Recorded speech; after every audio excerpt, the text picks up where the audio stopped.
Good morning. Good morning. Sorry, I thought I had enough time to get back over here. Hello, 13th jurors. Good morning. Good morning. It is good to see you guys on, what is today, Wednesday? Yes, Wednesday. Hump day. Hump day. Let me add Lucy, even though she's not actually there yet. Oops. Shall we? You in the way? Come on. Come on. You can come on through. Oops. I'm just messing everything up. There we go. You can go sit down. Oh, okay. Sorry, I had to run outside and take her out real quick and then get my medicine. I woke up about 6 today, which is sleeping in for me. So that was only about 45, 50 minutes ago. So I am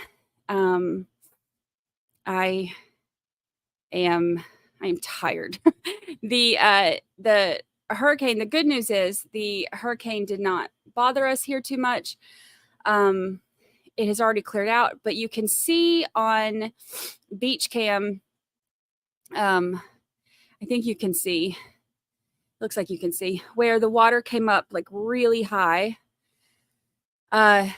But it is, you can see that the water came all the way up to like the tiki huts and all that. But it has pretty much cleared out now. The wind got a little bit aggressive, but really not too bad. Not as bad as a lot of people were predicting for our area. So we did have some water surge, but nothing past on my little section of the beach, nothing past the tiki. So that was good. No worries there. Everything is kind of calmed down out there now. You can see when I woke up, even just 45 minutes ago, when I woke up, the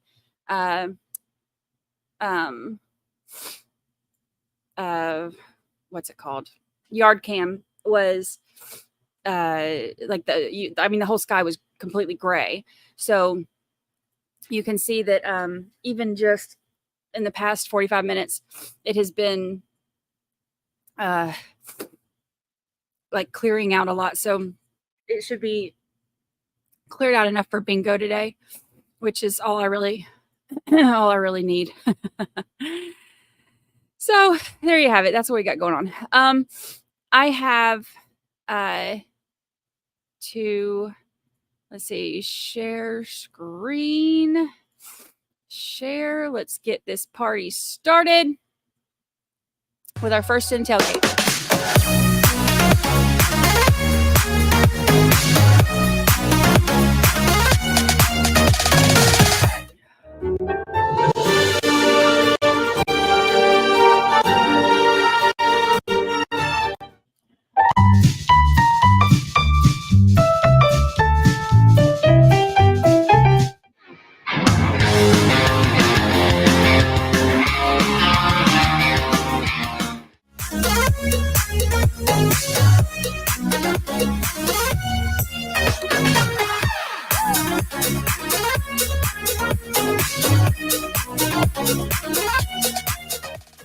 So welcome to the first in tailgate. Thank you for showing up early, getting the party going. We appreciate you being here. And I do that every time. I accidentally start it every time. Lucy is wandering around here. Oh, I know what she wants. I have not completely woken up yet. The weather kind of kept me up late. All right, here you go. You want a treat? I literally just came inside from taking her out, and she's sitting there. She will not lay down. She's sitting there staring at me like, what are you thinking? And it's because I didn't give her a treat. My bad, Luce. My bad. She's a needy little thing. So I have to tell y'all that I am, you can see from beach cam here that I am a-okay. I am totally fine. You can see that the water line right around the tikis where the tide came up last night. We've still got a little bit of waves, but not really anything exciting out there now. And you can see that the skies are clearing up. Lucy was not a fan.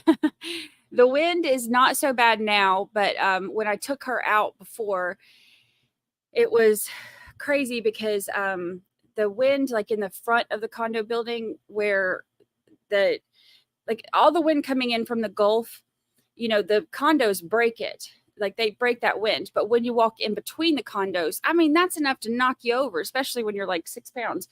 So, and the little, as I'm taking her on her little dog walk, I walk right in between the condos, and that wind was like, her little face was like the wind machine type things, where it's like this, and her little ponytail is just a flapping, and the leash, like the wind caught the leash. So the leash like pulled all the way completely. I have one of the tractable leashes, and it pulled like all the way completely out. It was crazy. Looks like Brady is going for a little less with a little more in terms of ratings today. Yep. That was so funny. I saw that that was posted on our Twitter yesterday, and I shared it. Kathy's little comment about my my dress where I looked like I was naked. I told her mind her business. All right. So good morning, everyone. Let me get Judge Newman's court pulled up. I love being back with some Judge Newman. He is the best. All right, let's see. Hopefully today we will have, there we go. Hopefully today we will have good audio, and they will learn to use microphones. Now, PSA, no night court tonight. Hope you'll join us Friday. Make sure you submitted your quiz answers. So much fun. So I have things. I have things to talk about. So we're gonna play like you were naked on live stream yesterday. You know what? I was just saying, I woke up late this morning and I have not had a chance to watch your stream or your video, but I am so excited to see your video about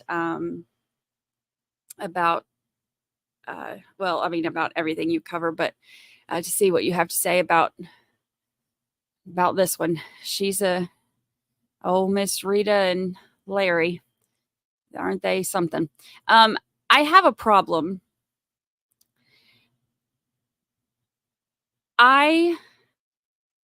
Here's part of my problem. I'm nosy. Y'all know this. I'm nosy.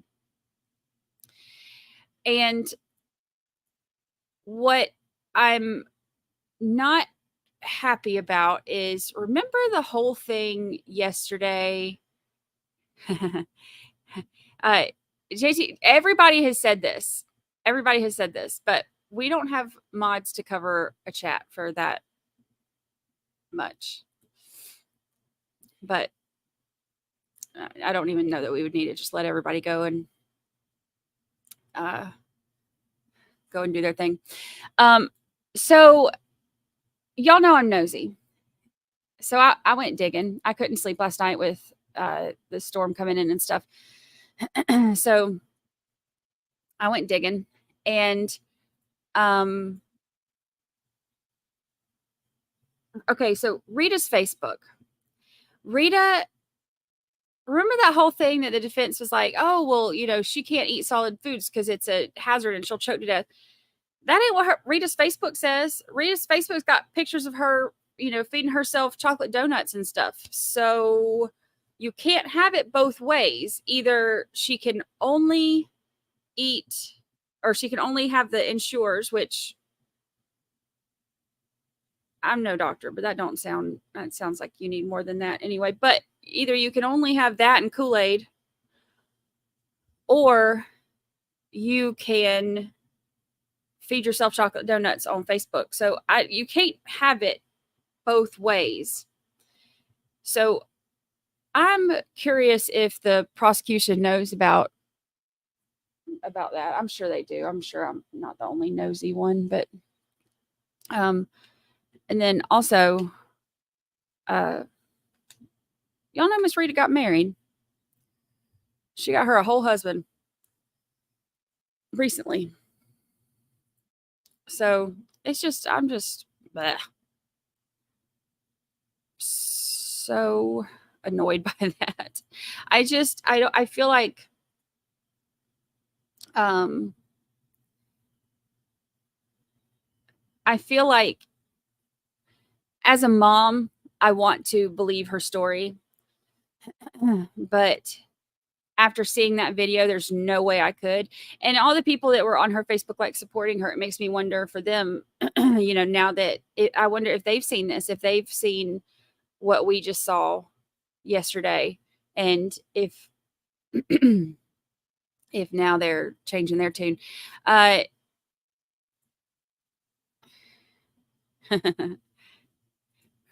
No, no. If we do a beach party cam, then or a yard cam stream, then I wouldn't be able to have mods for that. There's no way to do. So it'll be just a beach party. Unmonitored beach party. Yeah, I saw their pictures and it's bleh. She has a whole husband. Mm-hmm. And she posts a lot of stuff.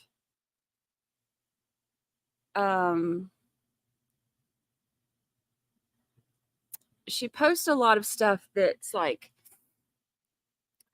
inspirational quotes and crap about how, when, people are trying to keep you apart or enemies are against you or blah, blah, blah. And she posts a lot of stuff about, being a grieving mother and stuff like that.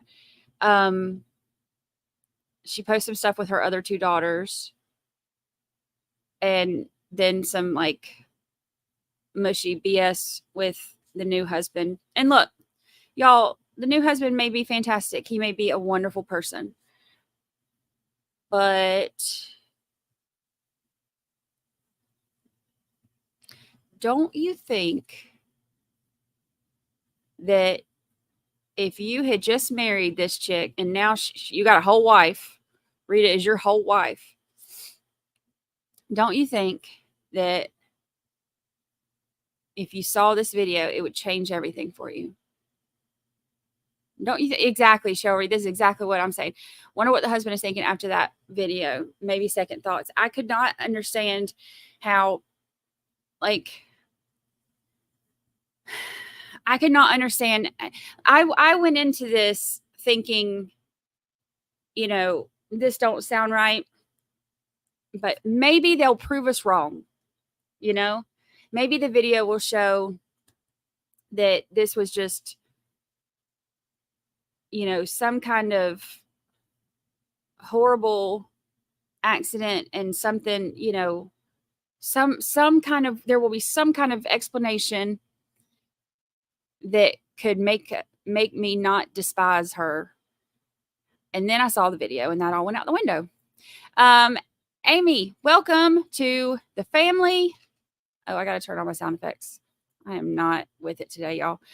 I stayed up probably till about 2 or 3, I guess. And then of course woke up at 6. So I am running on fumes here. But that's okay. I got to turn on my sound effects. I'm just running behind. I'm normally up hours before I start the stream. And today I was up 45 minutes before I started the stream. So it's just not, we're not on it yet, but we do have a short day today. They are supposed to be starting at 8 and then they are going to be done at 12 Eastern because of the weather, which is great because, I won't get me a little nap in. I got bingo tonight. There's all kinds of exciting things happening. Nap being the most exciting.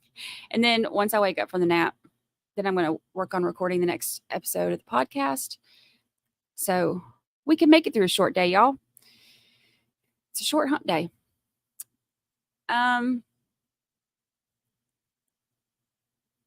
Patricia G says, if they didn't have a case, prosecutor wouldn't have brought charges, I suppose. Normally that is the case. I mean, with Travis Rudolph, that's the only exception I've seen. There wasn't much of a case there, but I don't know how the heck that went to trial, but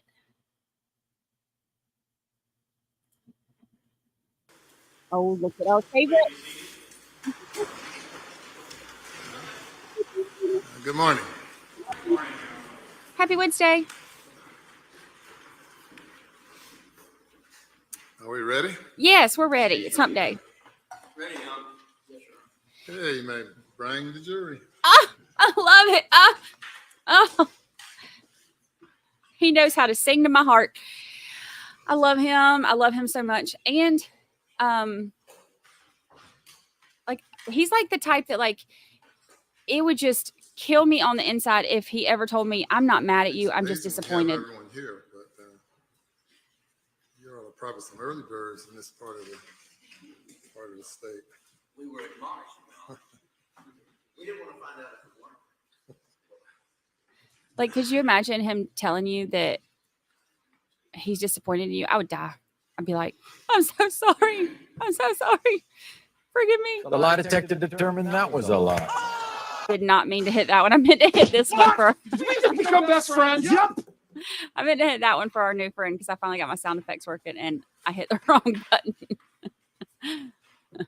Oops. Wasn't calling him a liar.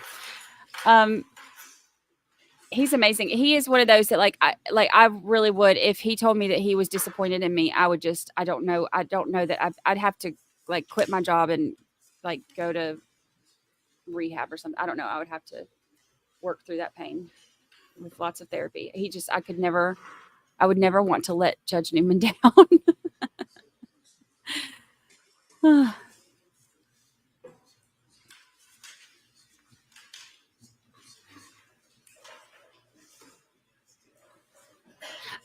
Lennon SC says, I just wanted to hug him when I found out he lost his son right before the Murrell trial, where that man took the life of his son. This is something that I thought so much of during that trial too, because I was like, could you imagine being there, having just lost your son? And it was like right before that, and having just lost your son, and then to go through.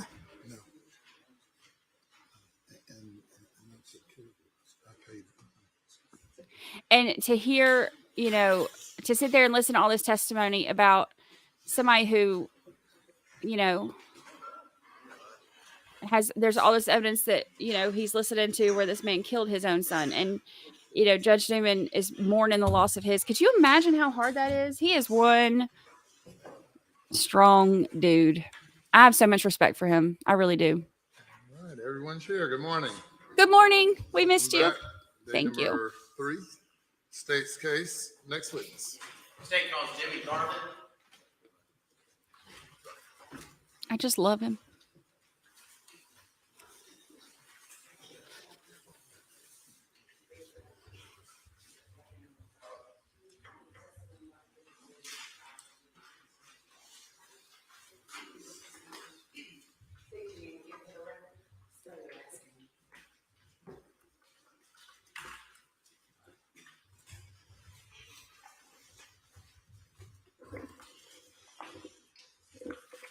My name. Use that mic, girl. Yes. Is that better? Is that better? Better? Yes. Oh, yeah. Yes, My name is ma'am. Demetra, Demetra, Garvin, Gar, V as in Victor, IN as in Nick, and I'm commonly known as Dr. Demi Garvin. Dr. Garvin, what do you do, ma'am?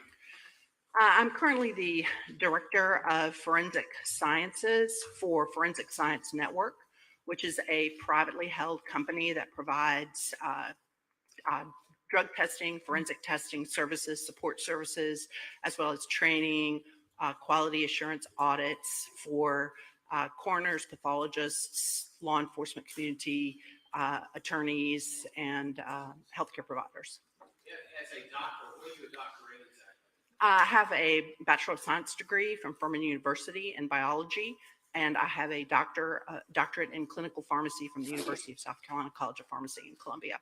How long have you Smart cookie. as a doctor now? What toxicology? How long have you been doing this? So I was for 16 years a staff toxicologist and training coordinator at the State Law Enforcement Division, better known as SLED in Columbia.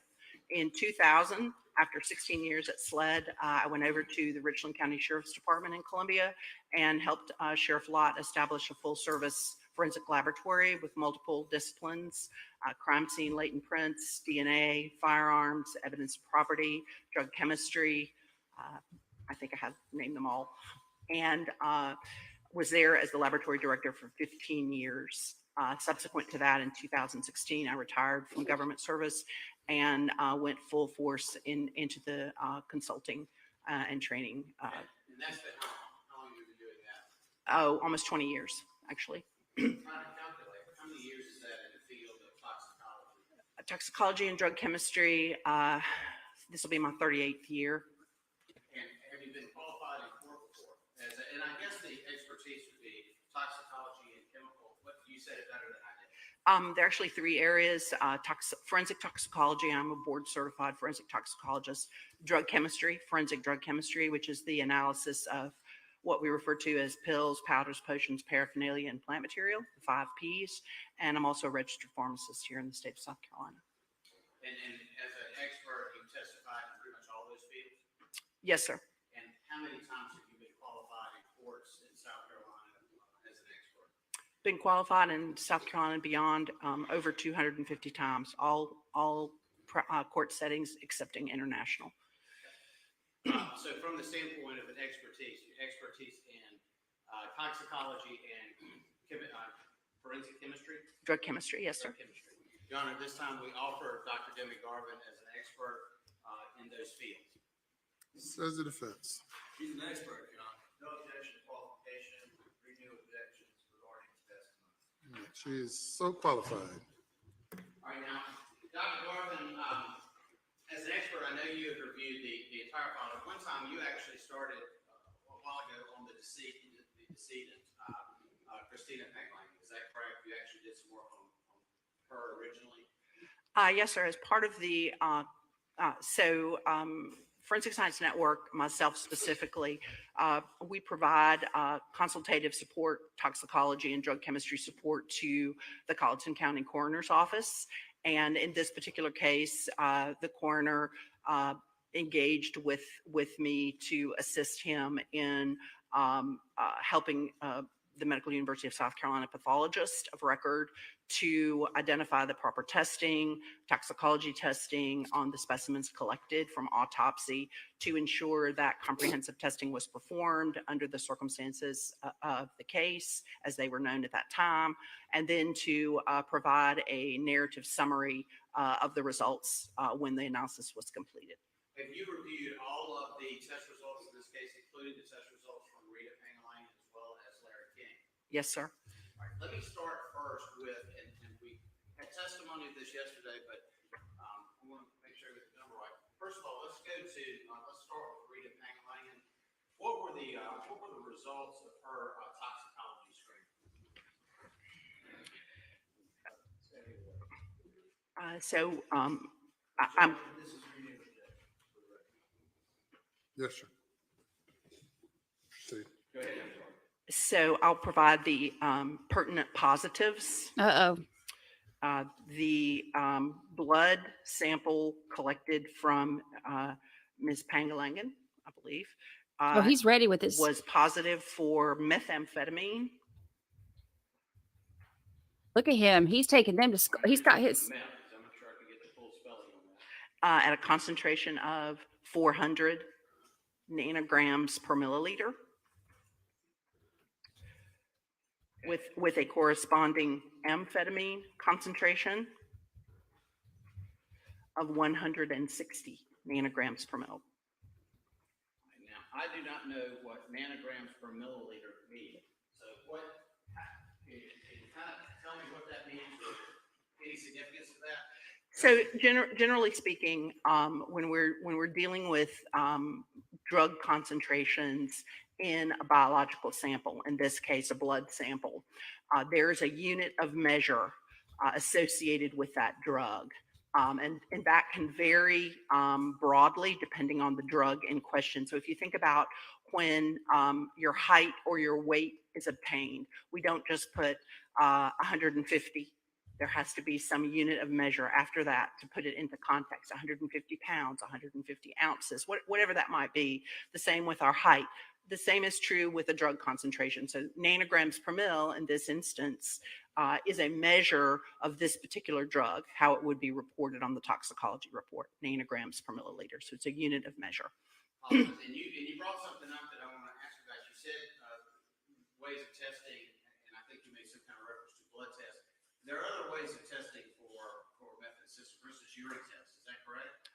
Yes, we can test for methamphetamine and its corresponding active breakdown product, which is the amphetamine that you see there.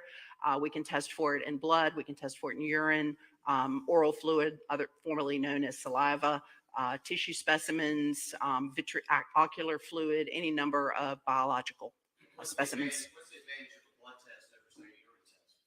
So, particularly in a living person, the blood test is a very good selection in terms of the specimen because it represents what is happening in real time, if you will, in association with that sample. Good explanation. Let me go ahead and get down Larry King's results as well, if you can go that. It's a really good explanation. She's a smart Yes, sir. person. Again, the pertinent positives are methamphetamine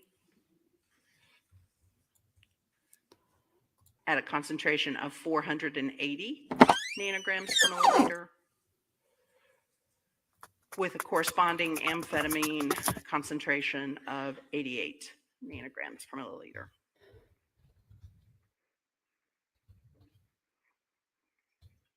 Okay, and again, that was a blood test as well, is that correct? Yes, sir. Now, Dr. Garvin, what can you tell me from the standpoint of 400 nanograms or 480 nanograms per milliliter as to the influences that drug would have on the body? So, first of all, just to contextualize the drug itself, methamphetamine is a very potent man-made central nervous system stimulant. So when we talk about stimulants, we're talking about a compound that increases our heart rate, our respiration, our temperature, our, up to a certain point, potential cognitive ability, and other physiological and psychological functions. With increasing doses, the drug becomes those doses that are associated with misuse, abuse, and then above that towards toxicity and lethality. We see the potential for a cardiac event, sudden cardiac death, or central nervous system activity to the point of seizures and death potentially from that. The drug is used medicinally. So there are prescriptive reasons to be using methamphetamine. In this country, in the United States, specifically attention deficit hyperactivity disorder, otherwise known as ADHD. It has been used for weight loss, although that tends to be less so now because there's safer drugs for that purpose. And it's also used for a condition known as narcolepsy, which is essentially a condition in which the patient has difficulty staying awake and will actually spontaneously fall asleep with no warning. So it can be used for its stimulant effects in those instances medicinally. All right, so let me back you up on this. You had three different levels. You had the first level, then you had the misuse level, and you had then the third, which was the potentially fatal level. Is that correct? And I don't remember what you called the first level. Therapeutic. Yes, because the drug is available medicinally. Okay, so the first thing you're talking. Okay.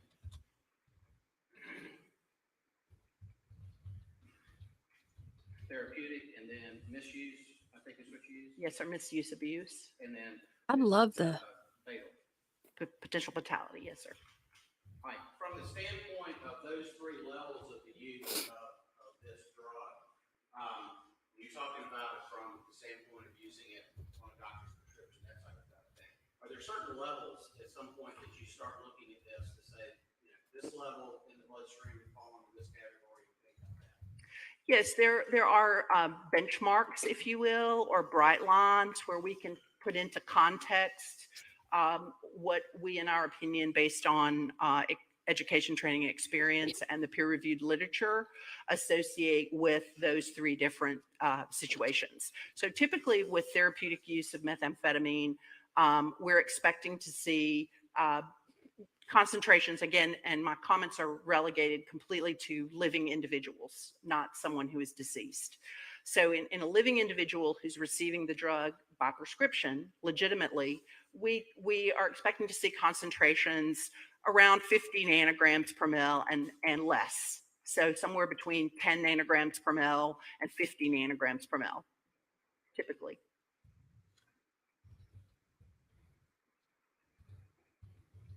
I love might- that he is writing like it's Or class. nanograms per milliliter, yes, sir.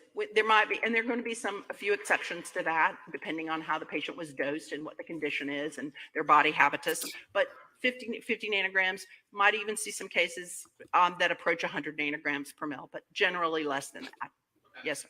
All right. Then, what gets us into that second category?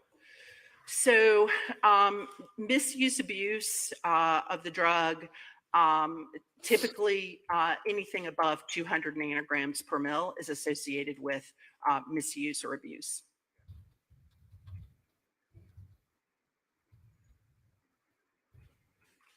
I'm assuming somebody even that is prescribed methamphetamine, they get it past 200, they're not doing it on the doctor's instructions, they're doing it on their own. That's been my experience. Yes, sir. Okay.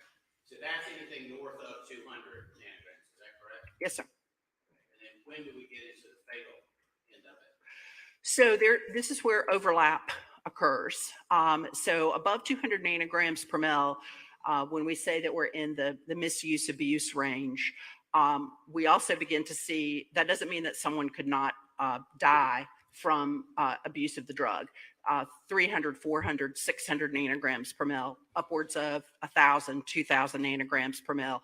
We begin to get into dangerously high area for the potential for overdose. To put that into further context, I have cases personally that I've signed out with individuals who have died after having achieved 20,000 nanograms per mil. Whoa. So there's a huge range, even north of that. I think my Whoa. personal experience has been a case where an individual succumbed at 38,000 nanograms per mil. And the low end of that is, you've seen it at what, 300? 300 nanograms per mil, 400 nanograms per mil, 600 nanograms per mil. By the way, just on an aside, is there a statewide prescription reporting system that you also have access to? That's known as the Prescription Drug Monitoring Program here in South Carolina. It's a database for healthcare providers to access and enter information about a patient when they're receiving controlled substances. So the prescriber has access to that database, the pharmacist has access. In the state of South Carolina, because I don't have an active patient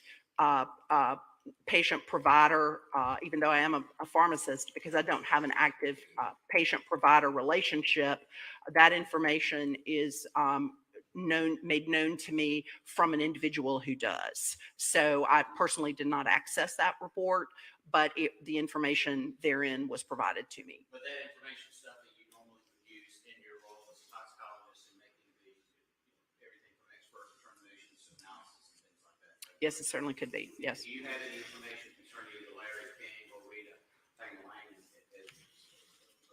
in accordance with that? Yes, sir. Okay, what is that information? So based on the information that was provided to me about the prescription drug monitoring report, there was no evidence that either individual had been prescribed a compound that was methamphetamine based. And if they Or, were under pardon me. 400 nanograms per milliliter, that's much higher than the doctor would prescribe anyway. Is that correct? Well, it's not a concentration. The concentration doesn't reflect prescribing, but neither one of those individuals had prescriptions for either a methamphetamine-based compound or an amphetamine-based compound. So you brought up another point on this then. From the 400 nanograms per milliliter, I Can you tell me, I mean, I guess from the standpoint of that doesn't necessarily mean they took a certain amount, they could have taken a lot to build up to that. How does that work exactly in your bloodstream? So the concentrations that you see depicted here are a function of a number of factors. Certainly the drug that's administered, the dose, which we don't know, the time of the dose, which we don't know, then the whether or not it's a single dose or whether it's multiple doses, the individual's ability to metabolize or break down the drug, in this case from methamphetamine, which is the parent drug, to amphetamine, which is the metabolite, which is also active, which is the active form of the drug. This is our body's, the way that our body removes the parent drug and prepares it for elimination from the body. At 400 or 480 nanograms, excuse me, that fall into the misuse category, can you tell if those results, somebody with that in their bloodstream, which you testified is actually a very good way of testing, are they under the influence of meth? So with methamphetamine, one can be actively under the influence. So what do we mean by that? Well, because it's a stimulant, we tend to see certain side effects or adverse effects when the drug is misused associated with it. First of all, the individual is misusing the drug to achieve a sense of euphoria and well-being. And that is created initially by its effect on neurotransmitters in our brain, certain neurotransmitters in our brain. So the individual wants to use the drug to achieve this sense of well-being, this sense of euphoria. They also are on the receiving end of the changes in blood pressure that I mentioned earlier, potentially changes in temperature, potential changes in heart rate, breathing. They become more excitable. They become more stimulated. That could be stimulated in terms of their motor function. It could be stimulated in terms of their sexual function. They may become more hypervigilant, which means they might be staying on a task more specifically, or obsessing about something in particular, a particular situation. They then, again, with increasing doses, that can proceed to more pronounced adverse effects, which could lead to cardiovascular collapse or to seizures in worst case scenario. Then there's a backside of the drug, which is when the individual is coming down from the drug. So there are effects when the blood concentration is rising and the individual is actively under the influence. And then there are also effects when the individual is coming down or is away from the drug, if you will. And that, if you think about it, it's sort of intuitive that those effects are kind of the opposite. So the person becomes fatigued. They may become depressed. They're looking for their next dose potentially because they want to feel good again. All right, based on the neurotransmitter release. So some opposite effects. Typically, they may crash. That's actually referred to as crash, where they sleep, where they may have been up for days or hours during active use. Now, coming down off the drug, they may sleep for days, hours or days. So the influence is actually going to be spanned over not just when they're taking it, but also after. Yes, not correct. Just right immediately afterwards. Yeah, the entire continuum of their relationship with that drug. Yes, sir. At 400 nanograms per milliliter and at 480 nanograms per milliliter, what would you expect to see as the side effects of that or the effects of that on somebody? Well, it's difficult to say. It could be either situation. It could be the individual, because we don't know the time of last dose. It could be the individual actively under the influence, so they're stimulated, they're hypervigilant. Again, some of those effects that I mentioned earlier, increased libido, obsession, euphoria. They may feel excessive strength in some instances, risk-taking behavior. And then if they're coming down, which that concentration could also reflect, they're exhausted, they're sleeping, fatigued, irritable. How does that affect their decision So methamphetamine does affect our cognitive ability in misused. Well, let me start with therapeutic doses. So one of the reasons that it's given for ADHD, attention hyperactivity disorder, is is because in certain populations who have been diagnosed with that condition, the drug helps that individual to stay on task, to stay on focus. But the drug dosing associated with that condition is low. 2.5 milligrams, 5 milligrams, 10 milligrams, perhaps up to 30 milligrams a day, depending on whether we're treating an adult or a child, a young person. Misuse, we're talking about doses of up to 1,000 milligrams a day. So much, much higher doses of the drug.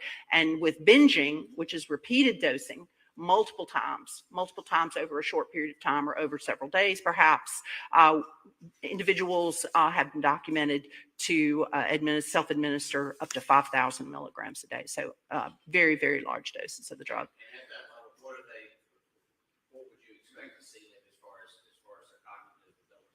So our cognitive function consists of our ability to reason, to make good decision making. Well, just a moment. Your objection is the question is unclear? Yes, All right. the answer is vague. I mean, Well, just a moment. 5,000. Give me a legal basis for the objection only. There's not a foundation for this testimony. Let's listen. She's an expert in this field, and I asked her a clear enough question that she was having no trouble answering. There's no testimony before the court of anybody having up to 5,000 milligrams. Instead, if you restrict it to the 400 or 410, I think the question is appropriate. Objection's overruled. Go ahead. Sorry. Go ahead. Could you ask the question again? I'm Yeah, sorry. I don't know if I can remember that. At the levels of 400 and 480 nanograms, and in the misuse category, which is you got as basically 200 plus is in the misuse category. So let's talk about the misuse category. What would you expect the people to act like in that category over 200 from the standpoint of cognitive skills, motor skills, libido, that type of thing? So it's difficult to ascribe specific effects with a specific concentration. We can talk in general terms based on what we know with regard to the published literature. And without knowing whether the individual is actually actively under the influence here or coming down off the drug, being separated from the drug prior to perhaps the next dose, there could be effects on cognitive function of decreased judgment, decreased critical thinking skills,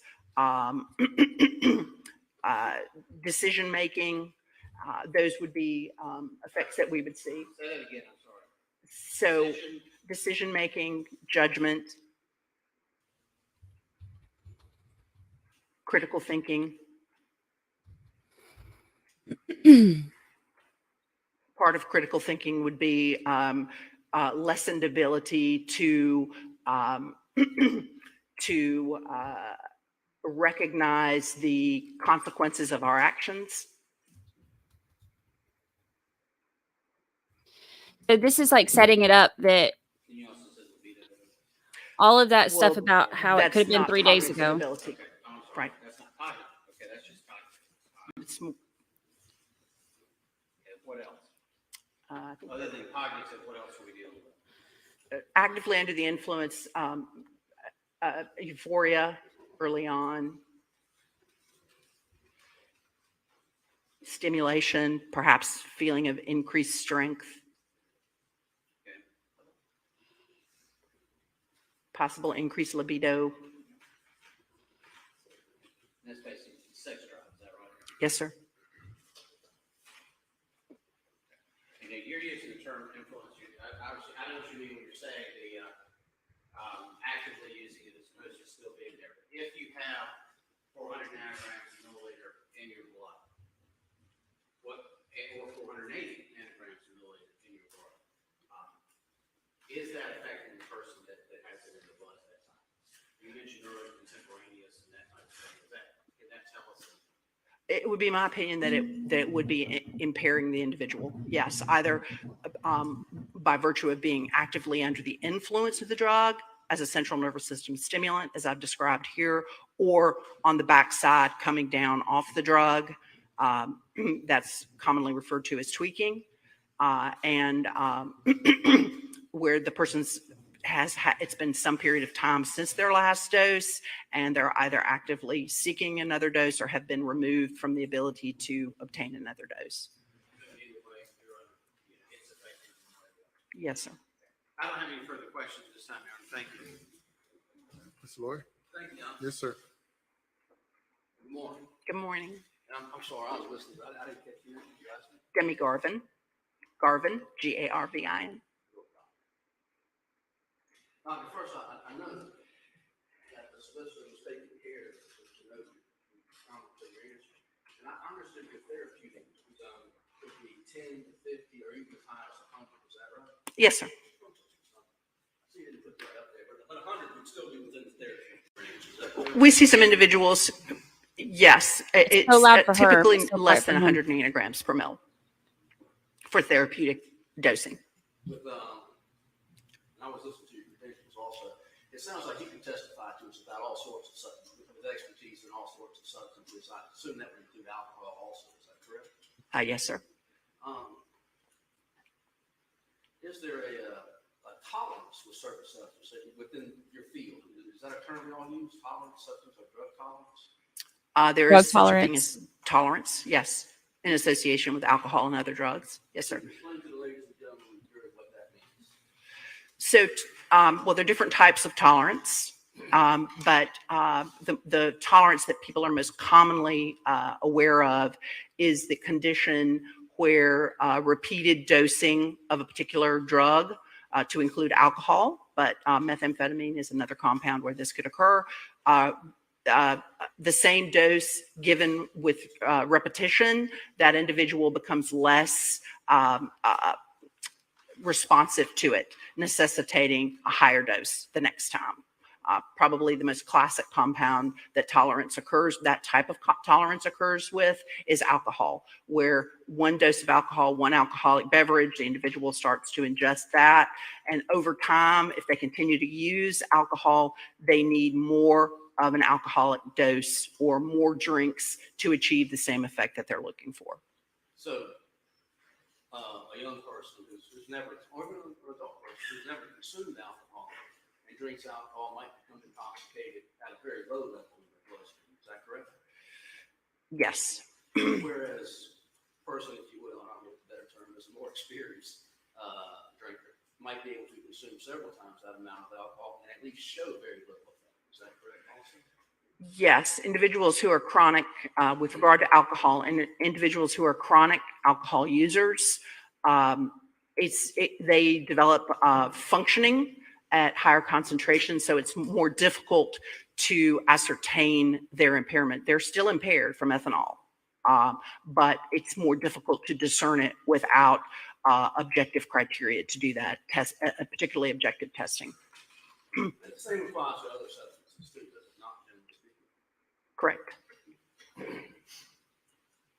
And we talked about I'm sorry, y'all talked about the ranges up to a deadly range. And I noticed that you said that you have seen either personally or in the literature blood alcohol levels up to 20,000 or 38,000 even nanograms per milliliter. Is that correct? Not blood alcohol, methamphetamine concentrations. I'm sorry, didn't make that clear. I'll probably back the chart now. As far as methamphetamine goes, you said you have seen it up to that level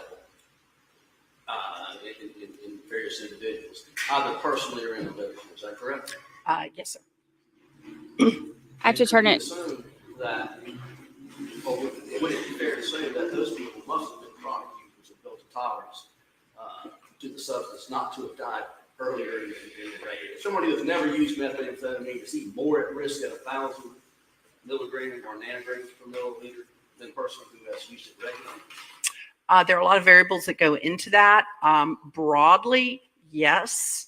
And just for the record, the individuals who were in the, I'm personally not familiar in my role with any individual who's come into my work practice environment for review who was alive above 3,000 nanograms per mil. All those individuals were deceased. But as a general rule, an individual at 1,000 nanograms per mil would theoretically be at higher risk, but there are other factors. I have seen individuals who are chronic methamphetamine users who are deceased at 1,000 nanograms per mil. There's overlap. And you talk about affecting cognitive abilities, and I noticed that you were careful to couch your answers in possibilities. It could do this or it could do that. And that would vary from circumstance to circumstance and individual to individual. Is that correct? To a certain extent, the point that I was trying to make there was that we can't look at a specific drug and concentration and say at that concentration of that drug, the individual is going to behave this way. That is much too dogmatic. You're welcome.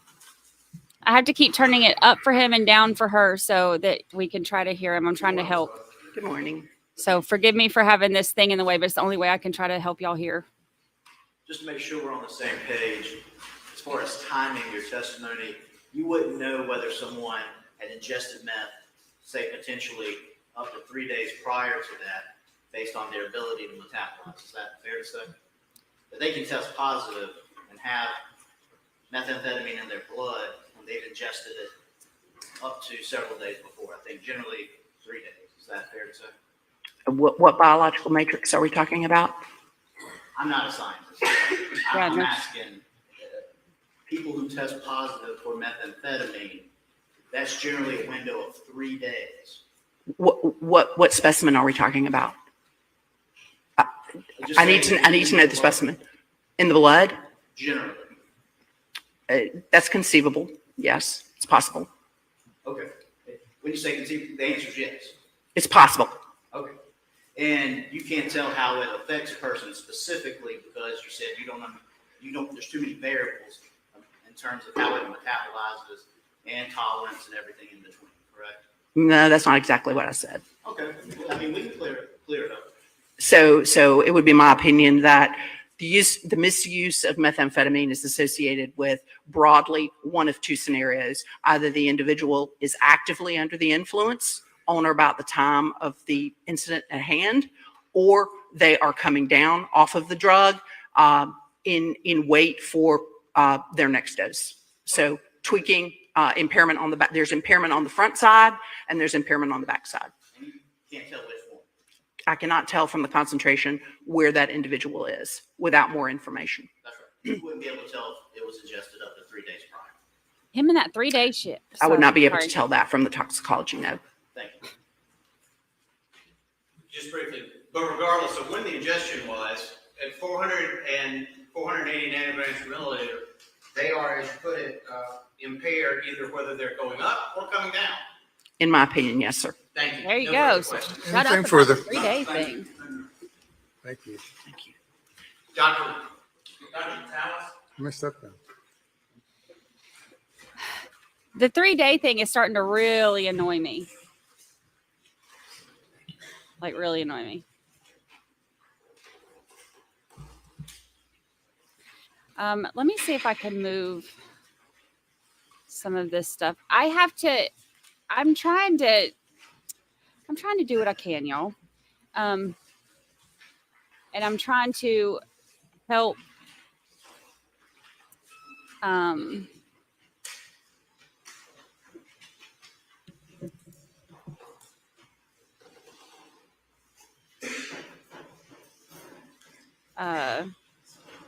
with the volume, but I might have to move.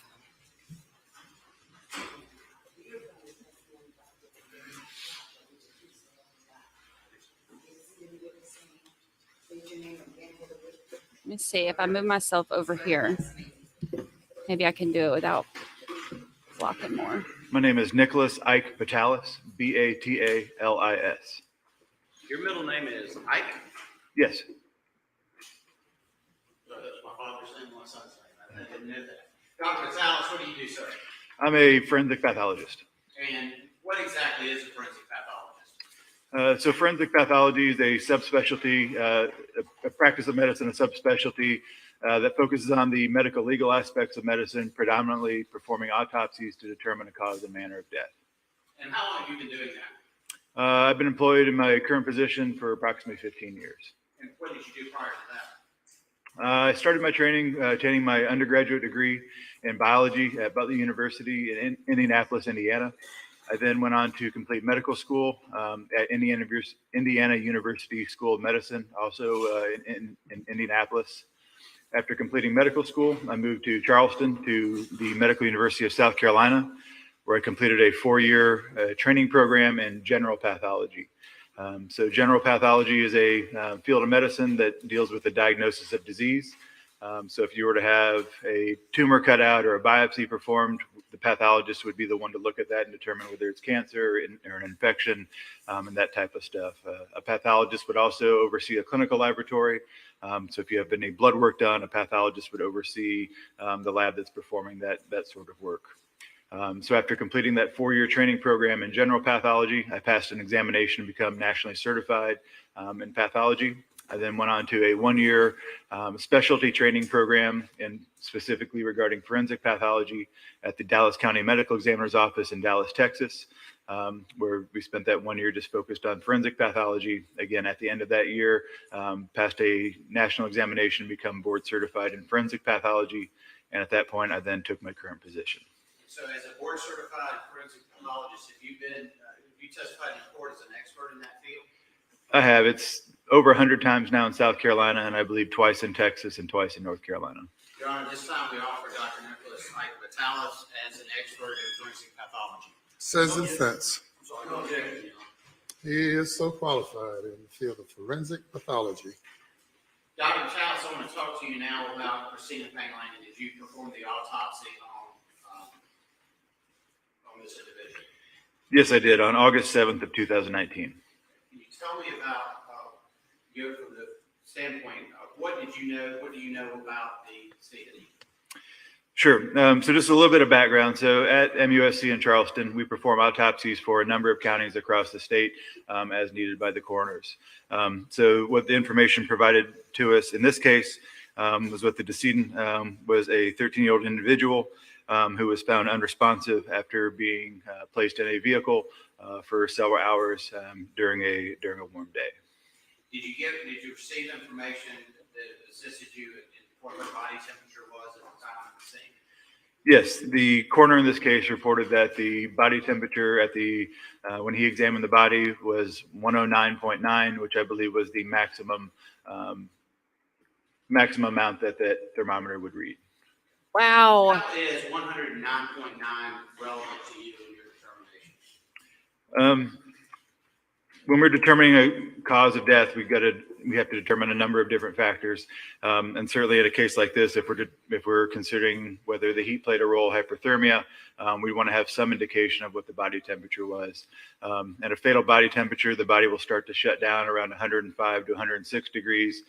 So certainly having the information that at the scene the body was at least 109, 110 degrees would indicate there was evidence of severe hyperthermia. When the body stopped shutting down, and then normal body temperature is what? There's going to be a range. I mean, the most classical quoted would be 98.6. Some people would be 98. Some people may be in the 99 area, but somewhere just south of 100. And so when does the body start shutting down?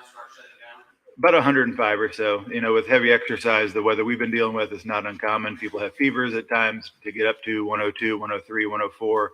But there seems to be a critical line somewhere around 105, 106 where the body will start to shut down.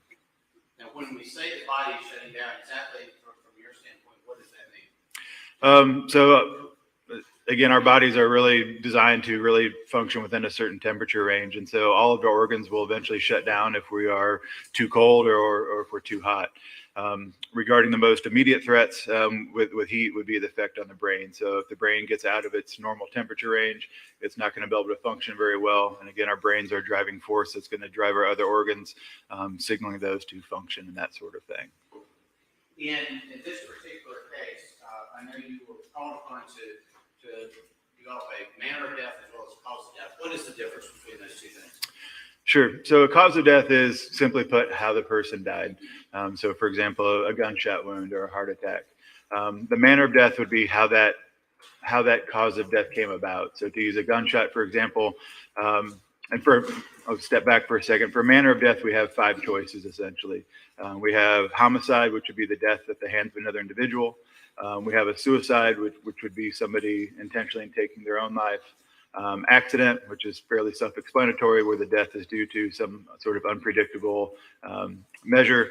Natural, death due to natural disease or the aging process, or undetermined, where we can't figure it out. So a gunshot wound, for example, it could be a homicide. If you were to shoot somebody that, if you shoot someone else, if you were to shoot yourself, that could be a suicide.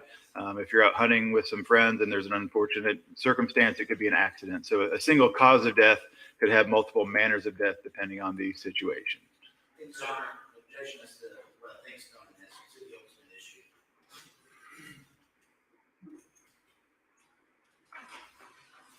Tell me the objection again. What I believe is known as testimony on the ultimate issue. Obviously, I know I can cross-examine. My objection is to what I believe is the hidden testimony. I have to hear the question to be able to rule on an objection.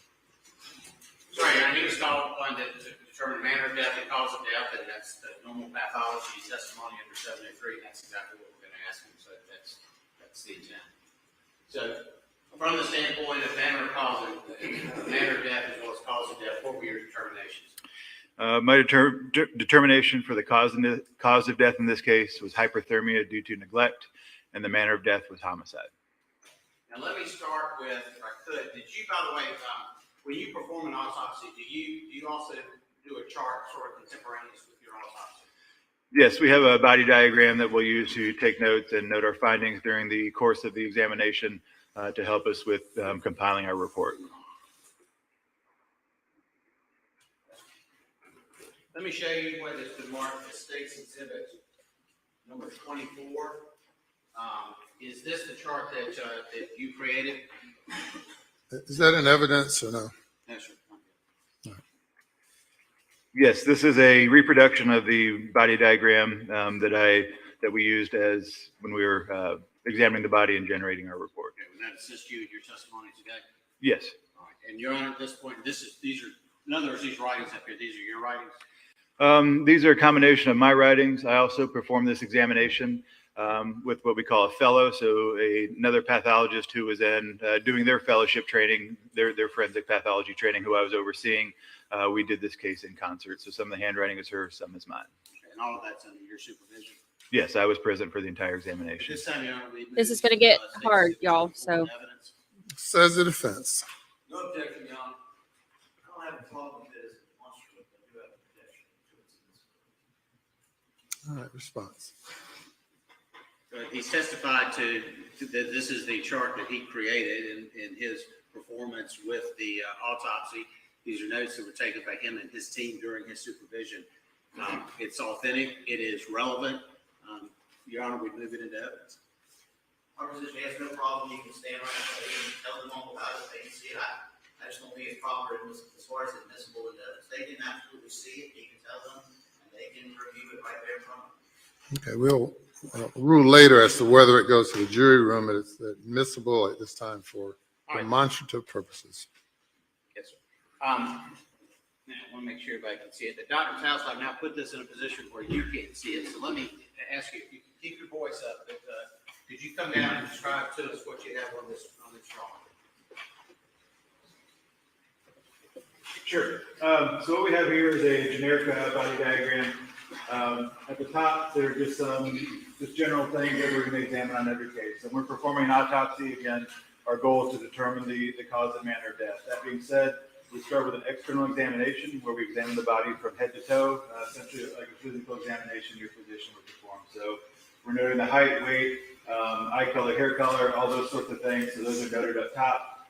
We then have a body diagram that we use to note any findings on the body. Again, it could be a scar, it could be a tattoo, or any sort of abnormal findings that we see during the course of the examination. And what is the height weight on this, by the way?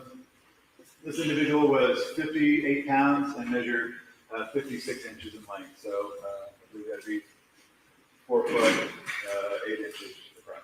All right, and you studied the medical records on this individual as well, do you not? I've read through the records that were provided to me. And can you tell us from the standpoint, she suffered from cerebral palsy, is that correct? Yes, that was part of her medical condition. And so from that standpoint, does that have anything to do with that weight, or is that something that's standard for a 13-year-old? No, this individual was certainly shorter than you would expect at this age, and definitely weighed much less than you would expect for a quote-unquote normal 13-year-old. Go ahead, I'm sorry to interrupt. I believe that was All right, so after you get the general information, then these other drawings on the body, what do these indicate? Sure. So the main findings externally on this the decedent were these areas where we kind of have these kind of ragged outlines here. There's one on the right elbow. This would be the right side of the abdomen. You can see there's some on the right thigh, some on the left thigh. Also, there's some on the left knee, on the right back, left arm, right thigh. So these were areas of what we would call skin slippage. So the skin, essentially started to blister or pull away from the body. Some of these areas also had a really dry, yellow, orange, kind of leathery type of appearance. So certainly nothing you would see on a normal examination. So in the context of those two, you've got the skin slippage and the blisters, you've got the leathery, but what's the difference between the two? So with skin slippage, we typically think that's part of the breakdown process of the body, what we call decomposition. So that's going to be determined based on how long the individual has been dead, but it's also really driven by the temperature. So when temperatures are high, decomposition is going to ensue much quicker than if the temperature is much lower. When we start to see the more leathery type of lesions, that tells us there was some sort of injury to the body, some sort of actually burn to the body. In this case, the reason it has more of a leathery appearance is because the body wasn't truly functioning well at that time. If somebody really has a burn, their heart is still beating, everything is vital, it's going to really have more of a reddish appearance, kind of more angry type of appearance. So when we see that leathery appearance, we know there's an injury to the body, but likely kind of during the dying process or even after death. So what do those two tell you from the standpoint of the manner of death? The fact that we have the blistering in the body, again, it would attest that there was increased temperature for an individual that's been dead for a limited amount of time, number of hours. You would not expect to see the skin slippage and blistering in somebody who was found at ambient temperature like we are here today. That's something that would really take probably days to start developing that slippage. So the fact that we saw that skin slippage would indicate there was a higher temperature. And again, with the more leathery appearances, that's probably likely the body was in contact with something that again caused more of a surface skin. That's fine. What are the exhibits? Sorry about that, excuse me.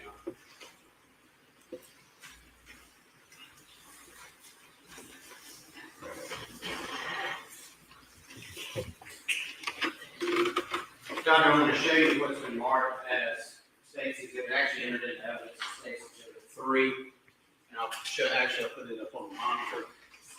Is this what you're talking about? These are pictures that have been testified at the crime scene of Christina's leg.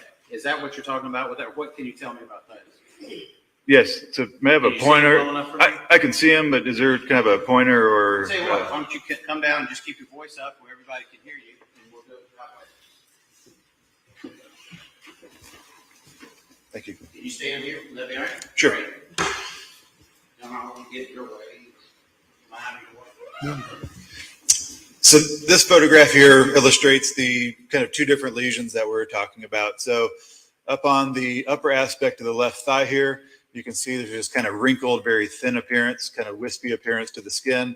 That would be more that what I'm speaking about was skin slippage, so part of the breakdown process of the body. But in addition to just that, we can see here on the lower part of the left leg, we have this lesion where the skin is more ulcerated away. We can start seeing some areas on the knee, on the leg, that appear different than up here where we don't have that appearance to it. So again, to me, that would say these areas were likely in contact with something in the area that caused a direct burn or injury to the skin. Oh, And we also have areas again that just show there's decomposition that's going on. All right, and then can you tell us anything as far as the timing on any of that? You mentioned earlier something about you wouldn't expect that in a quick, or I'm not sure I want to mischaracterize it. Could you repeat the question with respect to the timing of what? Yeah, the timing of it. In other words, how long does it take for a body to do this? How long does it give you any indication of anything like that? The timing is going to be unpredictable because it's going to be heavily dependent on the temperature. So again, in a temperature like this in the courtroom, you would not expect to see these type of changes for, again, possibly a day or two. But if there is a very high temperature of the environment, you can see this within hours of the death. And these other chart things that you noted too, they kind of fall into that same category as well? Yes, most of what's charted on is showing these different areas where we have these areas of these burn areas and the areas of the slippage. The other thing that's noted on the chart is that there were contractures of the knee, of the knees. And so that was more part of her developmental issue where the knees, because she was not able to walk around and use her legs like most folks, essentially the legs become more fixed. So that's one other thing that's noted on the diagram. I'll let you get back to the stand. Thank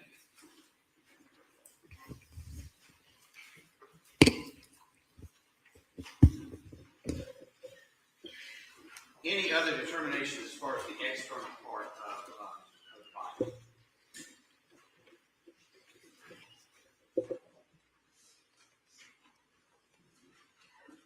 oh. I don't believe so. I believe those were the main findings, the different areas of the skin slippage, the burns, and then the contractures or of the knees. Now, let's go to, I'm trying to determine, let me stay on the list just briefly. Some of that is, can you tell us if some of that is caused internally as well as externally? In other words, is there a difference between the internal heat causing some of that damage versus the body coming in contact with another hot item and things like that? Is there any way to tell that from those issues? Yeah, if the body is just heated internally, you're not necessarily going to see external areas like we saw on the leg where we had where the skin was missing. We had that more kind of reddish yellow appearance. Again, if the body's just overheating, you can get some of the more skin slippage. Again, usually that's going to occur after you die. Again, when the body's just overheating, typically you're not going to have the changes in the skin. So what we saw again with the areas on the lower leg, that would have been more of a burn that was in contact with something. So something more from the outside than coming from inside. Now let me talk about, if I could, the internal, your internal findings as far as Cristina is concerned. What were those? Sure. So the major internal finding in this decedent was an abnormality in the brain that's called polymicrogyria. So our brain has multiple kind of folds to it, and polymicrogyria is a descriptive term. So poly means multiple, micro means small, and gyri are basically the grooves of our brain. So she had too many of these grooves that were very small. So the solicitor mentioned earlier that she had a diagnosis of cerebral palsy. So cerebral palsy can be an end condition from a number of things, but basically when the brain is starved of oxygen, while the baby is inside mom or after kind of immediately after birth.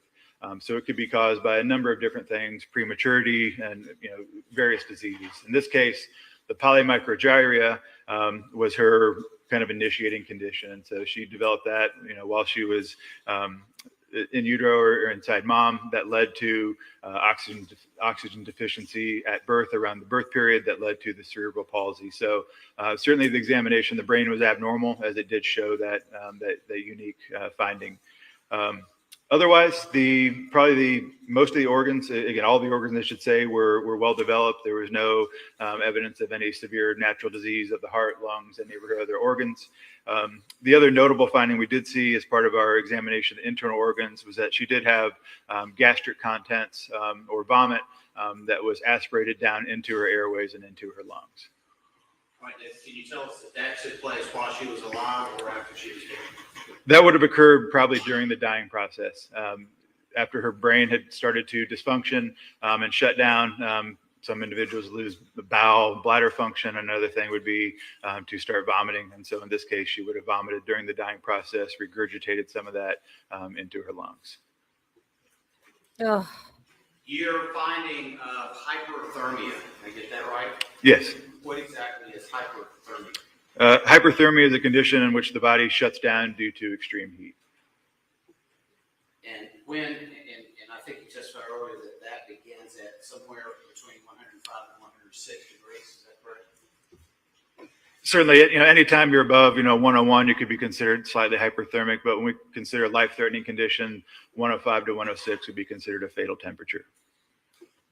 And her internal was 110. At least 110 based on the thermometer reading. The testimony previous in this courtroom is that the internal car temperature reached a maximum of 118 degrees and a heat index of 135 degrees. How long would it take somebody to die in that particular environment? There's going to be some variability from individual to individual, but once the environment had reached that temperature, the individual would not live more than an hour. I don't have any further questions. You answer any of the questions of defense, okay? Yes, sir. Thank you, Your Honor. And I'm sorry, Doctor, what was your last name, sir? Batalis. Dr. Patalis, as a doctor of pathology, you're a medical doctor, correct? Yes, I am. And that's pretty much akin to being a scientist, the work that you do. Is that fair to say? Yes. Now, as a scientist here to testify, you don't really, in a colloquial language, you don't have a dog in the fight. You're just here to say what the scientific results are, your findings. Is that correct? As a forensic pathologist, I view my role as being here to speak for those that aren't able to speak for themselves. So I'm here to explain the findings in this individual to show why they died. So you're here to share with us the results of your scientific investigation or testing. Is that correct? Correct. And how many times did you say that you've been qualified as an expert to testify in court? Somewhere over 100 times in South Carolina and a couple times in Texas and North Carolina. We just talked about South Carolina. Were the 100 times that you've been qualified, were they in court of general sessions? And if I say court of general sessions, do you know what I mean?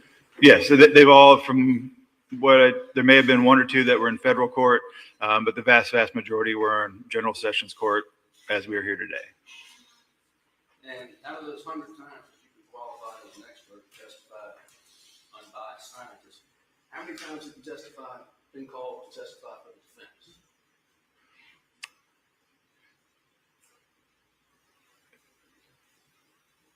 As part of my work as a forensic pathologist, there have been times when I've been subpoenaed by both sides, by the prosecution and defense, but again, the vast majority, if not every time when I've testified, it's been at the request of the solicitor.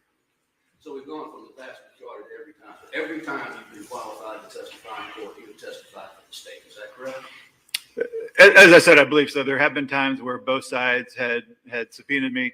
And again, since the prosecution goes first, I was called first by the solicitor, but had also been subpoenaed by the defense. good answer to that.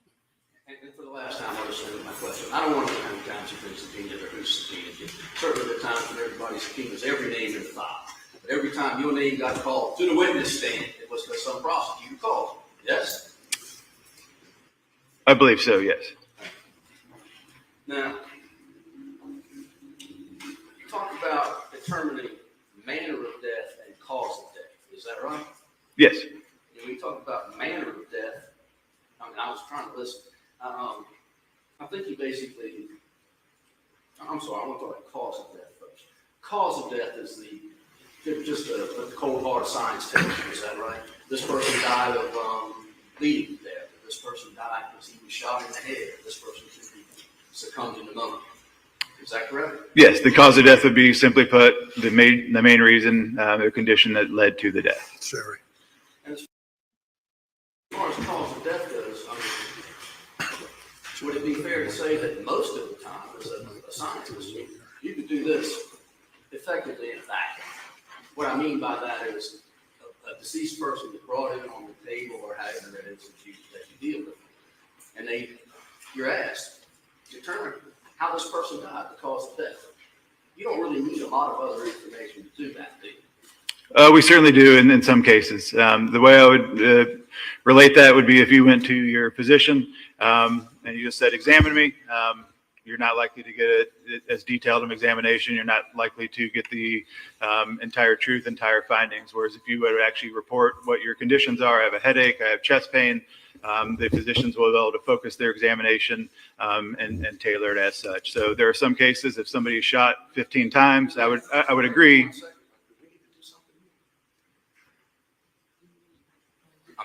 I can talk loud, or do I need a mic? Yes, you need a mic. Thank God, please. And I'm sorry to interrupt you. We can go back to the beginning. I can rephrase my question if you need to, or you can pick up where you left off, sir. I believe I can continue. So there are certain cases, if somebody is shot 10 or 15 times, You give him a mic. the history is not going to be as important in that case. I'm going to understand that except a very rare circumstance, an individual is not going to shoot themselves that many times. But there are a number of other deaths, I can't put a percentage on it, but a large amount of the cases we examine, the history that's provided to us, the circumstances of the death, the scene investigation are critical in us determining our cause and manner of death. So, thank you. So if I understand correctly, then, you may just be presented with a body that's discovered somewhere with no history whatsoever, dead on the table, and say, I have no idea why this person died, without someone else telling me or giving me more information. I can't say physically why this person is now dead. I'm sorry, could you say that again? Yes, sir. You seem to be telling me that despite the scientific training that you have, the experience that you have, being a medical doctor, specializing in autopsies, how many autopsies have you performed? Somewhere between 3,000 and 4,000 at this point. 3,000 or 4,000 autopsies, that without someone else telling you how this person was killed or passed away, you can't scientifically look at them, perform your experiments, your autopsy, your testing, and say this person died of a heart attack, or this person died of pneumonia, or this person died of being shot. Is that correct? That's not correct. Explain to me. There may be information provided from the scene that we're not able to determine through the course of examining the body that would be critical in determining the cause of death. Again, we can look at the body, we can look at toxicology, we can look at all sorts of different things as part of our examination that we're doing as part of the autopsy. But sometimes there are findings based on the history and circumstances that reveal the critical cause of death. Thank you very much. Now, let me ask you about this case. You can look at the chart again if you need to look at notes. If you were presented with what you were presented here, with the deceased child, and said, can you determine how this child died? And no one else gave you a sheet of paper with their opinions, their findings, their police reports, or etc. If you look at this child and say, yes, you died of heat. It's hard to imagine a hypothetical examination in which I would examine a body with no history whatsoever. Well, let's take a moment and try to do that. Okay, could you rephrase? If you were presented with the corpse of this child and no other information, and said it's critically important that you look at this deceased person and tell us how they died, would you be unable to determine that they died from heat? With no information based on the scene and circumstances and just examination of the body by itself. Yes. Is that your question? Yes. Is that including no history as far as how long the decedent had been dead before they were found? I've never experienced this in medicine where you're not provided any history, so it's hard to answer the question. If you can't answer the question, you can't answer the question. I'll try one more time. Question. This is assuming that you have never met this person, you have no paperwork in your hand, you've been beamed to another planet and presented with this child with nothing else and said, can you tell us what this person succumbed to? If you can't, you can't. If you can, you can. So with no history whatsoever, examining this body, I would be concerned that there were the burn marks on the extremities that we've shown. Externally, that would definitely be a concern that there was some sort of, again, burn, some sort of environmental condition that could have contributed to the death. Examine the body internally, certainly the brain disorder, seeing that polymicrogyria would indicate that there was some natural disease that possibly could explain the death. But again, the circumstances would be critical in this case. So yes or no? Oh, I believe I explained myself as clearly as I possibly can. thank you. Can you boil it down to a yes or no? Can you ask again? No, never mind. Thank you. Do you have any other causes of death that you can, you spoke about suicide or a homicide, and I think you referenced some natural cause of death.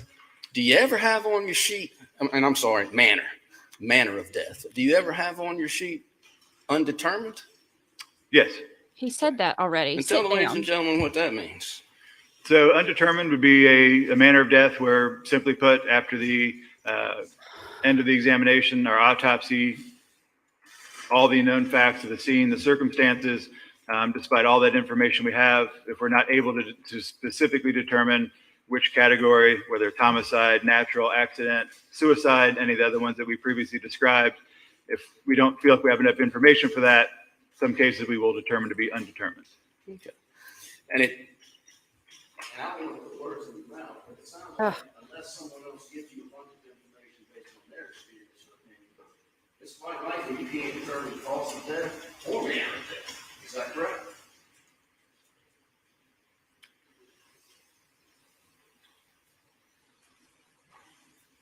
I don't believe so regarding cause of death. Again, regarding this case, the circumstances that the decedent was found in a vehicle with very hot temperatures, I don't need some expert to determine that. Again, that's an indicator that there is going to be hyperthermia. We have burns on the body. Cause of death, no. Manner of death is going to be more critical dependent on the information that's provided. That's the answer I was trying to get over. So as far as cause of death, in the absence of any other information, you could determine that. Never mind. Thank you very much. What a jerk. So when you're going from an undetermined cause of death to saying a homicide, what you're doing is reviewing all the information that is provided to you and factoring that into your opinion and relying on it. Is that correct? Yes. And in this case, the information that was provided to you was provided to you by or from various agents of the state. Is that right? Yes, the majority of it was provided by the coroner. And again, I did review some medical records. I don't know what provider, but there was some healthcare records from a hospital or medical provider. Okay. But it came from the coroner or police officers as far as that goes, or various other agents of the state. Is that correct? Correct. Okay. And how long did it take you to review the information that you had before you went in to do your autopsy? I don't recall. It's been, looks like 4 years. I don't recall exactly how long that would have been. Generally speaking, you think an hour, 2 hours? Sometimes it's a matter of minutes. Sometimes it's a couple hours. I don't remember in this specific case. Okay. So at the outside, a couple of hours. Prior to the case, yes. Okay. And you don't have some sort of a litmus test where you can run a graph or a test and it pops up homicide. I mean, this is your opinion based on the information you had received at the time that you did the autopsy. Is that correct? Not only at the time of autopsy, but again, our reports are issued somewhere between usually weeks and sometimes months after we complete our examination, where we have all the information, including our autopsy findings and any other information outside the autopsy. So sometimes, again, it takes several weeks or months after the autopsy. Well, what information did you receive after the autopsy in this case, sir? I don't recall the specific timeline. Did you receive any information? You can look at your notes, your report. Did you receive any information subsequent to the autopsy? Or did you do the autopsy, prepare your report, write your opinion down, and move on to your next case?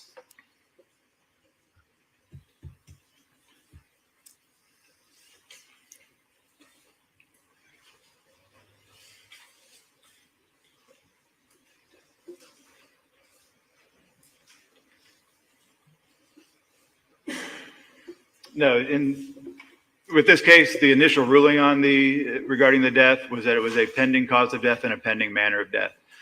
So again, after completion of the autopsy that day on August 7th, 2019, we were still considering, we wanted to see everything that was in play. We wanted to see the toxicology testing we'd ordered as part of the autopsy. We wanted to see the microscopic findings under the microscope and await any other investigative results. So it wasn't until everything else had come back. In this case, it looks like it was approximately a month to 6 weeks later before the ultimate ruling was determined. Okay, so then your opinion as far as manner of death, which you said homicide, is malleable. I think I pronounced it correct. Did you understand my question? I'd like you to rephrase, please.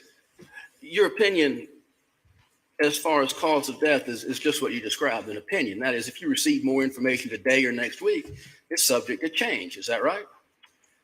Certainly. When we issue rulings, again, whether it's undetermined, homicide, suicide, these could always be altered later on if additional information comes out that we didn't have at the time we made that ruling.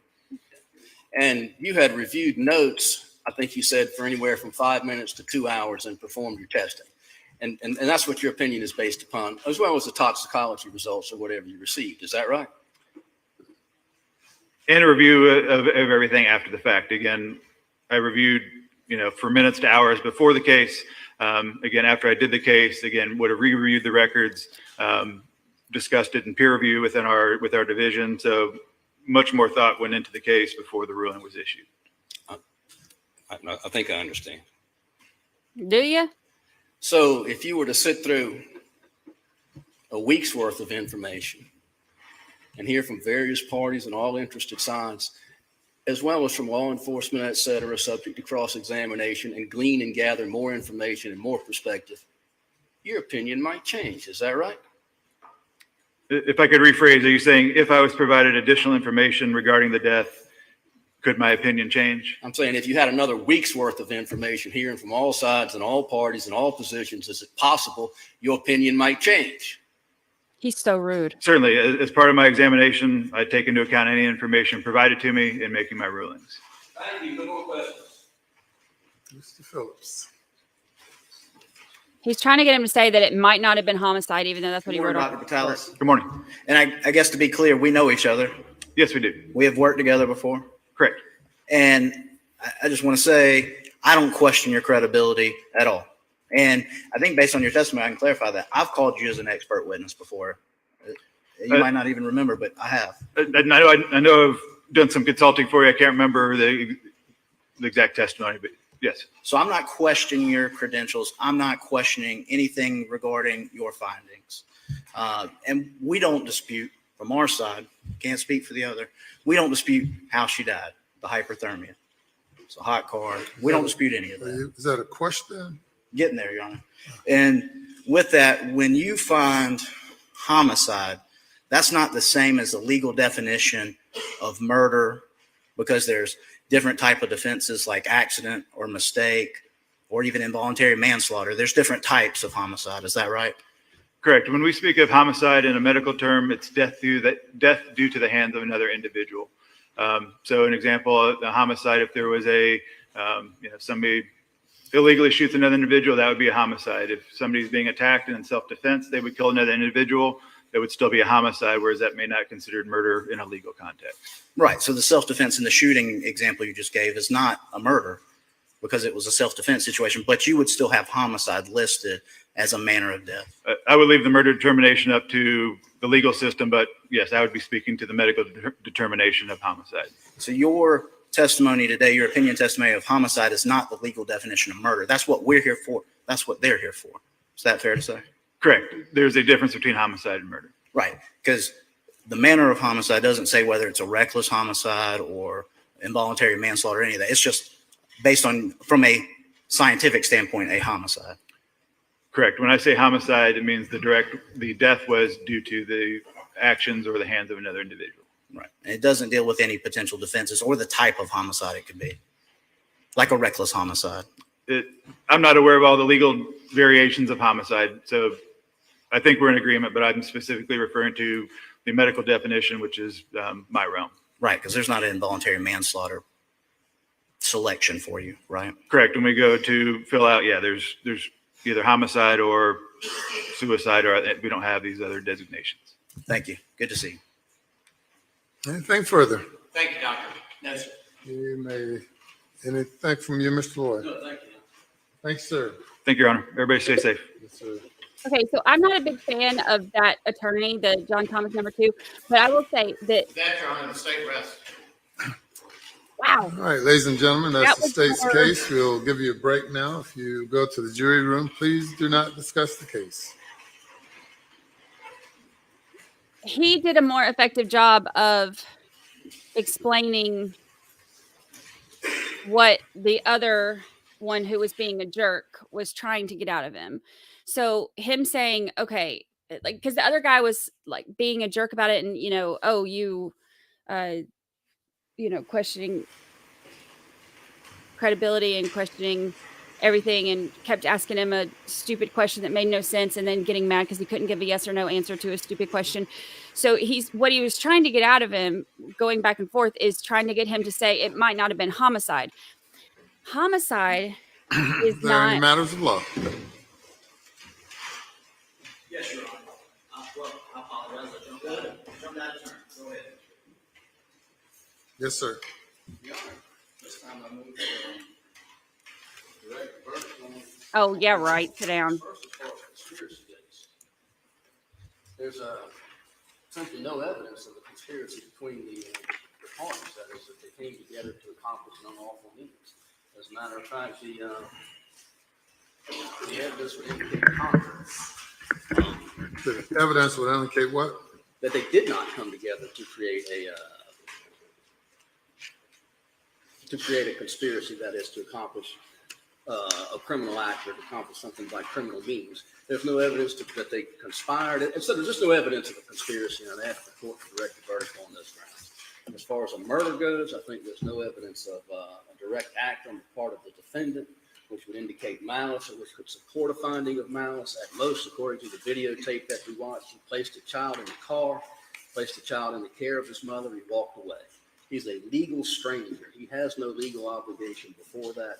He's a legal stranger? Is that what you said? To the child, yes, sir. He's a legal stranger. Yes, sir. What is a legal stranger? A legal stranger is a person who has no custodial rights to the child, no rights to visitation to the child, no rights whatsoever, as well as no obligations. He pays no child support. He's obligated to provide no care, no custody, etc. If there are problems within the family, DSS doesn't investigate him. Legally, he's a person who has never met or engaged. Is that a term of art or one that you've created? Legal stranger. Your Honor, it's a term of art, as I recall from my family court days, which we used in family court, which would be a legal term, and I think applicable here, and I think applicable to him also. All right.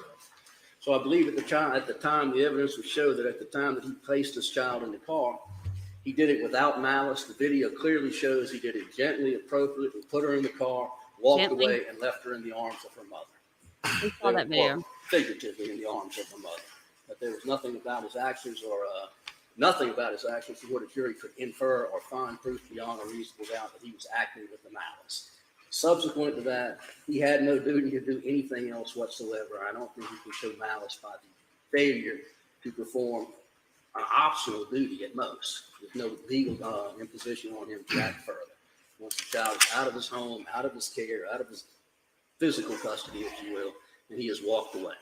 She is in the arms of her mother. Same argument would apply to the great bodily injury to a child, Your Honor. Thank you. Yes, sir. Mr. Phillips. Thank you, Your Honor.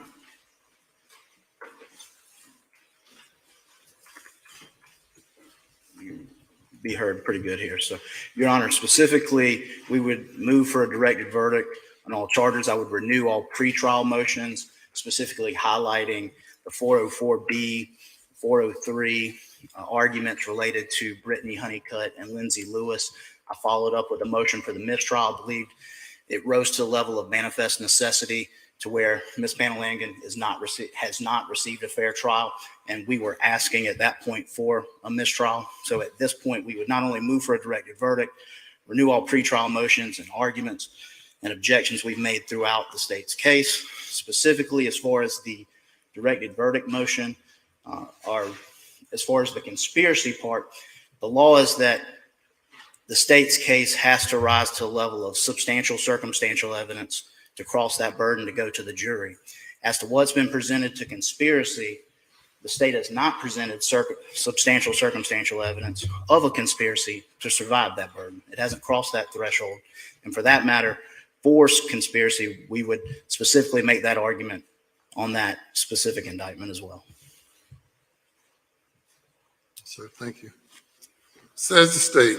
Very briefly, Your Honor, I think the video itself establishes the elements of every crime. You clearly got two people involved in putting the child in the car.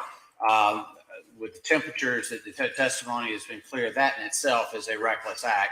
You move past that to 5 hours and 42 minutes where they leave that child in the car. You see on the video, both of them are going in or near the car, or around the car throughout that 5 hours and 42 minutes.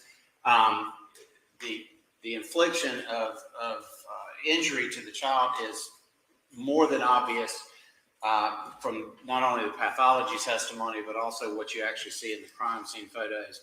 From the standpoint of the murder, again, this is on an implied malice under the Mouzon case, from the standpoint of whether you even use the language that the defense has offered as extreme recklessness. I think you see that as you're watching the video. You see two people that literally do not break a window to get the child out of the car. They put a child in the car at this type of temperature and leave them there. You talk about temperatures that have exceeded what most people can even imagine throughout the entire time. These two people absolutely showing no care or concern for that child as the child literally cooks to death. And it's also clear they did it together. And you actually watch that on the video as well. So I think even from the just the very basic standpoint of the video itself, I think it establishes every element of every one of those crimes. Any response? Yes, Your Honor. Our position is that you don't have a negligent conspiracy. The state's theory is that it was a reckless disregard for human life. And with that, conspiracy is an intentional act. Their argument is an unintentional act, a recklessness standard. Obviously, my argument is under the true statement of law. It's extreme reckless disregard for human life, given the Watson case. But they're having two competing theories of recklessness, essentially negligence, and then conspiracy and intentional act. Those don't marry together. That's the basis for our argument.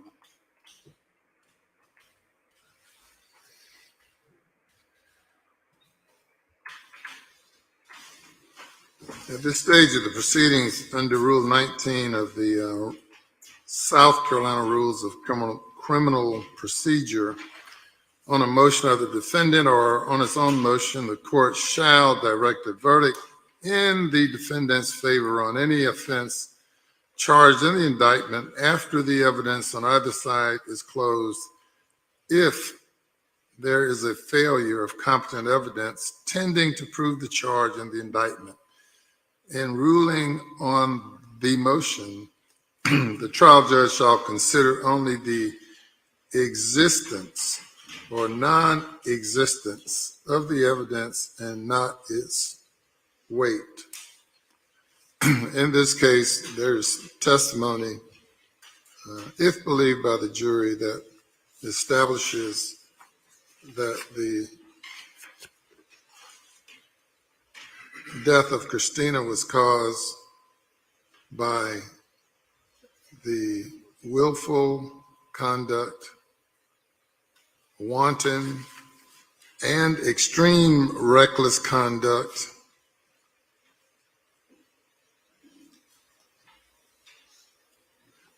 and if not extreme, a conduct that totally shows a willful or an absolute disregard for human life, and if believed by the jury, that conduct that caused the death was the combined conduct of both defendants. There's evidence of voluntary intoxication, which does not constitute a defense. As relates to conspiracy, there's a statutory definition where two or more people combine together for accomplishing a criminal and unlawful act or acts by unlawful or lawful means.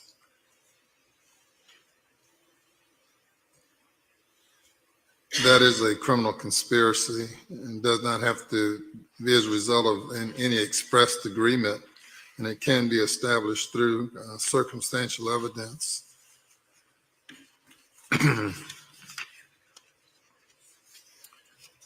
The evidence shows that the parties were, if believed by the jury, would show that both defendants were working in concert with each other to the extent that conspiracy is a proper charge.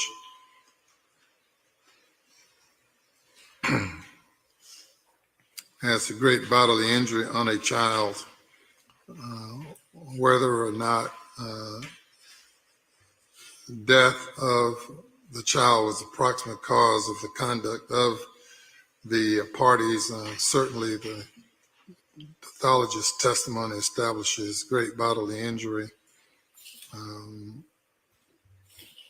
based on the autopsy, all of which is sufficient for the jury to consider each and every charge in the indictment.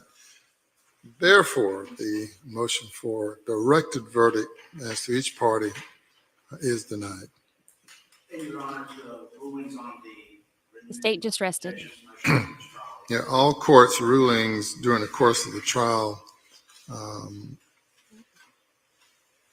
are the same.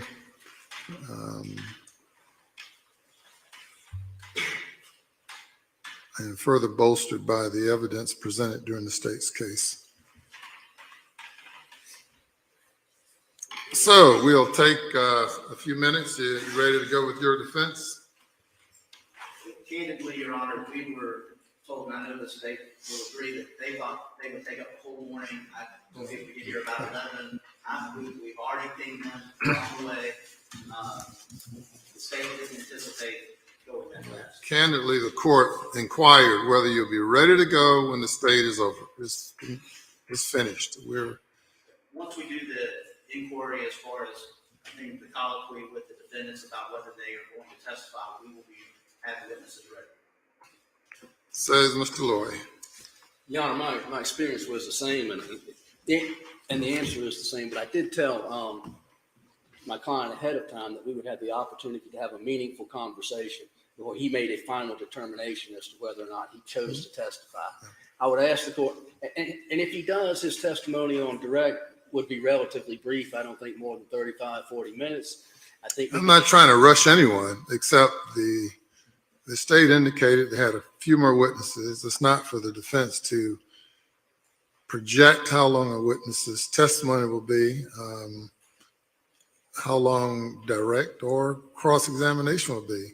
I love Your Honor, him. I asked for 30 minutes so that I can confer with my client and determine his decision as to whether or Yeah, you're not. entitled to confer with your client, and I'm required to engage a colloquy with each defendant as to whether they want to testify and not testify, and to confer with counsel on that issue. My point simply is, when the court gives instructions, don't rely on what the other side says, because you can't predict the time. I thought you all would take up all morning with some other witnesses too, but we're here and ready to go, and we're going to be leaving at noon. So I would request 30 minutes for my client to make a final determination in this most grave decision in his life. well, it might take him 30, it may take him less. It may well take him less, but it would not take him more. If I may, Your Honor, Yes, sir. we got a text from my investigator. He had told the witnesses to be here this morning. My paralegal's going to step outside and make the phone calls. I just didn't want to speak out of turn. We're going to start making sure everybody's ready. So, and of course, we we do have, one at a time for sure. and we of course have the colloquy that needs to happen with the defendants. Thank you. All right. If get the parties to stand. Now let's see. And be sworn. Do you affirm the testimony you about to give the court shall be the truth, so help you God? I need you to speak. I did. Yes, sir. And we'll take a few minutes before engaging in this colloquy with the parties, so we'll take a few minutes at this time. Thank you, Your Honor.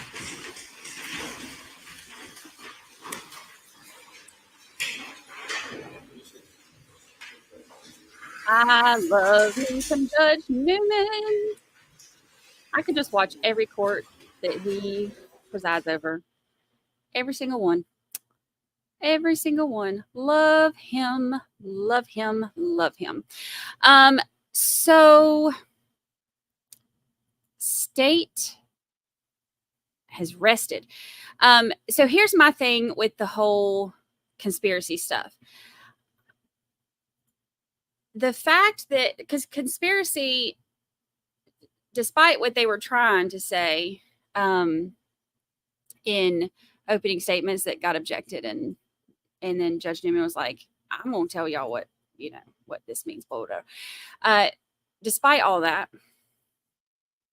I'll give y'all beach cam bigger while we wait. Yard cam. Let's see. Oops. There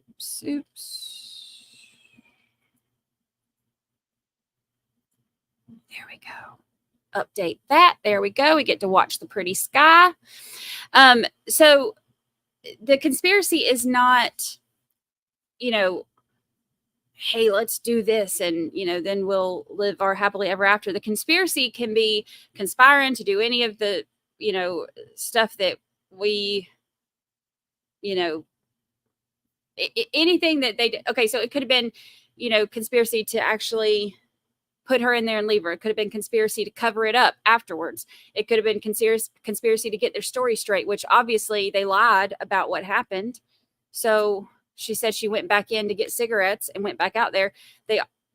If they had the same story and they sat there on that porch swing just a swinging, talking, living their best life while poor Christina's in there in that car, that could be conspiracy. So he wants the conspiracy, dropped, but we watched that video, y'all. There's a whole lot of conspiracy happening on that swing. I was a little bit disappointed that we didn't get to see the call records, but we did have yesterday, the SLED agent said that he looked at the call records. So even though they didn't bring it in, they said that he did look at them, and there was a call to a locksmith, and that he did call 911 at the time towards the end. So very interesting. So my thoughts on this have changed a little bit as we've gone, because I'm curious about, or I've been curious about if they planned to do this or if they were just high and, and did not care. And I think that my thing is, I don't see her, like, how do I say this?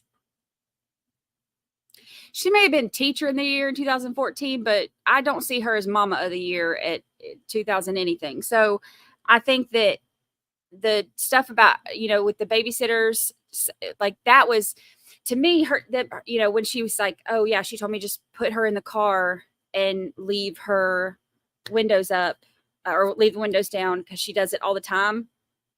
And then for her to obviously do that like it was nothing. If this was not a normal thing for her to just leave her in the car, then she would have, let's just say that first time that she went out there, after she had been out there for, whatever it was, an hour. I can't remember. I have my timeline. And I'm going to record the podcast this afternoon, so I'll go back over it again. But if this had been one of those things where this isn't something that she normally does, and she had gone out there and seen her in that car, she would have been like, oh my gosh, I can't believe, I can't believe you're in the car. I can't believe I forgot. I can't believe I did this, whatever. She saw her in that car multiple times. So if this were something that was just like a one-time tragic mistake, then, the video would not have played out the way that it did. This was, this was nothing new to her, have that youngin' in a car. It is disgusting. And it's infuriating. And so there is, in my non-expert opinion, there's 100% conspiracy, because them being on that porch swing and them just, making out on the porch and him grabbing her fanny, and I gotta stop saying fanny because something different across the pond. Him grabbing her booty and, all that nonsense they were doing, all of that stuff is not consistent with a concerned or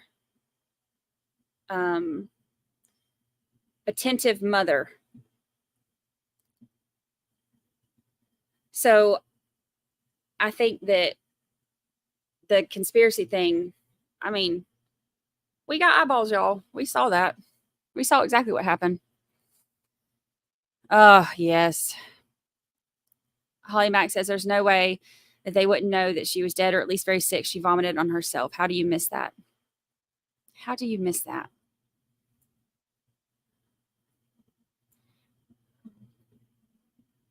I don't.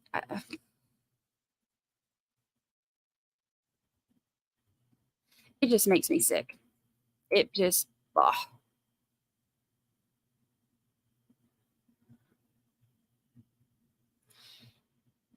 Peachcow says, "Can you consider conspiracy when you don't care to take action to prevent the outcome?" I think that part definitely goes with the homicide part of it. I think the main conspiracy part is everything that happened after. My opinion on whether or not this was something that, like, they planned this to get rid of her, or if this was just an accident, it has kind of changed back and forth, evolved over this. After seeing that, it's, I mean, I still go back and forth. I can see arguments on it for both sides. We did a poll yesterday. I want to do another poll. I want to know, because and before I do the poll, these are the things that I have in my mind. So y'all can tell me what y'all think. These are things that I have in my mind. They were going around, pulling on the doors. So it did look like they were trying to get in there. The keys were locked or whatever in there. And then it doesn't seem like that's just a show for the security cameras, because if they were that concerned about the security cameras, they wouldn't have been swinging and swapping spit on the front porch. They would have been, I don't know what they'd have been doing. They wouldn't have been doing that nonsense. So it's like, on one hand, I think, this was just them being high and not caring about, anybody but themselves. And, and when I say that's just them being high and not caring, I don't mean that. In no way, shape, or form am I saying that them doing meth in the, in there or whatever. Like, no way am I saying that excuses anything. There's a difference between there being a catalyst for something and an excuse for something. And voluntary intoxication on methamphetamine is not an excuse. It is a catalyst for bad behavior. It is, whatever, but it is a voluntary action. This is not like, oh my gosh, I'm so sorry. I had been, doing crystal meth in the basement, and I accidentally, killed you. I'm so sorry. Oops, my bad. It's not that. This is voluntary intoxication. It's totally different. So I think my thoughts have gone back and forth on this about whether or not it was on purpose or just them being drugged out and idiots. Thank you so much, Young and Fanny Mama. I love me some Southern Brandy. Thank you so much. I appreciate the super chat. Yes. Okay, so how am I going to wear this? Do you think this was planned, or And when they read the jury instructions, that's going to be something that we really need to pay attention to, because we need to know which charges there are. And I really wanted to hear the 911 call too. I wanted to hear that. Okay, do you think this was planned or?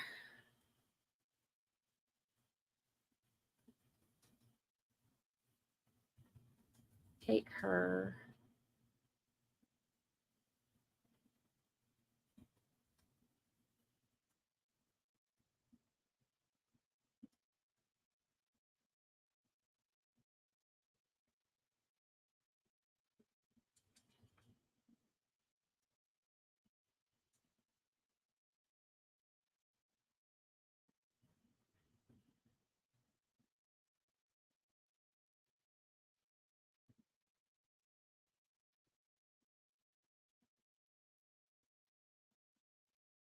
Okay, so planned, accident,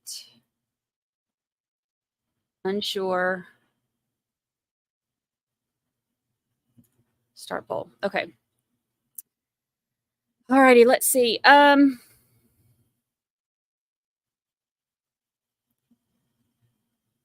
Disregard for human life. I'm telling you.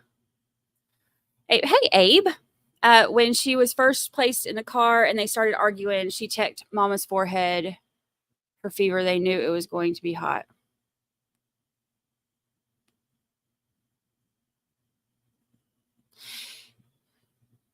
Did you catch the part too where, and this just made me sick to my stomach.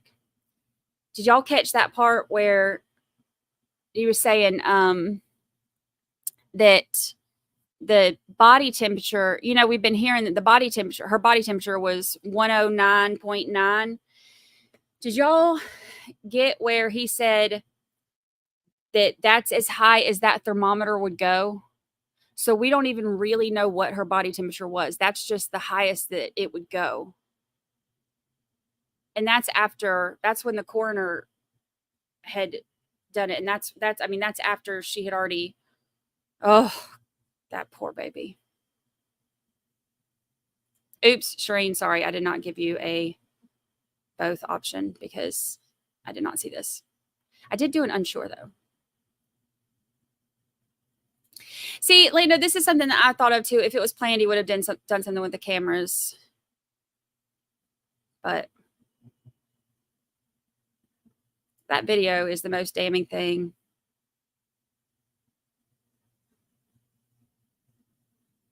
Oh, yes. So I saw this. Listen to learn. I saw this when I went back and was watching some of this last night. And you can definitely see something being Thank you. You may be seated. tossed. And it looks like that key fob that she grabbed off the Did you see what you were looking for? thing. Okay.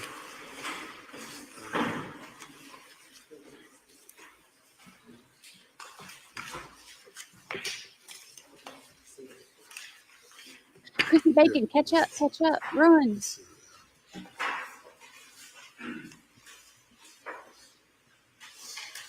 For baby's mom, that's kind of what I was thinking. Maybe it started out as an accident and then we just went with it. So, Mr. King, if you'll stand for me. All right, here we go. At this time, I'm going to explain to you certain of your rights. If you do not understand anything that I say, please let me know and I will explain it in any further details that I might need to. Do you understand what I'm talking about? We've now reached the stage of the trial where you may present your defense. Now, you have the right to claim the protections given to you by the Fifth Amendment to the Constitution. This amendment in part states that no person shall be compelled in any criminal case to be a witness against himself. This means that you cannot be compelled or required to testify. You do have the right to testify on your own behalf, but no one can make you testify. This is a personal right, and no one can waive this right except you. Do you understand? If you decide to testify, you'll be subject to the same rules that govern other witnesses, and you may be examined and cross-examined on any relevant issue in the case. In addition, if you have any convictions involving dishonesty or false statements, or for crimes punishable by imprisonment for more than 1 year, and I determine that the probative value of admitting this evidence outweighs its prejudicial effect to you, the solicitor will then be able to introduce your record to attack your credibility. If you decide to testify, this decision must be freely, intelligently, and voluntarily made, with knowledge of the protections given to you by the Fifth Amendment and the consequences of your decision to testify. If you decide not to testify, I will instruct the jurors that they cannot give the fact that you did not testify any consideration whatsoever, and that there is to be absolutely no prejudice to you because you did not testify. It's left entirely up to you whether or not you testify. You may talk with your lawyer, family, friends, or anyone else, but the final decision will be left entirely up to you. Do you understand what I've explained? Do you have any questions about what I've explained? Can you speak up? No, sir. Have you discussed with your lawyer whether or not you should testify? Yes, sir. Do you wish to talk with him some more at this time? And Mr. Lawyer, you said you want up to a half an hour? Yes, sir. Has it a half an hour started?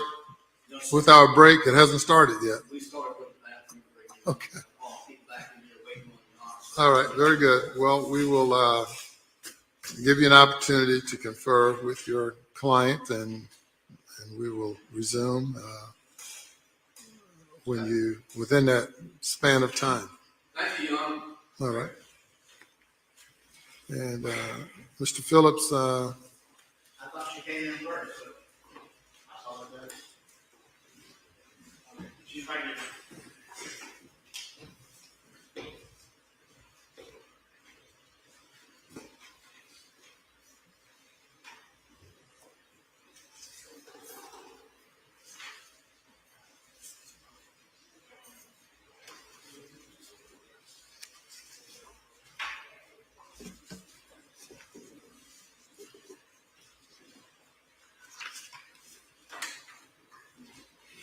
ma'am, if you'll stand for me. If you will stand for me. Ms. Pangalangan, at this time I'm going to explain to you certain of your rights regarding your right to testify. If you do not understand anything that I say, please let me know and I will be happy to explain it further. Do you understand what I mean? We've now reached the stage of the trial where you may present your defense. Now you have the right to claim the protections given to you by the Fifth Amendment to the Constitution of the United States. This amendment states in part that no person shall be compelled in any criminal case to be a witness against herself or himself. This means that you cannot be required to testify. However, you do have the right to testify, but no one can make you testify. This is a personal right of yours, and no one can waive this right except you. Do you understand? Now, if you decide to testify, you'll be subject to the same rules that govern other witnesses, and you may be examined and cross-examined on any relevant issue in the case. In addition, if you have any convictions involving dishonesty or false statements, or for crimes punishable by imprisonment for more than 1 year, and I determine the probative value of admitting this evidence outweighs its prejudicial effect to you, the solicitor then will be able to introduce your record to attack your credibility. If you decide to testify, this decision must be a free, intelligent, and voluntary decision made by you. With full knowledge of the protections given to you by the Fifth Amendment and the consequences of your decision to testify. If you decide not to testify, I will instruct the jurors that they cannot give the fact that you did not testify any consideration whatsoever, and that there is to be absolutely no prejudice to you because you did not testify. It is left entirely up to you whether or not you testify. You may talk with your lawyer, Mr. Phillips, family, friends, or anyone else, but the final decision will be left entirely up to you. Do you understand what I've explained? Do you have any questions about what I've explained? Have you talked with Mr. Phillips about whether or not you should testify? Pardon? Do you wish to talk with him any more at this time about whether or not you should testify? All right. Very good. The solicitor, with regard to possible impeachable criminal offenses, do you have anything on either defendant? No record at all on Ms. Pangalangan. On Mr. King, there's some records, but nothing that I believe would be proper under impeachment. So no, sir, we don't. All right. Very good. And so we will give you an opportunity certainly to talk with your lawyers if your other folks. Yes, sir. I know we have at least one here and the others are in rounds. No. Okay. So Very good. we're working on it. And Okay. as far as her decision, a lot that may depend on, obviously, since it's a joint trial. Okay. Thank All you. right. We will be in recess, waiting for word from the parties as to whether or not they're ready to go, or whether they're through discussing whether or not they're going to testify or not testify. Take a break.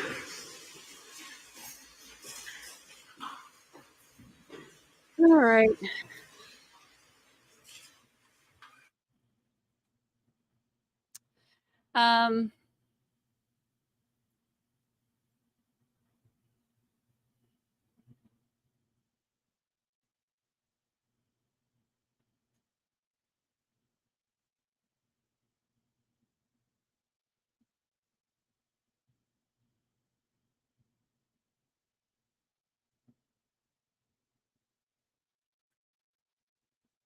I think they're both, if they, well, first of all, even if they don't testify,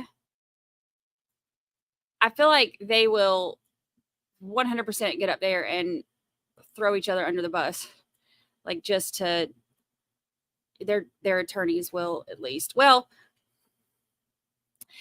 I don't know how John Thomas 2.0 could throw Larry King under the bus, only because that's her daughter, and she went out there and checked on him. So there's not really a way that they can blame it on him, but his attorney will 100% try to put it all on Christina. I mean, Christina's mom, Rita. All right. So in our poll, so the majority of you, 39%, say that it was planned, 33% say accident, and 28% are still unsure.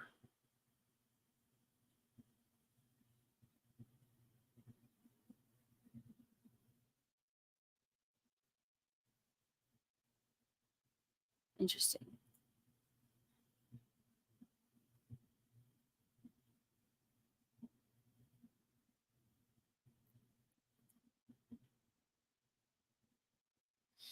My thing is, okay, you can, you know, they can get up there and argue and debate over being a legal stranger and all that all you want to. But being a legal stranger doesn't mean that you don't have to help somebody who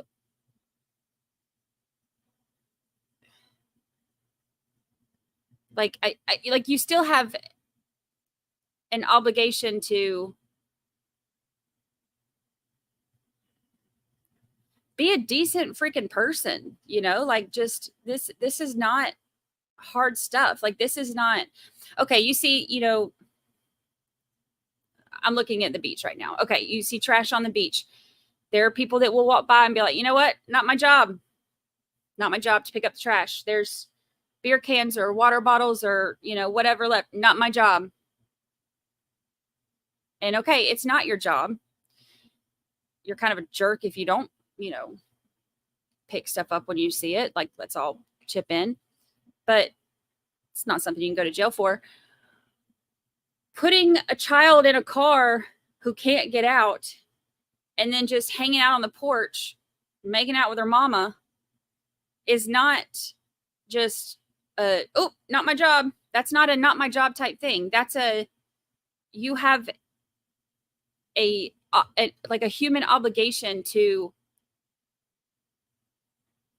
not let somebody die right in front of you if all you have to do to save them is open a freaking door. Like legal stranger or not, that's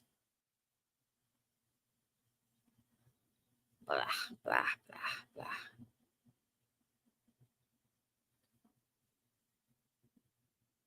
Not a fan of these two. Not a fan of these two at all. And knowing that, this is another thing, knowing that the car was locked and had no urgency at all. Okay, calling the locksmith and, you know, calling a friend or whatever, you know, doing all that stuff, that's great. It's wonderful. If it were, you know, a beautiful November day and there was a nice crisp, you know, crisp fall air among us, sure. You know, make a call first. No, it is August in the South, y'all. Break a window. Break a window. Break a window. It's not that hard. These things are not that hard.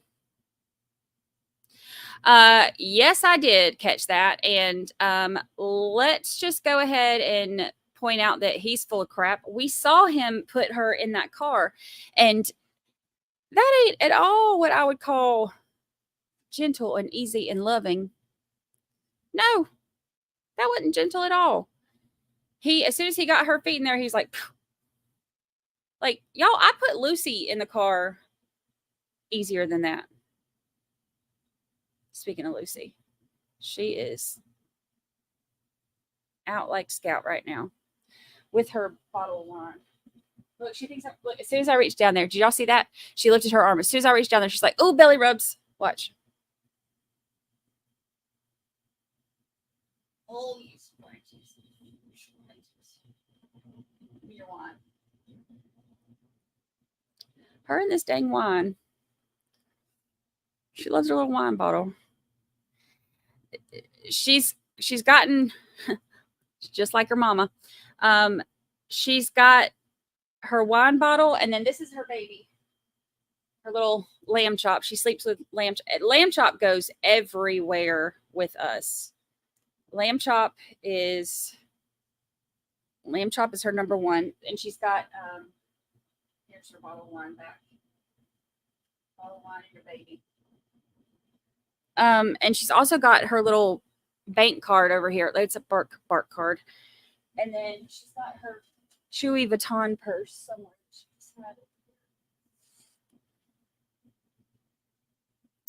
This child and her toys. This child and her toys. Break all the dang windows. All of them. Okay, let's do another poll. Now that we did this poll yesterday, but now that we've seen everything, do you think they will testify?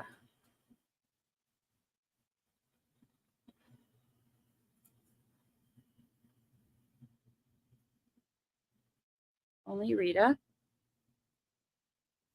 Only Larry. Both. Neither.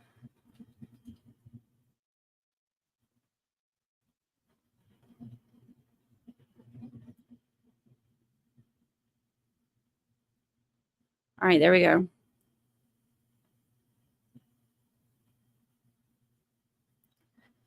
There we go. Let's see.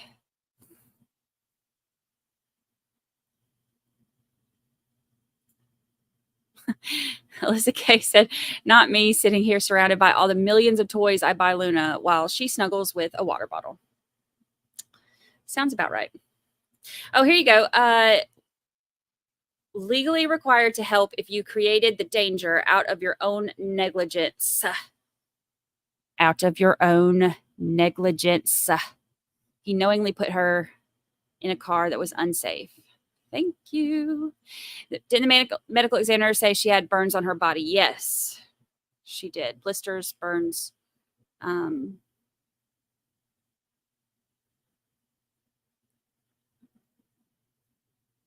Yes.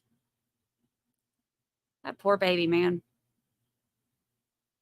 Hi, Casey. Yes, the state has rested, and now we are in a little break while they talk to the defendants to ask them if they want to testify.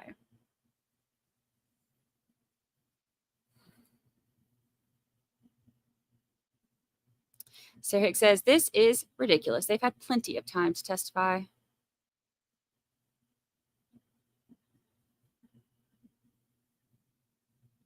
Plenty of time. So annoying.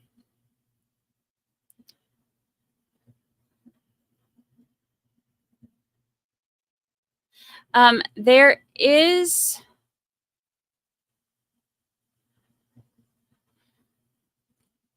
depending on when this one is done. So there is a trial that started that I had looked at. I'd seen it come up. It's like a Hollywood sex therapist. But the reason I somehow it was something about Drew Carey date. I don't know. I don't really know. I'll be honest. I don't know anything about it other than the couple things that I saw, but somehow it's somebody Drew Carey dated or something. A Hollywood sex therapist that was killed, and it started today. So this one is going to be wrapping up this week. Oh, Drew Carey's fiance. Okay, that's what it is. So I say I'm going to go ahead and tell y'all I have not dove in yet. I haven't even belly flopped yet. I just dipped my toes. So I know very little about it, but it started today. So I think what we may do is start that one, and we'll just be a little bit behind.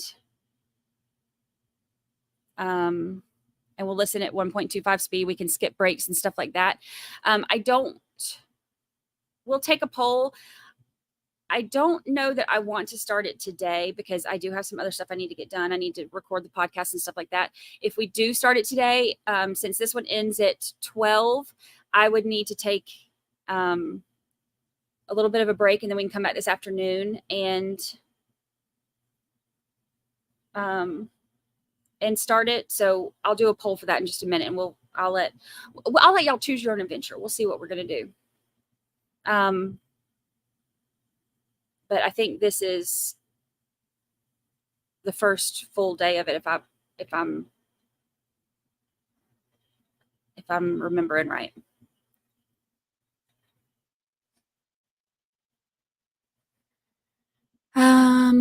Mighty Heidi, love the name. Mighty Heidi, that's our nickname. They are coming back today. Yes, we they're supposed to be back by 9:30. Well, 9:30 here is 10:30 there. 10:30 Eastern. I mean, yeah, 10:30 Eastern, and at the latest with a decision on if they're going to testify.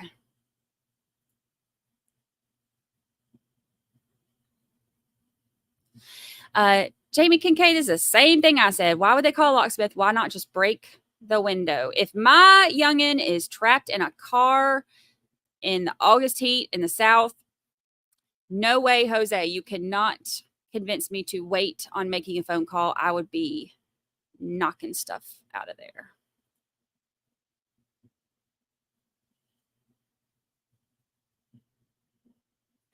Come on, Jams. How are things over by you? How is your little neck of the Floridian woods? We have, you can see the water line right there in front of like our tiki hut and stuff. Like the water's never that high, but it came, so you can see how high the water came, and there's a little bit of wind and stuff, but we got off real easy. It started shifting towards us last night, so I got a little bit nervous, but we're good.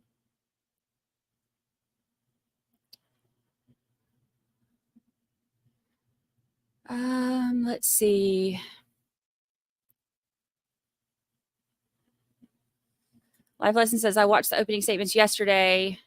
It's just Pacific time again. Yeah, because I think they did openings yesterday, but today's the first full day, right? Or am I wrong? Like I said, I don't know that much about it.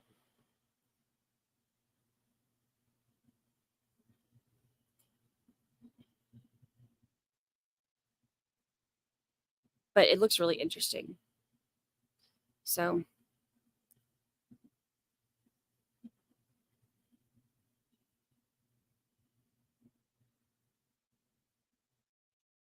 all right. We have I'm going to end this poll and then we'll do a poll on that. All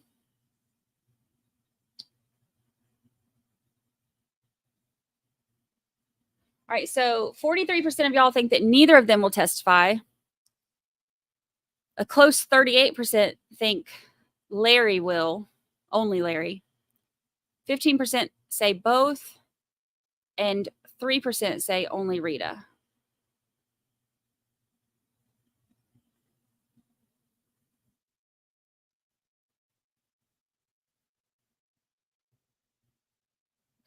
Okay.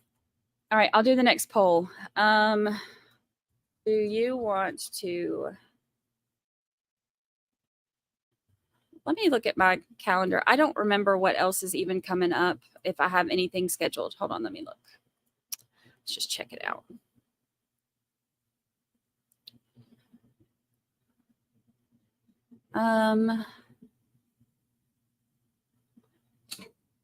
Oh, there's a hearing today. I need to look. Totally forgot.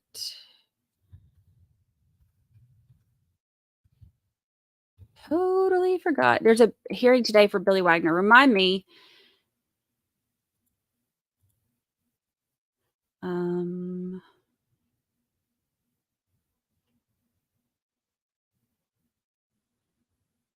There we go. And I'll look that up. Okay, so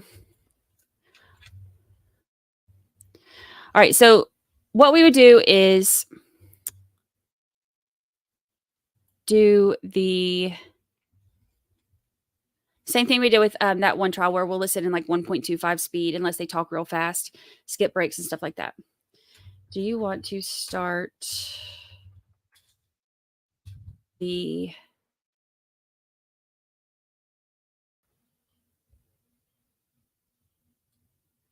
What are they calling it? The Hollywood stalker something? What are they calling it? Hollywood. Okay, Hollywood sex therapist murder trial. Hollywood sex therapist murder trial. All right, so my answers will be yes,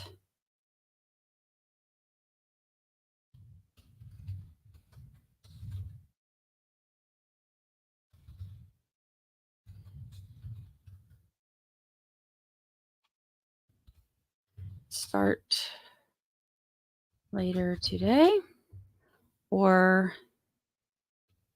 yes, start. This is in verdict.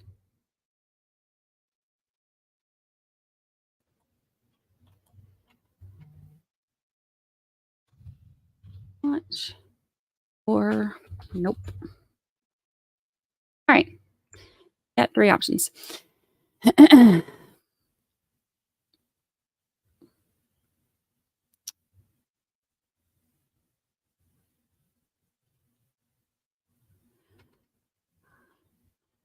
All right, let's see.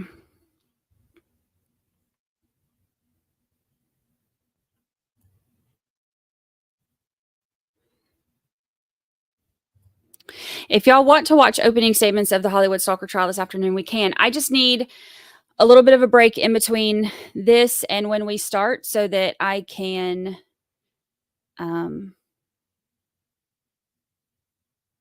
get a couple things done and record the podcast so that we can get it out. But since we're ending early, we can do it. Did they do a full day yesterday, or did they just do... I was under the impression that they finished jury selection and then did openings, and they didn't do anything after openings, but I could be wrong.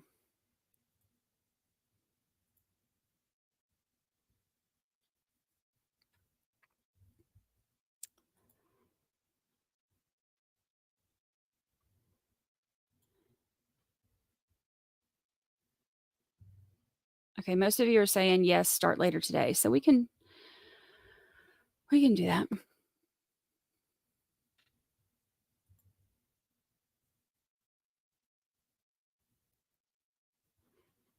Okay, so it was just openings yesterday. All right, so full days today. Okay, so we haven't missed that much.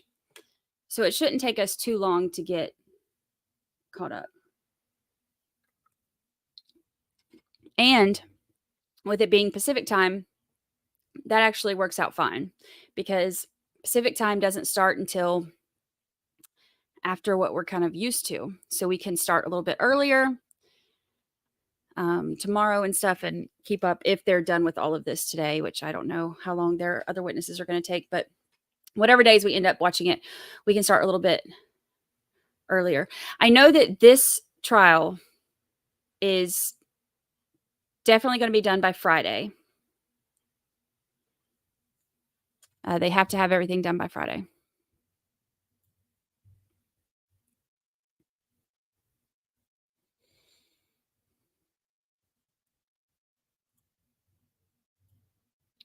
How much longer before defense comes back? Right now it's 9:21, 10:21 their time. And it was like 9 o'clock when they said they needed 30 minutes tops.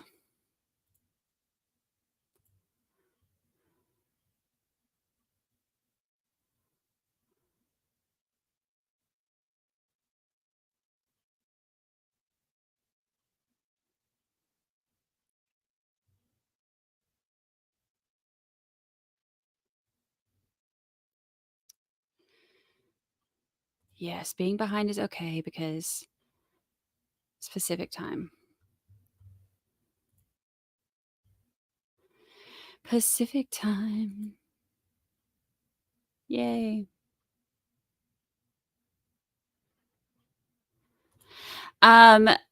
Jen says, my dad wants me to take his Shih Tzu dog.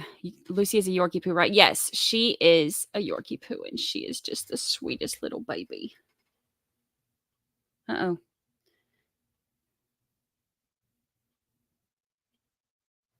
We have a shooting in Paramus. I don't know anything about New Jersey. In New Jersey.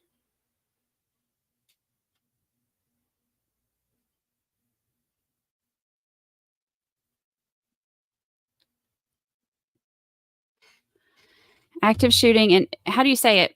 Paramus? New Jersey?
Oh, we'll see what they say.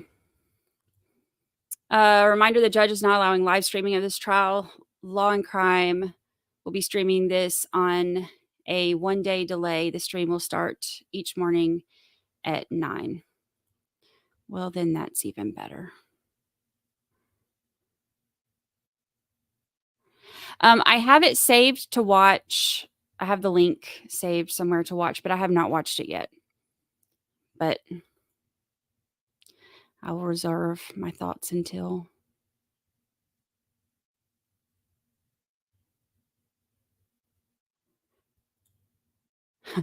Raven. Raven is a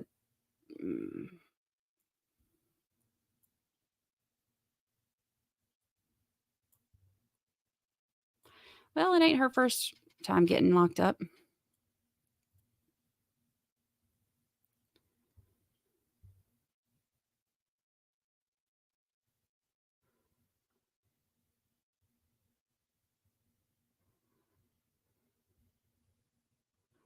She's something else.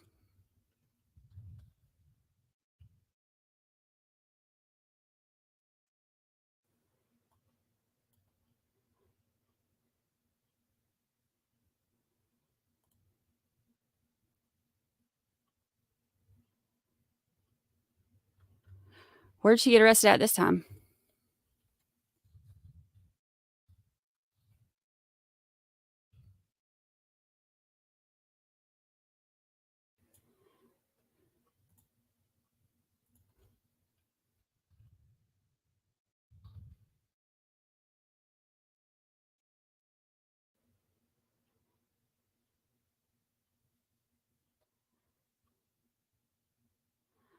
Um,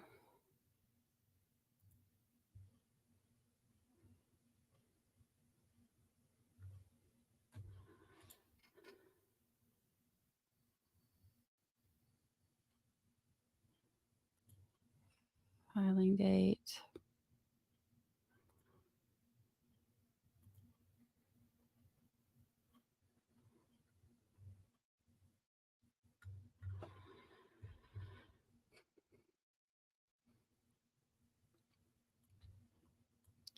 I'll see if I can pull some stuff up on it. I'm not a fan of her. Not a fan.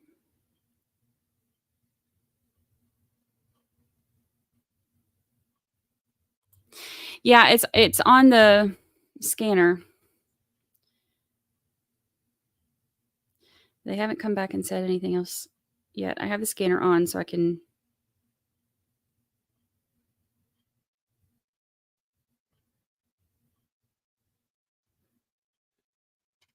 see what they say. I tweeted the link because I'm not going to be able to listen to it when it starts, but I tweeted the link.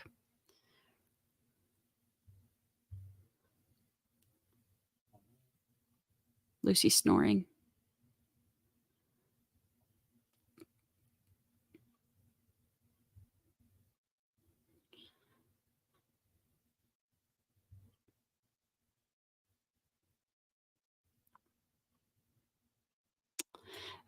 It's on. I have a scanner app on my phone.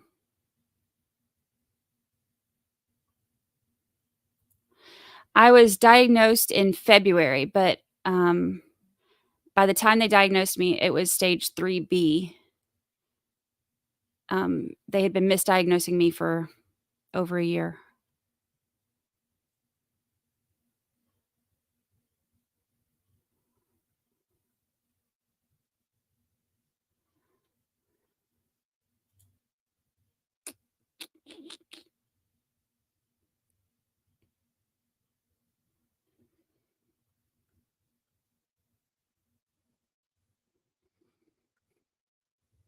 Y'all have to send me the thing about Raven. I'll try to look it up, but I have so much to do. It'll take me a while.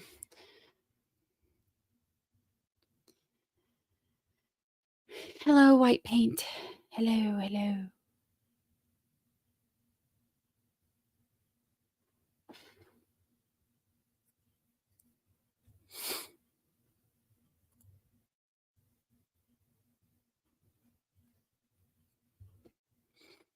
Raven's daughter was breaking plates.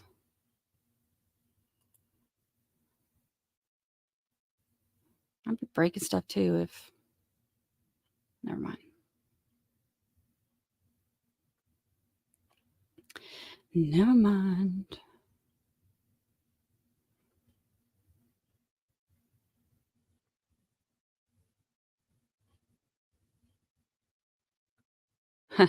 Yeah. So, funny story about the mugshot.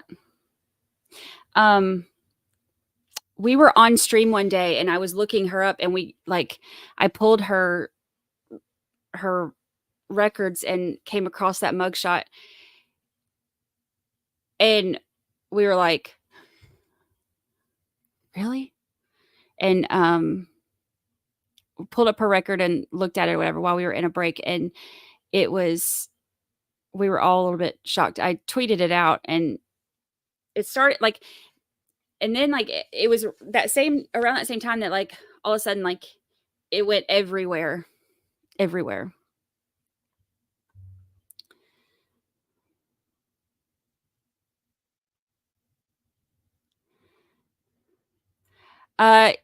Do they ever rent those condos out as Airbnb? Yes, the majority of them in my building are Airbnb. There's only about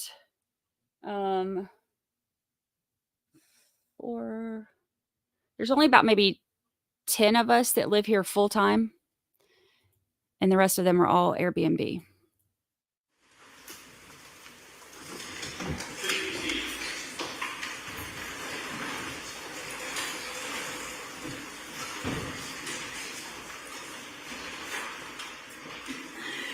Ms. Pangalangan, have you had a chance to talk with your lawyer about whether you're going to testify or not testify?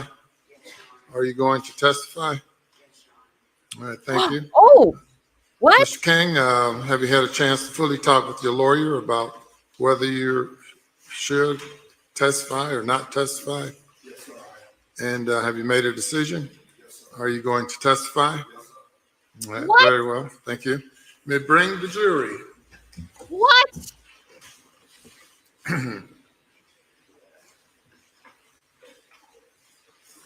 Who's going first? I will be on. All right.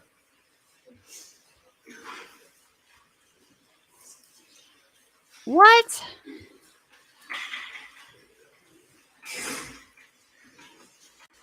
I am shocked.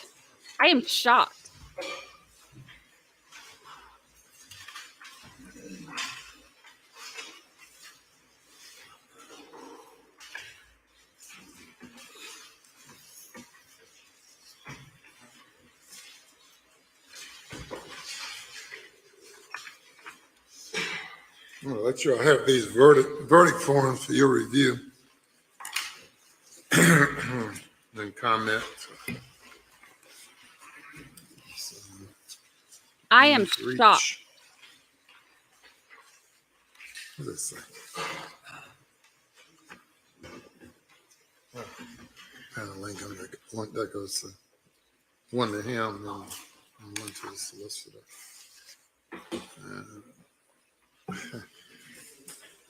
Yeah, we got, let's see. Yeah, solicitor. And that's the other lawyer. Yeah, to the solicitor. No, it's to the other lawyer. Did he get two? He got two already. Okay. I am shocked.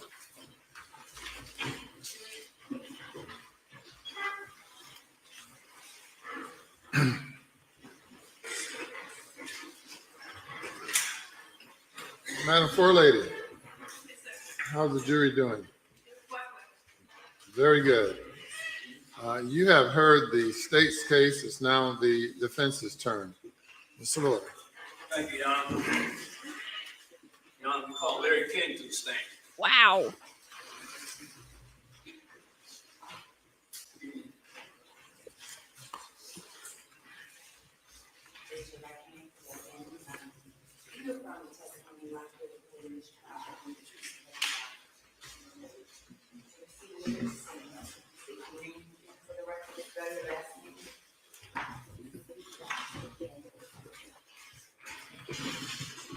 How y'all doing? No, sir. You can ask Uh-uh. me questions now. Just Right. answer. My name's Larry King, King, And Mr. King, where are you from, sir?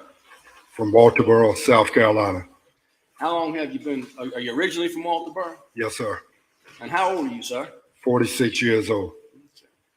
If you would, tell the ladies and gentlemen of the jury a little bit where you work. Do you have children? Yes, sir. I have two sons, 23 and 21. I have a 4-year-old grandson.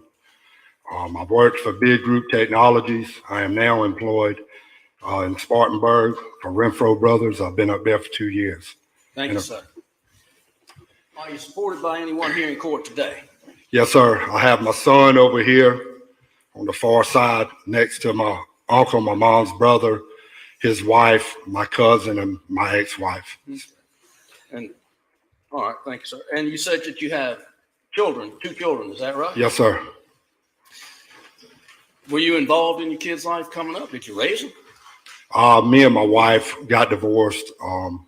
But yeah, I was absolutely in their life. In 2014, they came and moved in with me, and they stayed with me on up till they got moved out the house. Okay, so from 2014 on, you say you raised those children? Yes, sir. And you were involved in their life up until then? Yes, sir. Okay. Did you have problems related to that? Anything? No, sir. Mr. King, are you employed now? I think you said you were. Yes, sir. I've worked for Renfro Brothers in Spartanburg, South Carolina. Okay. And have you had a pretty steady history of employment? Yes, sir. What do you mean by that? I've had 5 jobs in my life. Okay. And have there been gaps when you didn't have them, or you always worked? I always worked. Thank you. There's been a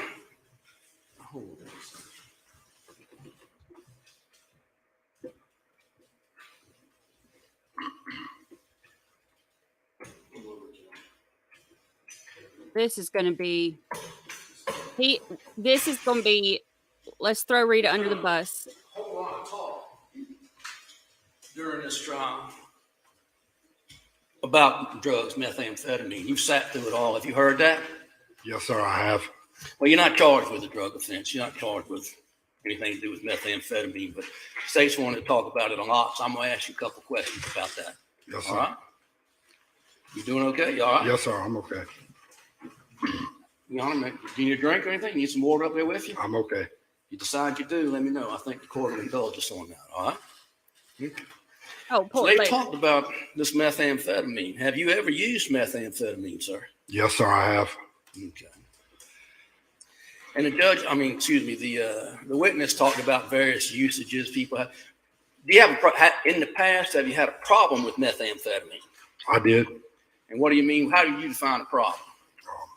I was a drug addict. You were addicted to methamphetamine. Is that what you I tell me? You were? was addicted to methamphetamines. Okay.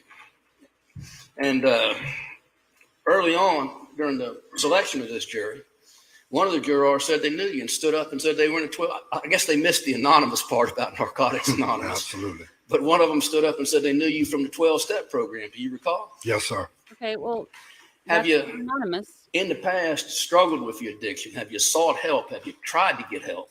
I did, and the last 2 years I moved to Spartanburg and in a Christian recovery-based center, and been in a program up there, and I've worked and lived in a recovery house, with other clean guys that were trying to, just been where I've been and trying to put the Lord first and do the next right thing. All right. So, you look a little different today than what you did in the video that most of us watched. I know you didn't watch it, but you look like you put on some weight or some size. Is that right? Yes, sir. Does that have anything to do with your recovery? Yes, sir. Just putting God first, getting clean, and trying to be more of a family man and doing the next right thing. And When the doctor was talking, he said that methamphetamine had sometimes been prescribed for weight loss. Like I say, you don't look like you've lost any weight since then. Have you put weight on? yes, sir. Are you healthy today? Yes, sir. Are you clean today? Yes, sir. How is it that you can tell the ladies and gentlemen of the jury that you've always worked, you've had 5 jobs in your life, you've always been gainfully employed, and in the same breath tell them that you were a drug addict, a methamphetamine addict? I was a functioning addict. I used daily to function, and it was just a part of my life. And, When you say you used as a functioning addict, tell me what you mean. I had to have it to go. I had to have it to work. I used it to do anything I done. And were you able to work when you used the substance? I was. Were you able to drive or whatever, just to meet your normal obligations? I did. Okay. And what she talked about tolerance. Had you used enough of this stuff to develop a tolerance to it? Absolutely. Okay.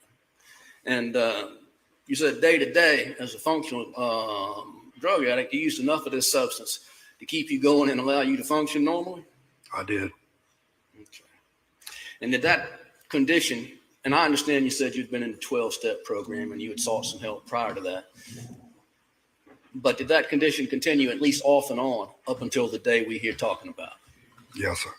Okay. And subsequently, you've gotten to where you've described today. Is that right? Thank God. Yes, sir. All right. Thank you.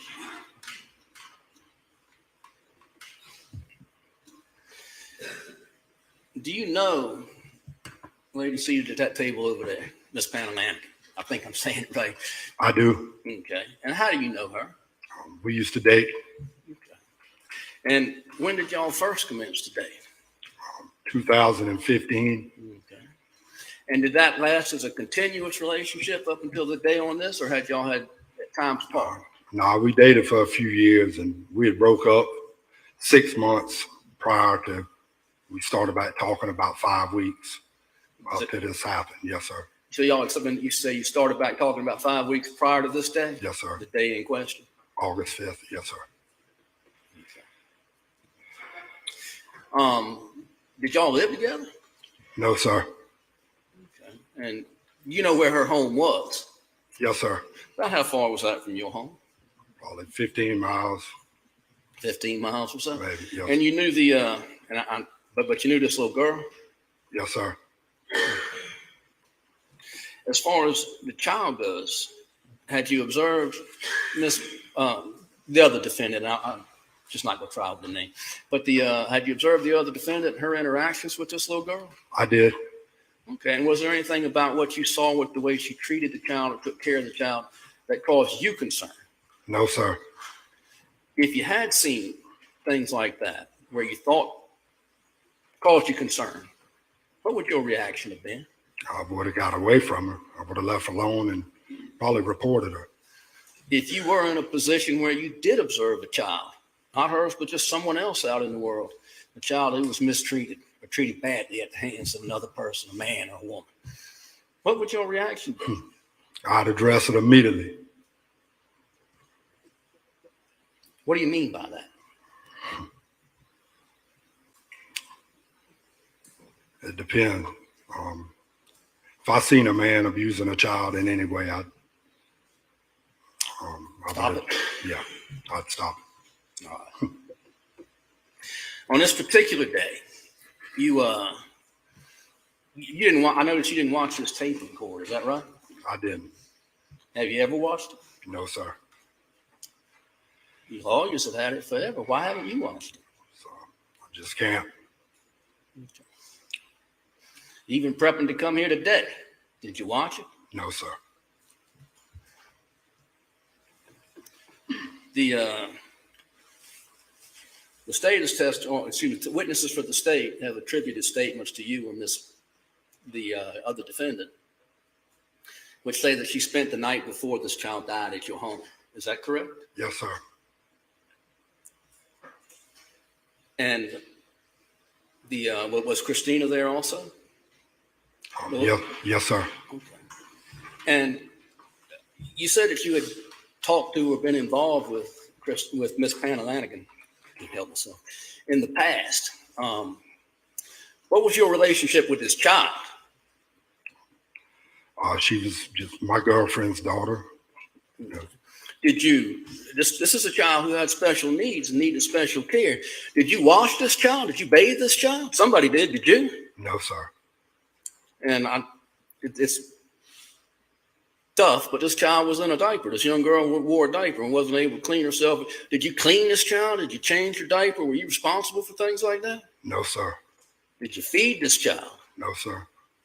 Did you put her to bed or get her up in the morning? No, sir. Were you financially responsible? Did you pay any child support or anything for this child? No, sir. And this may have been answered, but was she your daughter biologically or anything like that? No, sir. Irrelevant. Regardless, the night before they spent that night at your home, is that right? Yes, sir. And tell me how in the morning you got up and you and Miss, or I'm sorry, did you go to bed that night? No, sir. I've been up all night. Okay, was that partly due to that methamphetamine use? Yes, sir. Okay. And when you got up in the morning, did you and the other defendant have a conversation which led to what we saw on the porch? That is, you carrying the child out. Yes, sir. Okay. Yes, sir. Tell the ladies and gentlemen what that I don't want you quoting it, but just tell them what the conversation Yes, was sir. about. Just about her being involved with somebody else, and we had talked about it, and some things broke my heart, and I just asked her to leave. And All right. So it was about basically what you would call infidelity. Is that right? yes, sir. Okay. And in the course of that conversation, did she confirm that, in fact, that had happened? Yes, sir. Okay. And when she said that, yes, that had happened, what was your reaction? I was just hurt. You were hurt? I was hurt. And what that was your reaction. What did you do then? I mean, what did you say or what did you do? I asked her to leave, told her I'd call her later. Okay. Did you lose your temper? Did you smash anything? I mean, Absolutely you're a not. big fella. I mean, you were a big fella even then, but you're big now. Absolutely not. Okay. You didn't break anything in the house? Did you grab her or shake her or anything? No, sir. Okay. You asked her to leave. Yes, sir. And did she agree to leave? Yes, sir. Okay. And then what happened next? I put a child in the car. All right. Well, you say you put the child in the car. Did you carry her out? Yes, sir, I did. Okay. And why were you the one to carry her out? Rita has a extra kidney, has a lot of trouble, health trouble, and her daughter was getting heavy for her, and so she asked me to carry her. Okay. And thinking back, I know you say you hadn't watched that tape, but thinking back, would there been anything inappropriate, wrong, or rough about the way you would have treated that little disabled girl? Man, absolutely not. Never. Can you imagine a circumstance where that would be your reaction? No, sir. Okay. So you stated you carried the child out, and we've seen the tape. Placed her in whose car? Rita's car, Okay. And where did you put her in the car, if you recall? and behind the driver's seat, on the driver's side, in the rear. Okay. And you stepped away then? Did mom come and like get her settled or seatbelt or something like that? I think so, yes, sir. Okay. And think carefully. Well, if you need to. Was the car running when you put the little girl in? Absolutely. Okay. You say you're from Walterboro, is that right? Yes, sir. We know, we've heard, and everybody else knows it gets hot in Walterboro, yes? Yes, sir. And you grew up here. I know the state went to great lengths to prove to the ladies and gentlemen of the jury that if you park a car in the sun in the summertime in Walterboro, it gets really hot. It gets too hot. Were you aware of that before the scientists testified? Yes, sir. You figure everybody in Walterboro who's got a car knows that happens, whether or not they hear from that scientist? Absolutely. All right. Would you have left that little girl in that car if that engine wasn't running and the AC wasn't on? Never. Never. Even with your feelings hurt, sir? Never. All right. So you put the little girl in the car and you say the engine was running. Can you tell me what happened next? Just next. I went back inside. Okay. Well, did you and she have a let me ask you this. Up until the time y'all discovered that little girl's body, was there anything unusual or scary about this day? No, sir, it was another normal day. I thought everything was, I had no idea that anything was not normal. Were you trying to memorize the events moment by moment? No, sir.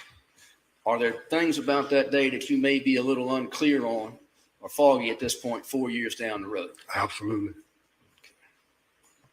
Well, if somebody told you they watched that tape and you and Rita had a conversation in the yard after that child was put in the car, is that something you would deny or something you would just say, I don't recall it?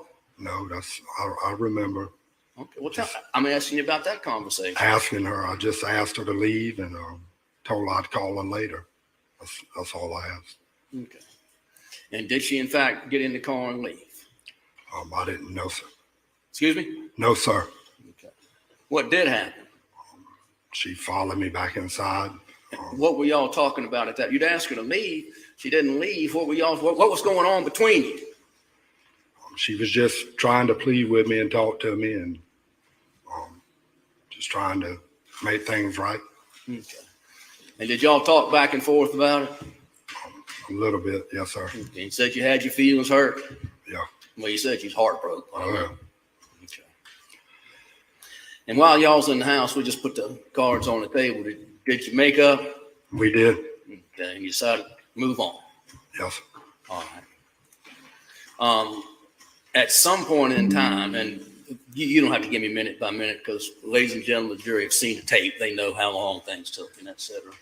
But at some point in time, did the defendant at a other counsel table, did she attempt to leave? Yes, sir. Okay. And what happened when she tried to leave? She came back in and told me her keys were locked in her car. Said the keys were locked in the car? Yes, sir. And what was your reaction to that? Not my problem. You cheated on me. Get out of here. That was loud. No, I tried to help her get in the car. I didn't know that anything other than that was wrong, to be honest. Okay. Was the car still running? The car was running. Were you worried about the situation? No, sir. Not really. Okay. And if you had known, and I know you've seen what we've all seen, if you'd had any inkling that that's what was going to happen or was happening, what would your reaction have Man, been? I would have knocked that window out of that car and got that child. But you did. I had no idea. Huh? So you made an effort to get the child out of the car, is that right? Yes, sir. Or to get the car open. Were you successful in that? Not right away, I wasn't. Okay. And how you tried is not important, but do you recall what you did to try to get into the car? Some of it, yes, sir. What did you do? I tried to get in. I think I tried to pry the door. I offered to knock out the sunroof, but Rita didn't want me to do that. You say you offered to knock out the sunroof? Yes, I did. Not your car? Not my car. Okay, but you offered to knock out the sunroof, and she said no. Yes, sir. Do you recall what she did say other than just no? It's 4 years later. I know you didn't remember. She Objection here, sir. Repeat the question. Did you ask her if she want? Your answer was, excuse me. Earlier you said. Repeat the question. I'm gonna take a different question if it's okay. Pardon? I'm gonna take a different question if it's okay, Your Honor. Your answer earlier was you offered to knock out the sunroof. Is that right? I did. After offering to knock out the sunroof, did Ms. Pangalangan respond? No, I'm not asking what her response was. I'm asking, did she respond? She did. And after her response, did you knock out the sunroof? No, sir. Thank you. Did y'all then come up with a different plan? Yes, sir. And what was that? She said she had a spare key at her home. Okay. And were you at this point just done with the operation, or do you continue to try to help? I continued to try to help. What did you do to try to help? I went and took her to get another spare key. Okay. And when you left, was the engine running? Yes, sir. And was it running when you got back? Yes, sir. And did you think that AC was on? Yes, sir. when you got back and you had that key fob, and did y'all retrieve a key fob? She did. Okay. And when y'all got back, were you able to pop the, just pull up with the key? Did that solve the problem? Did you pull up, hit the fob, and unlock the door? No, sir. Why not? I think the batteries were weak in it. It wasn't working. Okay. It wouldn't unlock the door. So y'all hit it, unlock, and it wouldn't unlock it? Yes, sir. Had a real problem now, or at least she had a real problem. Is that fair? Yes, sir. What did you do to address that? I called Robert from Stokes Lock and Key. Did you just say that? Do you know someone there? Yes, sir. Robert, the owner. Okay. So you called the owner of Stokes Lock and Key. And what was the purpose of that call? So he could help me get in the vehicle. And if in fact you made that call, would that be reflected on the videotape? I mean, were you in the yard when you made that? Absolutely. Yes, sir. Okay. So you called Stokes Lock and Key and you spoke with a person you knew there and asked how to get in the car. Is that your testimony? Yes, sir. And what did he tell you?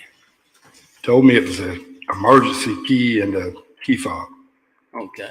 And the emergency key and the key fob, people may know what that means, but apparently you didn't at the time. So what does that mean? It was a key inside the fob that you separate it and pull out a key. And you were never able to unlock it automatically. Never.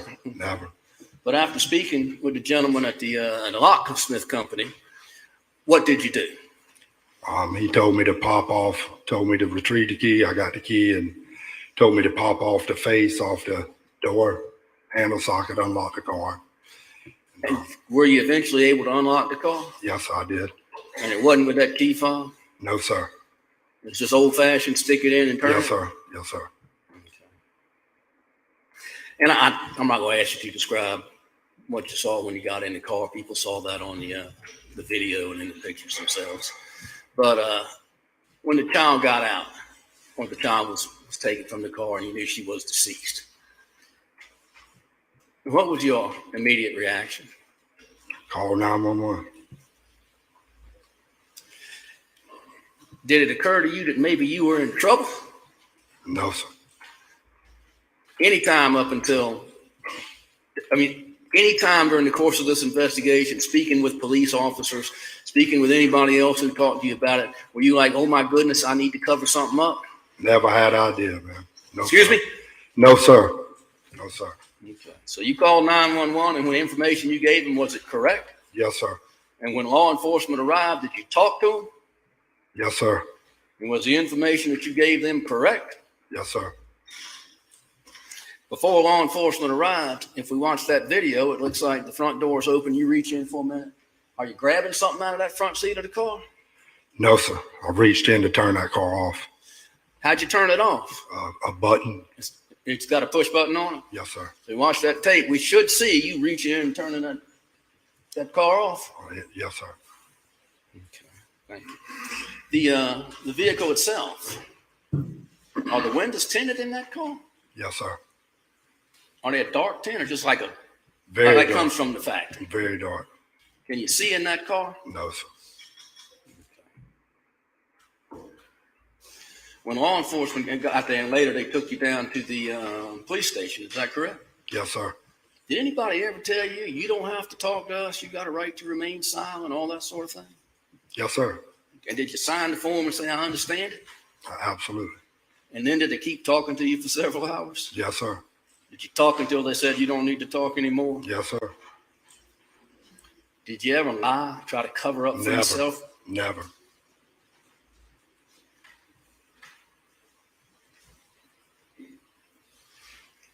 One moment, John.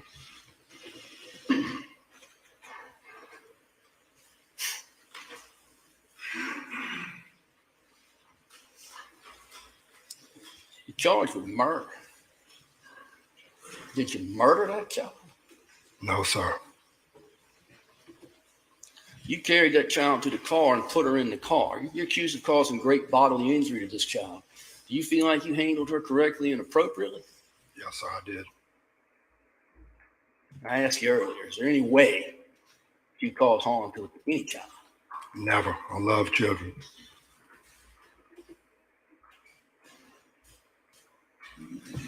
And for some ungodly reason, I have no idea still, you're charged with conspiracy. You're aware of that? Julius, disregard the comment of counsel. Close questions. Thank you. You're also charged with conspiracy. Is that correct? Yes, sir. Did you and, I'll say Rita, with no disrespect. Did you and Rita get together and plan some way to kill this child? Absolutely not. Did y'all get together and plan some way to hurt this child? No, sir. Can you imagine a circumstance that could have occurred? No, sir. Mr. King, these other lawyers probably got some questions for you. Try to answer them best way you can, all right? Yes, sir. And again, if you good? Okay. I say now, in the order, who's cross-examination, who goes first? Which way do you want to go, Your Honor? I don't know, I'm posing. Mr. Phillips, do you have cross-examination? I'm good with that. I'll be glad to go, Your Honor. All right. Let Yes. me make sure I understand your testimony, and I guess this is either based on your memory of the event or your comprehension of the event at the time, right? Your testimony today? You haven't looked at the video, you haven't No, done sir. anything. This is either from your memory of what happened or from your comprehension of that while it was happening. Is that fair? Yes, sir. You would agree that everything that was done to that child was done with you and Rita. Is that fair? Yes, sir. You put the child in the car, Rita was standing there when you did, correct? Yes, sir. You were standing around the car with Rita when the child was inside the car, correct? Yes. You went inside the That's witness be allowed to answer. He did. You went inside with Rita, inside the front porch together, did you not? We did. Pardon me? I did. And while you were in there, the child is still out in the car, correct? She was. Now, is it fair to say, and I know we've had some testimony, it's a pretty hot day, it's in August. Your house, correct? Yes, sir. And your house is outside. The car was parked, actually, it wasn't under shade, it was in direct sunlight. Is that fair? Yes, sir. Okay. Now, when you called 911, as you did, first of all, and I want to make sure I'm clear about this, you say that from the standpoint of turning on and off the car, when you put the child in the car was on. But you turned the car off after you got the child, or after you both of you got the child out of the car. Is that correct? Yes, sir. Okay. And you're sure about that? Absolutely. Again, based on either your memory or your comprehension of the event that day, right? I'm sure about that. Okay.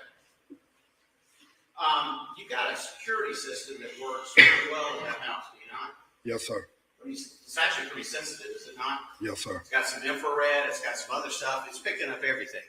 And all those are run cameras around your house, right? Yes, sir. In fact, I think at one point in time, you could actually see a bug fly by and set the camera off, right? Oh, yeah, we saw it. And it was motion detected, correct? Yes, sir. So if there's any motion around your house, it's going to pick that up, right? Right. Okay. Let me go to, if you could go to 11:15 on the camera. Rita came back to your, all right, first of all, you were with John, can we Rita. wait till 11:15? That's what he's going to address. You were with, Your Honor, could I get a ruling? Overruled, proceed. thank you, Your Honor. You were with Rita starting that Friday, is that right?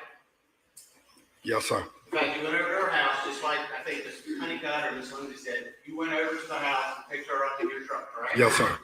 Took her back over to your house. She was with you. That would have been Friday, Saturday, and Sunday, right? Yes, sir. And then at some point in time, Sunday, she went back and got the child. I guess it was in the afternoon because you had to take her back over there. Yes, sir. That was later in the afternoon, right? Yes, sir. So she was with you that entire time. Yes, sir. This is at the same time that I think you also said you were on pretty much a meth bender, were you not? I was. You were. I was. In fact, you were using constantly, were you not? I was. And in fact, you also said you hadn't slept in a couple of days at that point, right? Yes, sir. Do you remember the last time you slept up until that point? I think it was Thursday or Friday. Okay, so for Friday, Saturday, Sunday, you are doing meth all 3 of those days when you're staying up. Rita doing that with you? I don't recall. You sure? Yes, sir. You gonna stick with that? Your Honor, that's You're gonna stick to that. Objection. I apologize. Overruled, I mean, go ahead. Yes, sir, I'll rephrase it. Did you not tell law enforcement that Rita, in fact, likes to put her meth in her coffee and drinks it that way? Did you not tell them that? Maybe I did. May have mentioned that. Okay.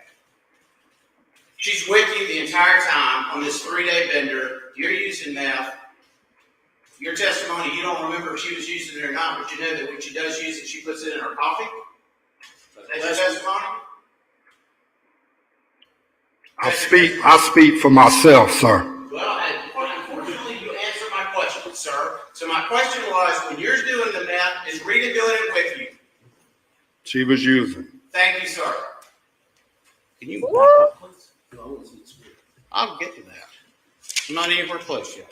Oh, he's So on getting this triggered. 3-day bender that you and Rita are on, did she sleep at all, or were you both up the whole time? She slept. Okay. So you heard the testimony from the, actually the toxicologist that talks about, and she actually talked about your under influence going up and coming down, and in fact, I think she even actually mentioned that while you're on it, taking it, you're staying up. That's not unusual. So that's pretty consistent with your testimony of what happened to you. Is that right? Yes, sir. Would you also agree that when you're on meth, and I know you're not on it today, but let's make sure you were on it these days, right? Yes, sir, I was. It's fair to say that you had problems with your decision making, your critical judgment, your cognitive abilities. Yes, sir. So everything she testified to as the effect of methamphetamine was pretty much what you were experiencing. Is that correct? Yes, sir. And in probably, in fact, including the increased libido. Yes, sir. Jack, it's irrelevant.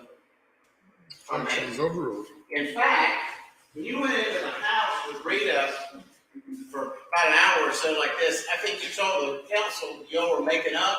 You're going inside to have sex, were you not? We did. And that's while the child's still out in the car. In the air conditioning with the car running. Okay, well, let me go back now to turn the car was on when you put the child in, Absolutely. and you turned it off before the law enforcement got there. Yes, sir. You go to 11:15, or is that somewhere like? Can you see the monitor from where you're standing? Yes, sir. That's the car we're talking about, correct? Yes, sir. This is your front porch. Yes, sir. And speaking to the microphone so these. Yes, sir. And you also testified that your monitor is pretty sensitive, so it's picking up. I was just picking up motion now, but we really can't even see. I guess that's from the moss or anything like that. Any of that stuff is going to set it off? Pretty Possible. sensitive. Possible, yeah. And were you here when the officer testified that up until this point, there had been no motion around that car? Yes, Of course, sir. when you picked her up from the house, you took her back to the house, and she came back. What time did she get back? I don't know. I mean, it was at night, though, right? Like Sunday night? I think, yes, sir. Okay.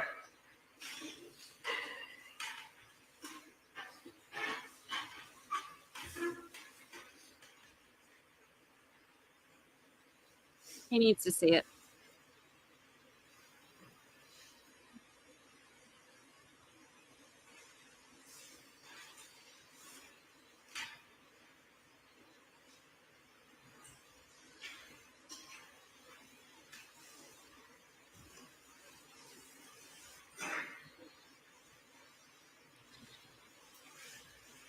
I ain't normally a Duffy fan, but he's nailing this cross, and he knows what buttons to push to get his spiciness to come out. He said, "I speak for myself, sir."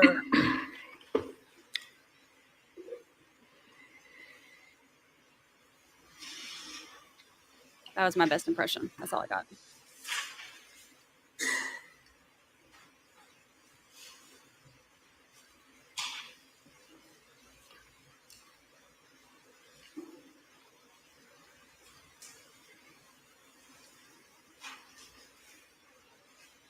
I'm just going to ask you why we're waiting on that. The car's not on now, is it?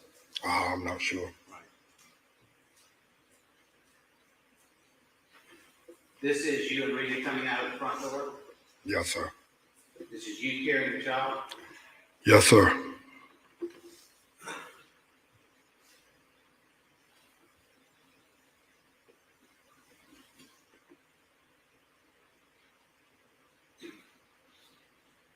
Amen to that, Megan.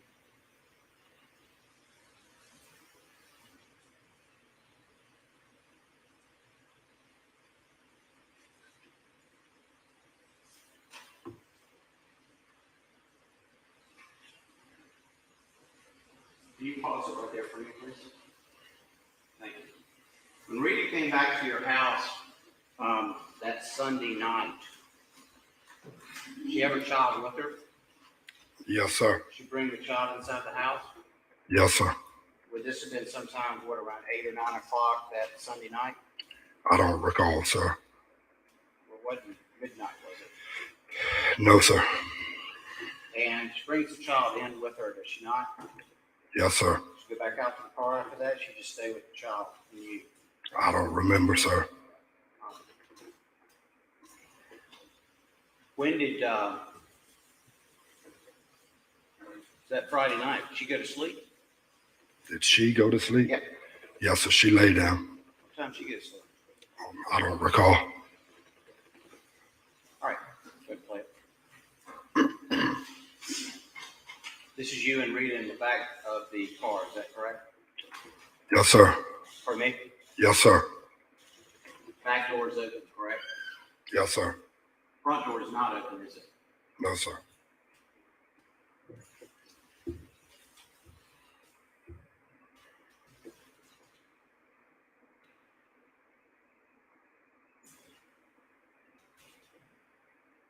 Is this the first time you and Rita had gone out to the car that day? That I'm aware of, I think so. It's the first time I did. Is this you and Rita together? Yes, sir. And I'm assuming this is when when you're upset with her because she cheated on you, right? Yes, sir. Pardon me? Yes, sir.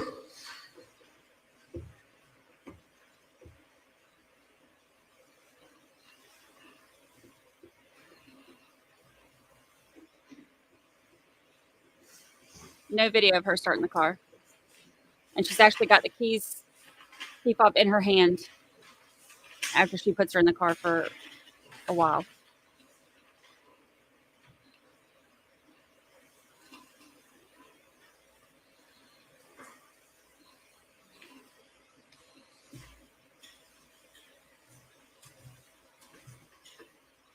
Mine will only start the, What like, I'm gonna I do have is I'm gonna the, fast forward this. Let's start, but it won't Just keep actually- watching it. So let's fast forward the speed since we already know what's on it. so we already know what's on it. Mine will start like the remote start, but it goes off after 15 minutes if I haven't actually gotten in and cranked the car. You have to put your foot on the brake to crank the car. I was told last time I said that people don't say crank anymore.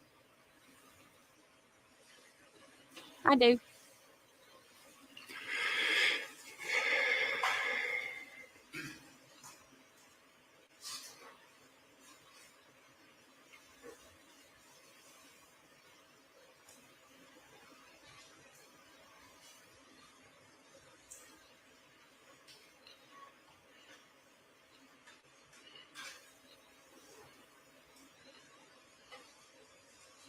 Noli, he said that they had gotten into it about her cheating, so he was telling her to leave. That's kind of what I said yesterday. It looked like maybe if that's what they were fussing about, and then she was trying to talk to him, and they're sitting there kind of doing one of those like toxic arguing things where like you're fussing, but you're also like both wanting attention and confirmation from each other, and he's like, leave, and she's like, I'm leaving, but neither of you actually want that to happen. It looked like one of those things.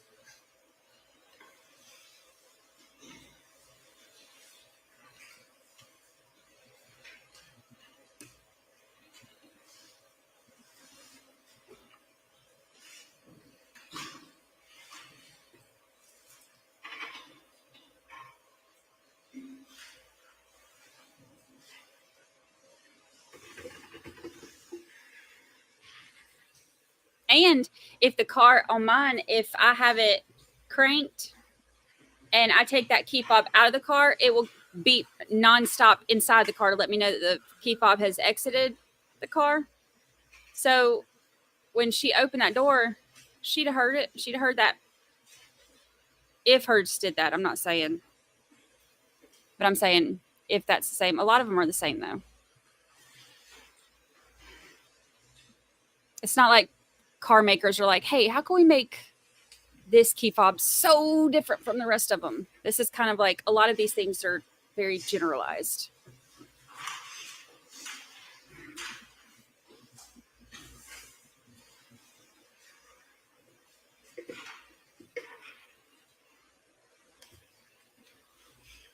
Yeah, the judge wants this over in like 45 minutes. No sense. If you can't see this, or if this goes too fast, you let me know, sir, please. Yes, sir.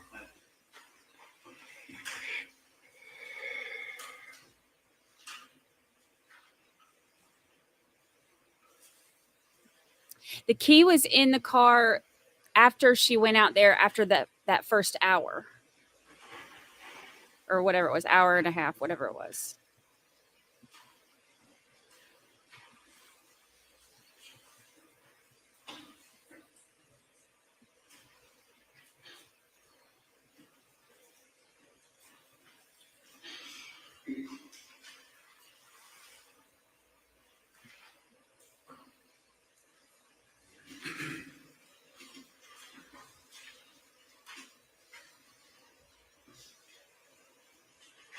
Mine is, let's see, when did I buy it? I bought it when it was 2 years old. So it's 2018.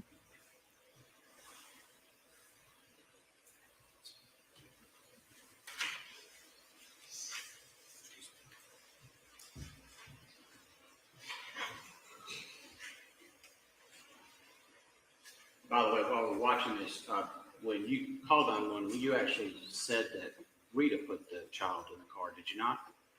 I don't remember, sir. No question, you're the one that put Rita in the car, correct? Cristina, yes, sir.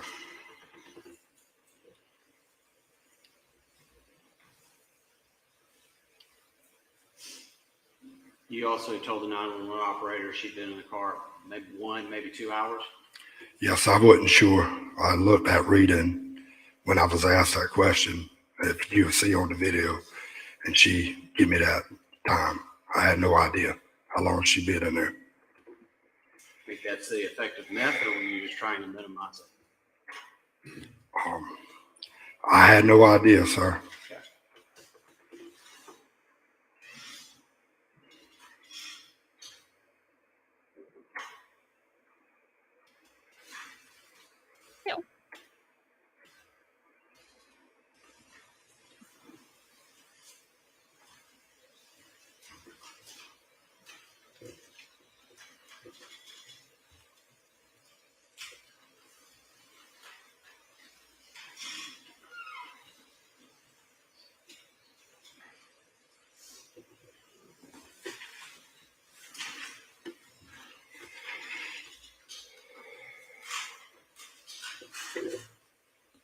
Yeah, mine beeps like crazy. A lot of them will either beep constantly to make sure that you're not, walking away with your key or whatever.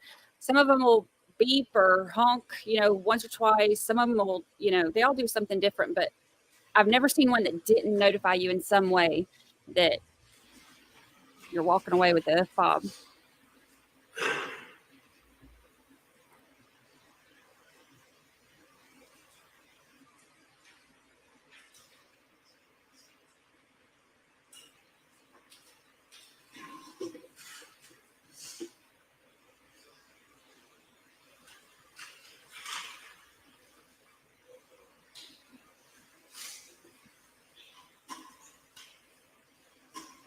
Good point, Nikki.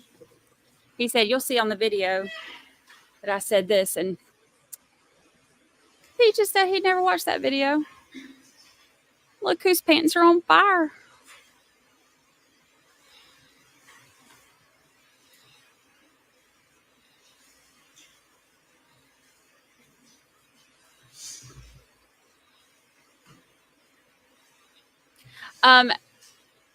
Can't believe they're using the key fob for part of their defense. They had asked to have a key fob expert come in and testify, but that got denied.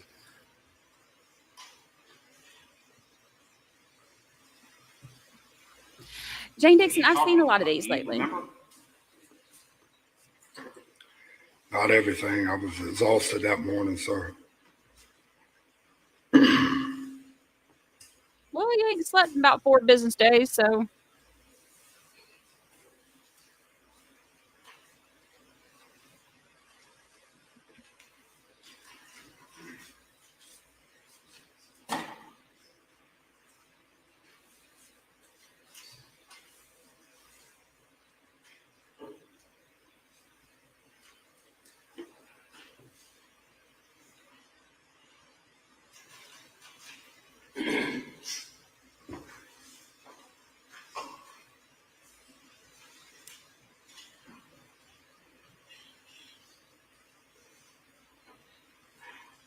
Do you recall if you were arguing at this point or making up or?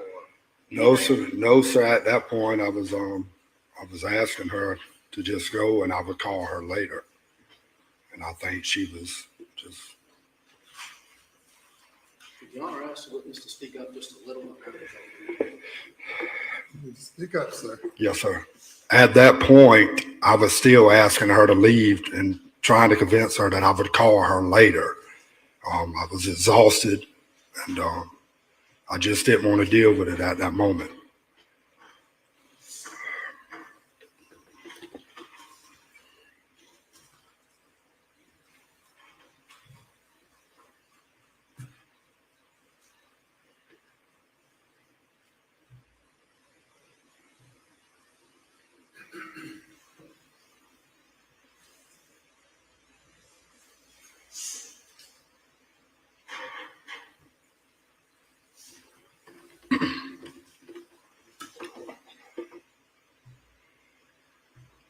Hey, Casey, this is actually the prosecutor. He's on cross-examination now. And we've still got the cross-examination from Rita's attorney, too.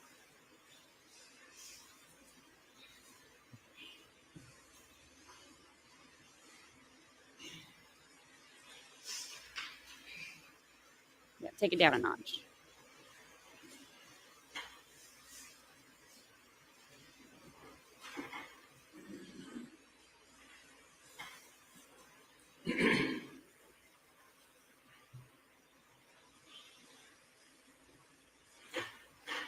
Yeah, they're supposed to shut down today at noon, which is only like 37 minutes. And I am devastated because that means that we're not going to get to hear hers today. They might wait and do hers. Are they having court tomorrow?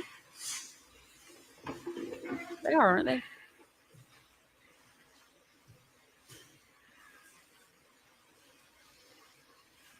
Otherwise Friday, but maybe they'll be like, you know what? Just keep on going. This is too good to quit.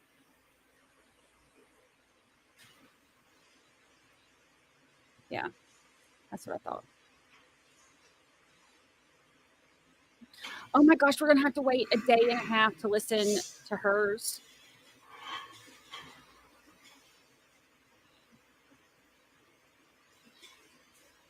We'll use this afternoon and tomorrow to get caught up on the Hollywood trial.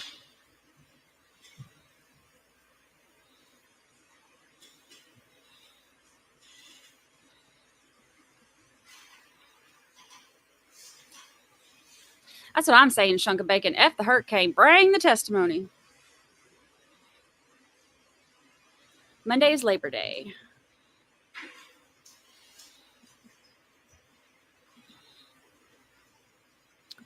Not the whole video. I know that he said that they were fast forwarded through parts because he said we already know what happens here. 11:43, 11:44, correct on. You both go inside. Is that right? Yes, sir. And I know you haven't seen the video, but it would surprise you that you stayed inside the house for about 30 minutes or so after that. I guess. Okay, and you don't come back out for a while, going back out there at all, do you? No, so I laid down. Okay, when the video speak for itself on that, you lay down. Y'all going back in just now? Were y'all going back in to have sex? We went in, I think, to make up. Pardon me? We went back in to make up. Yes, sir. That's what the kids are calling it. when you turn the car, according to your memory, when you turn the car off, according to you, before the police got there, you reached in the front door and pushed the button? Yes, sir. You just watched this video? Sir. You've got a sensitive motion sensor camera that picks up everything with infrared lighting and the whole bit. In fact, buttons that come up, pick it up. There was no motion on that camera up until 11:15, which the motion that was set off is by you and Rita walking to the car. Did you see anybody go into the front door of that car during this time that we just looked at? No, sir. Nothing else? That was my biggest question.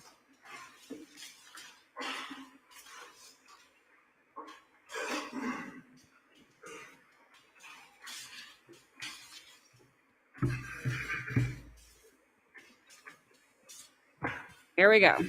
Mr. King, Yes, sir. when you called 911, your immediate response was, "Oh my God." Yes, sir. You were in a state of absolute shock. Absolutely. Your next response, they said, what is the address of your emergency? Hey man, I got an emergency. I mean, real quick. There wasn't any intent to cover up anything at this point No, sir. because there wasn't a plan to do anything. No, sir. So your initial response was to call 911. Your initial response to the operator answering your call is to say, "Oh my God." Yes, sir. Your next response, "My daughter was locked in the car. She had the AC on. My girl locked the keys in the car. We had to run her house to get the key fob and come back." Yes, sir. All right. What you need? Y'all can pull it up to, what was it, 12?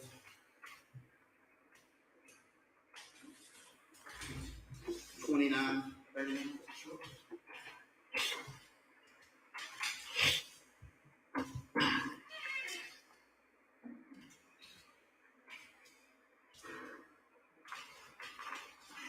Now, Mr. King, I understand you didn't come back outside, but Rita did. Yes, sir. I'm trying to excuse what happened, but Rita did come back outside. Yes, sir.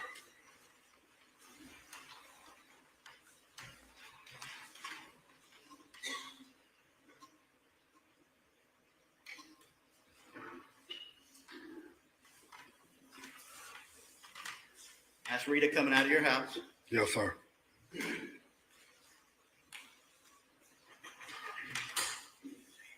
That's Rita opening the back door, checking on her. Or excuse me, that's next. That's actually Rita sitting down in the front seat of the car.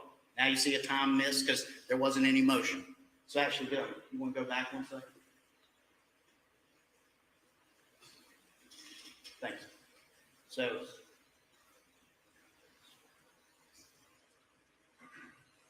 a little bit farther. Thank you. So at 12:29, Rita comes out and sits down in the front seat of that car. And she doesn't obviously get out immediately because the camera skips because it's a motion sensor camera. So she stayed in the front seat of that car for a period of time.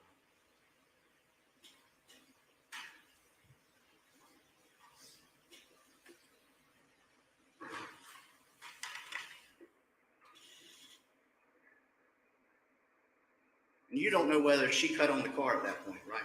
No, sir, I don't. Because she went out to check on her daughter. Yes, sir.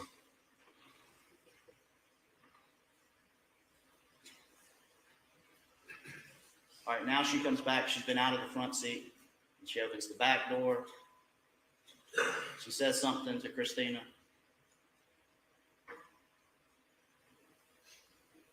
Looks at the gauges of the car. You see her pause and look in the Yes, front sir. before she closes. And one more time, if you don't mind. That last part.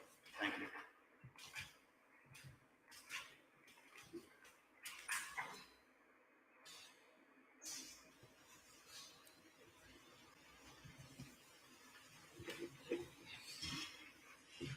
So we have Rita sitting in the front seat for a period of time, then Rita getting out, then Rita opened the back seat, and then the front door again, looking at the gauges, and walks back in. Yes, sir. That's what the video shows. Yes, sir.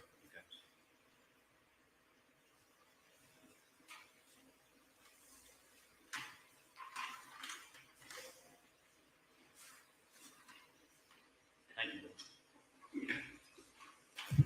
Again, this should have never happened. Absolutely. Mistakes were made. Yes, sir. You both should have done things differently. Yes, sir. Now, you told Officer Vonador that Rita loved her to death. She did. Is that true? It is. Is that your hand on the Bible to God? She loved her daughter? It is. And that's your statement here today as it was then? Yes, sir. On the scene to the police? Yes, sir. You saw how she acted with her daughter. Yes, sir.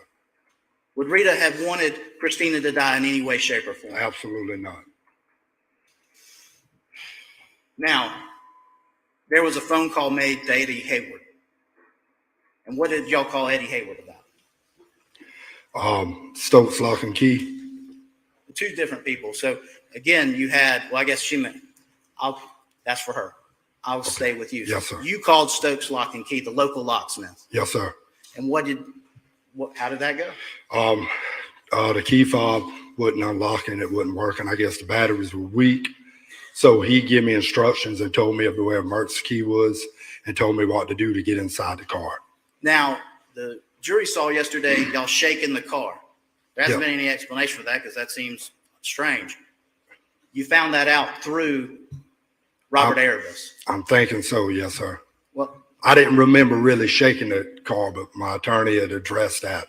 it's in So I'm assuming that maybe he might have said something to maybe reset. I don't.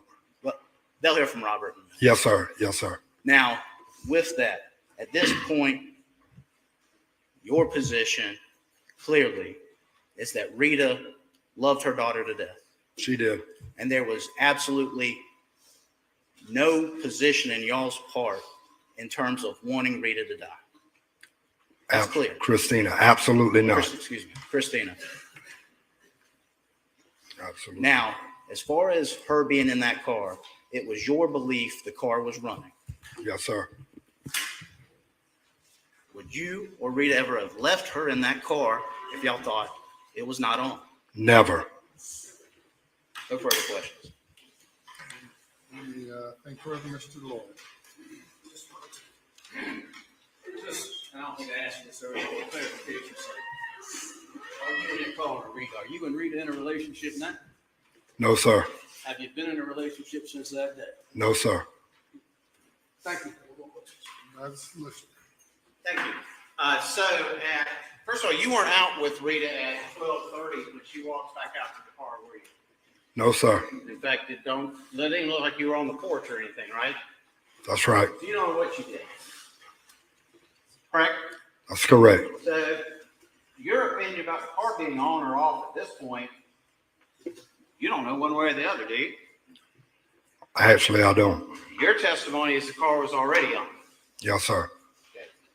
And you gonna stick with that, or we change it now to Rita No, turn sir. their car? Rita did start that car. What She now? did. Rita did turn the car on. I didn't turn the car When did Rita turn the car on. Oh, I'm sorry. Rita turned the car off. When did she do that? To be honest, I'm not sure, sir, when she started the car. You didn't go out here after this point, so you don't know if the car's on at this point or not, one way or the other, right? I don't. All right, let me go to exactly 12:30:25, please.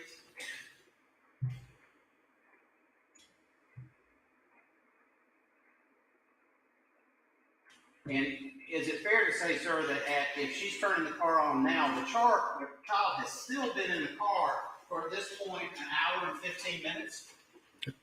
The car was running when I put the child in the car. Okay. So that's not her turning the car on. It's already on, right? I don't know what Rita's doing right now. I wasn't outside. Right.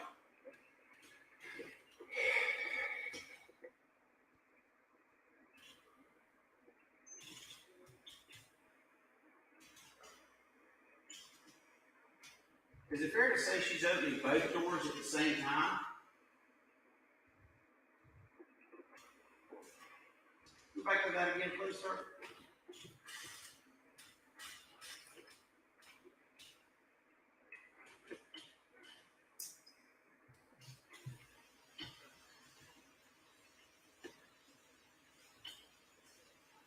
to say she's opened the front door?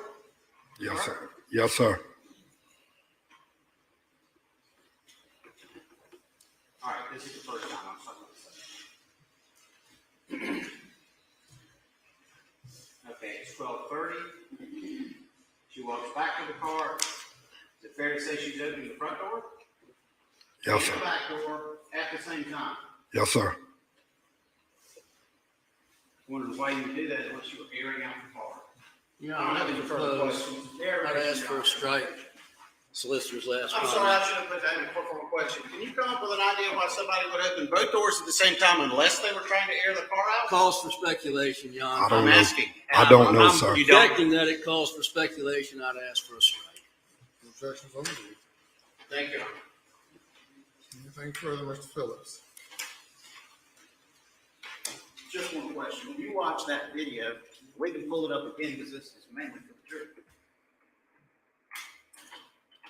And go back to, I guess their main contention is the fact that two doors open.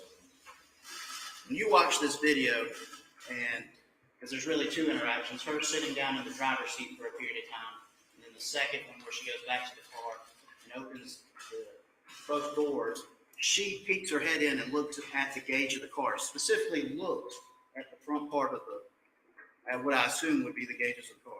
Yes, sir.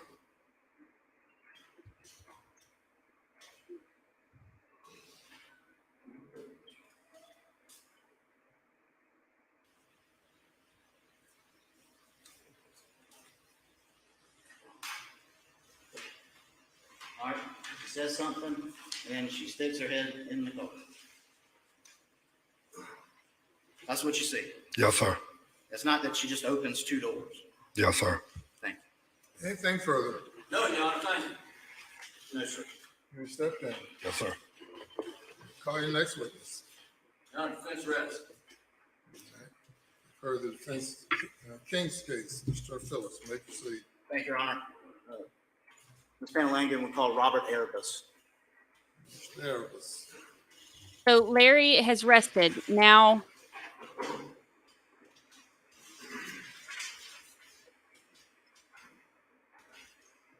oh, I really wanted to hear her next.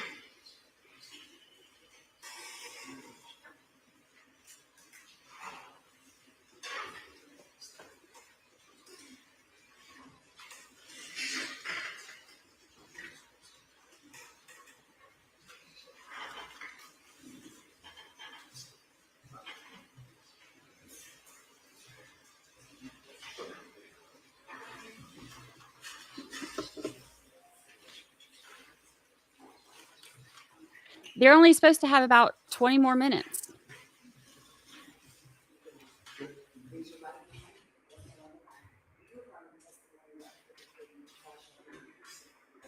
Yes. State your name again for the record. Robert Erebus. Start the last name. Arabis. Mr. Erebus, Yes, sir. if you could, please introduce yourself to the jury. Hi, my name's Robert Erebus. And where do you work? I work at Stokes Lock. I'm the owner of Stokes Lock and Key. How long have you owned and operated that business? I've worked there for 38 years and I've owned it for 36 years. And I would say through your training experience for that many years, you know everything about unlocking vehicles. Not everything, but a good bit, yes. You would consider yourself well-versed in unlocking not just homes and different locks, but vehicles. Yes, sir. How many vehicles do you think you've been called to help unlock? I thought about that the other day. Thousands, like 2,000 or 3,000. And I notice when I come into town, I see Stokes Lock and Key. So, I mean, you're a staple here, right, local in the community. Is that Yes, fair to sir. say? And with serving the community, total in your 36 years, again, do people call you to ask you for help randomly as well? Kind of. Sometimes like advice help. Yes, exactly. Yes. And on August 5th of 2019, did you get a phone call Yes. related to this case? Yes. If you could, explain to the jury what happened. I got a phone call from a person that I knew named Larry King. he sounded very frustrated and told me that he was trying to get into a car. And I don't remember if at that time it was mentioned that there was a child in the car. And I said, well, where are the keys? Are they locked in the car? And he said, no, I have it, but this isn't like a normal key. So he probably told me the year, make, model. I punched it in the computer to make sure I knew exactly what I was working with over the phone. And I realized it was a push to start vehicle, and that inside what I call a transmitter, it's not really a key, there is an emergency key hidden in there. Sometimes you press a little button with your fingernail or a pen, or you slide something, depending on the year, make, and model, and you pull this emergency key out. Now, it usually goes only into the driver's door lock, but sometimes that driver's door lock is not visible. It's where the handle would be, and there's a cover where your cylinder would normally be. And that cover has to, you actually take the blade of the key and come underneath it and pop that little cover off and then stick the key in, and that's how you unlock the door. And so, and you explained that process to him. Well, again, he sounded very frustrated. And I could hear him like, how do I describe this? Like trying to, I don't know if he was kicking the car or if he had been working with a coat hanger or something like that, but he was very frustrated and said, you don't understand. This car doesn't take a key. And I said, no, I do understand. And he mentioned something about somebody going to get the other transmitter. And I said, that's not necessary. The transmitter you have, do this. So once he got the key out, I told him, although there's no keyhole on the driver's door handle, you've got to come up underneath, pry the cap off that conceals it. It must have been a higher end vehicle, and then just turn the key. So we're doing all this, and it's happening pretty rapidly. And let me get The best of your ability, take your time.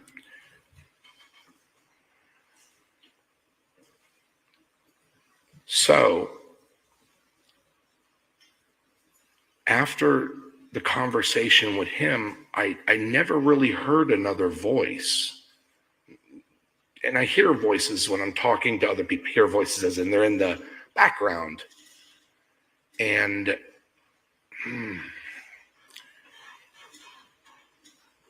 he had to have gotten in the car. I probably even described like, pick up a brick and throw it through the window. Yeah.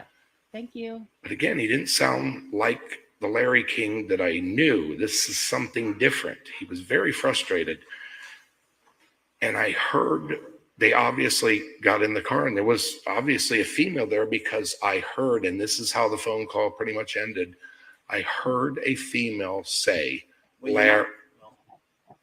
overheard a female say, continue. You're not supposed to. But if they're not going to object. I think that's hearsay. So don't. He's objected.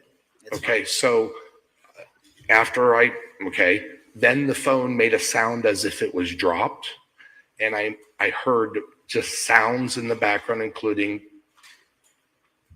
well, I can't, you're saying I can't say that. But based on what you heard, what did you do then?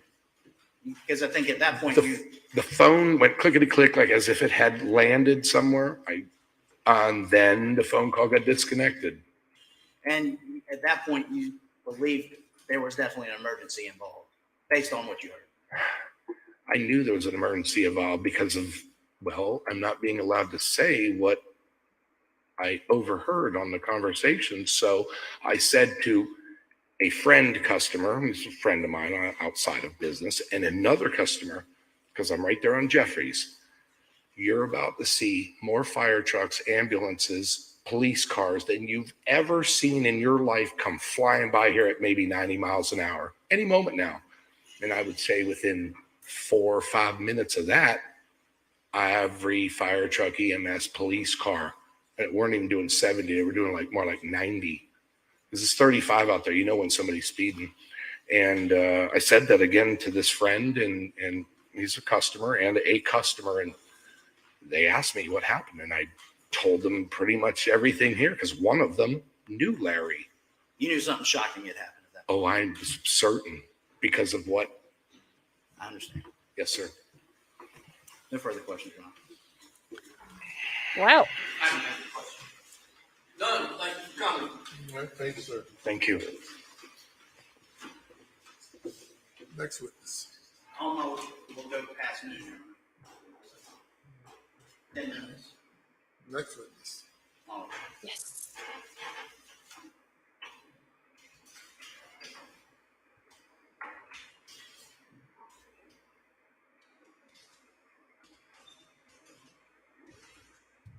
Your Honor, fifth call is Nancy Close. Okay, Nancy, Carter. all right.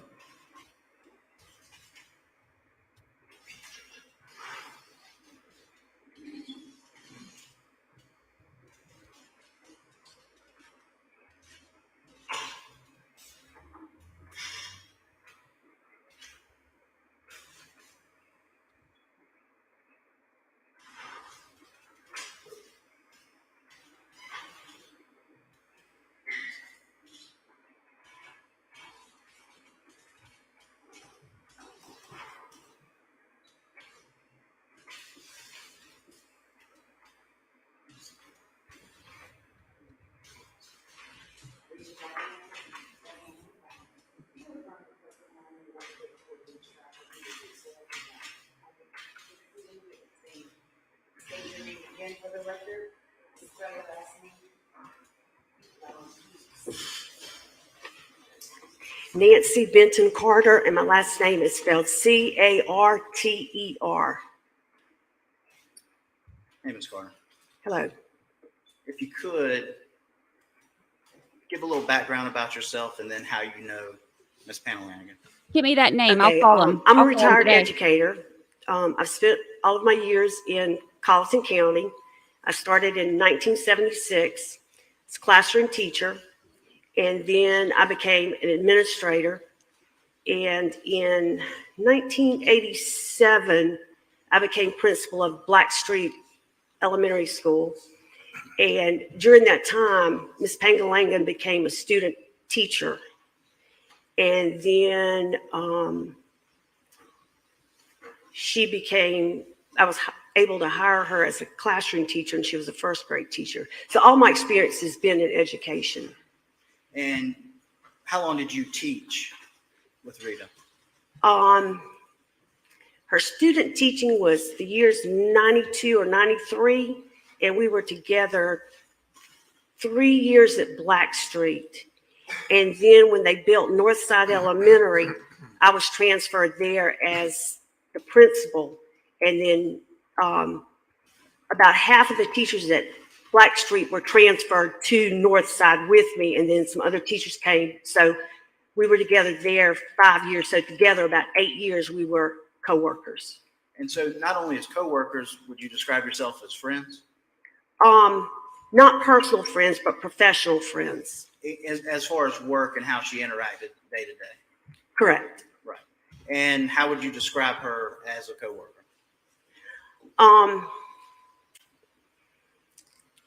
One word that comes to mind is passionate. She was very, very passionate about what she was doing. She was an excellent first grade teacher. You knew that she loved what she was doing. That was obvious. It was one of those teachers which sometimes you had to wonder when the door was closed if they were continuing their job. That's not anything I had to worry about in her particular situation. She was always doing what she needed to be doing. I would consider her reliable, dependable, helpful.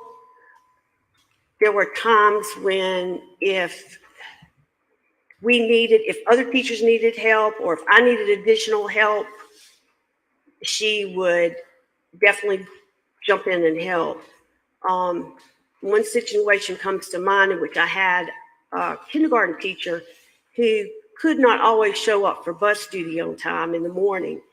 And so Ms. Pangalangan would go down every morning and check to see if the teacher was there. And if the teacher wasn't there, then she would take her place until the teacher arrived. And then there was another situation about being helpful, in which the school district required that we keep track of all our professional development and any kind of activities like that we had. And so at a faculty meeting at the end of the year, we were talking about that. And I had a teacher raise her hand, and she did not have some of the information she needed. Well, Ms. Pangalangan had everything written in detail, so everybody started writing down the details then. So everybody was appreciative of her helpfulness then. Let me stop you. Okay. You knew Cristina, right? You knew how she had sometimes brought her to work. You had seen her interact. Cristina was born after I left Northside. But you stayed in contact. We would run across each other every now and again, but my contact with Ms. Pangalangan and Cristina actually appeared on Facebook. I would keep up with the things they were doing on Facebook, so I kept up with Christina's life and Ms. Pangalangan's life on Facebook. And you ended up going, I think, you did some retirement work at the board, is that right? And I officially or technically retired in 2005. And then I went back to the school district and worked part-time until 2013. I think that was when I turned 62, and then I decided that was it. And with that, y'all had stayed in touch randomly. Y'all had conversations between then, enough so that when all this happened and she was arrested, you visited her right after she was arrested. Yes, I did. And you describe her as remorseful? Yes, she was very upset. Genuine? It appeared that way. But you felt so compelled in knowing her that you still, after all that time, wanted to go visit her to see how she was doing. Yes. And you're here on her behalf, not to talk about anything the specific allegations, but to talk about her character. Correct. And you would describe her character specifically. I don't want to put words in your mouth. How would you describe her character?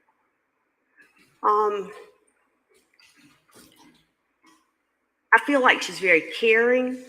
When she was a classroom teacher with her children, she worked with them. She had children who were above average, average, below average, didn't matter. She was able to work with them. Discipline problems, she was able to take care of those. If somebody went over the top, she would bring them to the office for assistance from one of the administrators. But from my recollection, that did not happen very often. Is there anything else from a character standpoint or who she was, as far as you know her, else that you would like to tell the jury about her?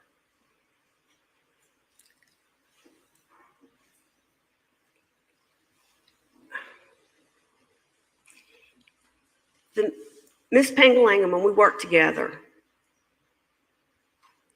she was a very caring person, a very honest person, and it was somebody that I could count on whenever I needed anything. Thank you. No further questions. United States. Yes, Ms. Carter, just a few questions. So this was how you would describe her when you worked with her, is that right? Yes. And I'm trying to get my time frame, so please correct me if I'm wrong. Okay. You guys actually stopped working together in what year? 2001. 2001. I left Northside, yes. Yes, ma'am. 2001. And then after that, Facebook, but no direct contact, that type of thing. Is that right? We would maybe see each other occasionally somewhere, but not as far as co-working. Okay. So the co-working and the stuff that you're talking about occurred basically 18 years before this happened. Correct. 2001. Correct. Okay, thank you, ma'am. As far as your relationship, then even in that time frame, you were professional friends and not personal friends. Is that right? Correct. You didn't, I'm assuming you didn't socialize very much, go out with her or anything like that. No. You never went on, any kind of date. Were you around her when she was with Larry? No. Okay. Were you ever with her when she was doing meth? No. Did you know she did meth? No. No further questions. Nothing, Your Honor. Thank you. Mr. Phillips. Even beyond your retirement, she was a math coach. You also oversaw that as well? I would run across her occasionally, but her supervisor was the principal at that particular school. Right. But she wasn't a stranger to you. You and I spoke. You certainly made it clear. Yes, that, she was not a stranger to me. And you said you had kept up with her and you felt so compelled by the relationship y'all had. You went and saw her right after all this. Yes. I don't remember whether I said this earlier, but Cristina was not one of her children that I knew. However, with Facebook, I kept up with Cristina and Ms. Pangalangan's relationship on Facebook because she would post pictures of Cristina in her house, or Cristina especially swimming, and they were just cute pictures of their relationship. And how would you describe that relationship through the pictures? I mean, as you just said. It appeared to be a very caring relationship. On All Facebook. different kinds, taking her to Special Olympics. I think I do remember pictures of Special Olympics, yes. In different places. Yes, And stuff that they both love to do together. yes. Especially the swimming. Those were just very cute. Thank you, Your Honor. Anything further? No, sir. No, ma'am. Thank you. You All may right, step down. thank you. This is a legal stranger. Y'all, okay, I'm sorry, but one of the most toxic couples that I know, she smashed out his windshield and chased him with a knife. 11:59. But on Facebook, they are happy and in love. That means we're going to stop for the day. No. And we're going to want to start back at 9 a.m. on Friday morning. Hopefully everything will be fine and we can get here at 9 a.m. Is there anyone who cannot be here at 9 a.m. on Friday morning? And from Jackson, is it Jackson Borough? Man, I'm so distraught. I really wanted to hear her. Okay, so I have pulled up Stokes Lock and Key and I have the number. He will not be there yet. I'm gonna give him time to, what time is it? It's 11, so that means it's 12 there. Okay, so it's 12 o'clock there. So he's probably done left the courthouse, grabbing him a sandwich, maybe heading to work. They close at 2 o'clock today. I've already pulled up their hours. So I'm going to give him a few minutes and then I'm going to call that locksmith. I'll be like, hey, come talk to us. Maybe you couldn't tell those 12 jurors what was said on that call, but 13th jurors want to know. We'll listen to you.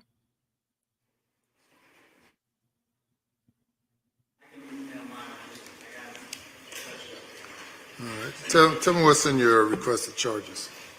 One specific would be, under the Watson case, essentially that malice, recklessness, not the same, and I'll send you the actual language, but that extreme reckless disregard for human life is the proper statement of law. And so, have that. Obviously, what I discussed with Your Honor earlier was that for reasonable doubt, my personal preference is the hesitation to act.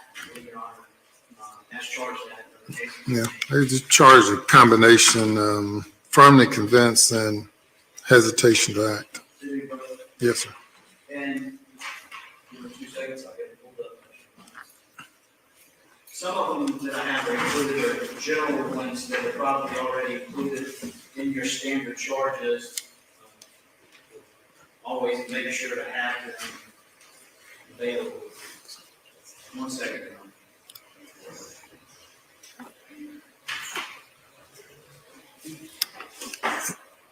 Mr. Stone, I know that you have not seen the wording of Mr. Phillips's requested charge, but is there a conflict in what he just said with? I don't think there is. I was kind of going through that in my head. I think, in fact, I think it could probably be just added to the state's request to charge or put in there as well. I think it's the same thing. It's very interesting, but I think basically what he's saying is the only change in language is the additional word of extreme recklessness. He loves Is that the word right? extreme. And I think that's consistent with the request that I made. So the specific language I have listed is malice and recklessness are not equivalent. Extreme recklessness can lead to an inference of malice. And then giving the state what's the citation from who's on. Malice may be inferred from an act so reckless as to manifest depravity of mind and disregard of human life. I think that's Mary's with motive, and that's exactly the way the law is listed in. All right. So you all will look at each other's and Yes, sir. tweaks, comments, whatever, and then we'll decide Yes, Your Honor. in the end. Of course, the Logan circumstantial evidence charge. Yes, sir. Mere suspicion is not enough to sustain a conviction, that language. Yes, sir.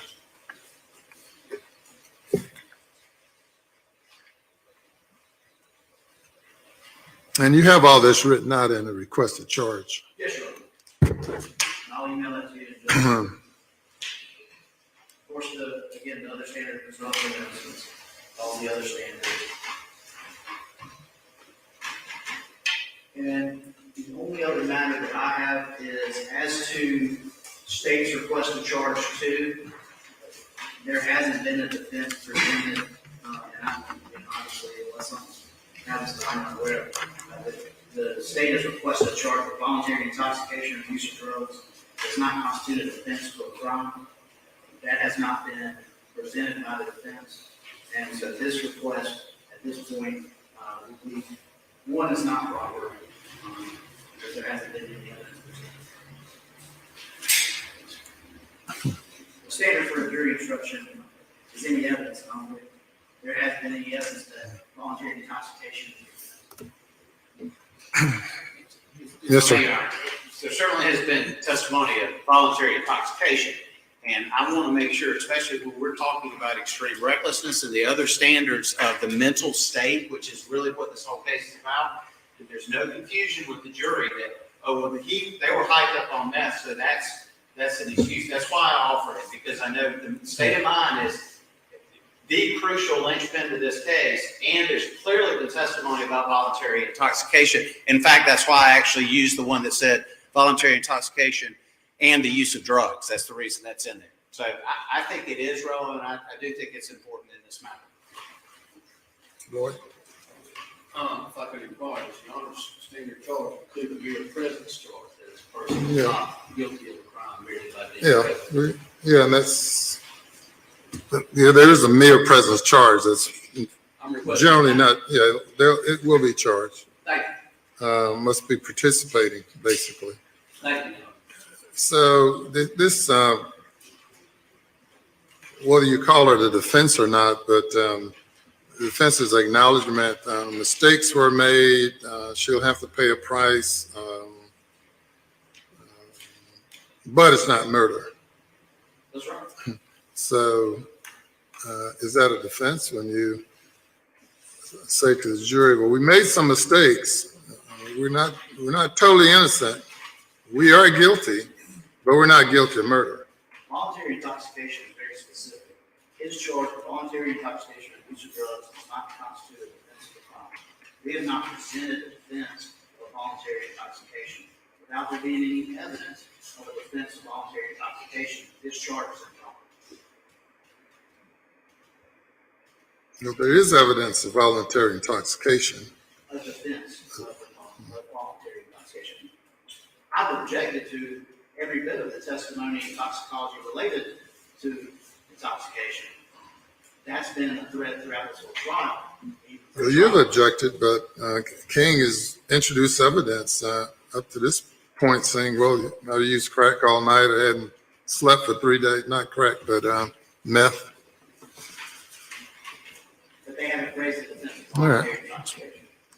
So the question is whether or not something has to be raised as a defense in order for the court to charge it.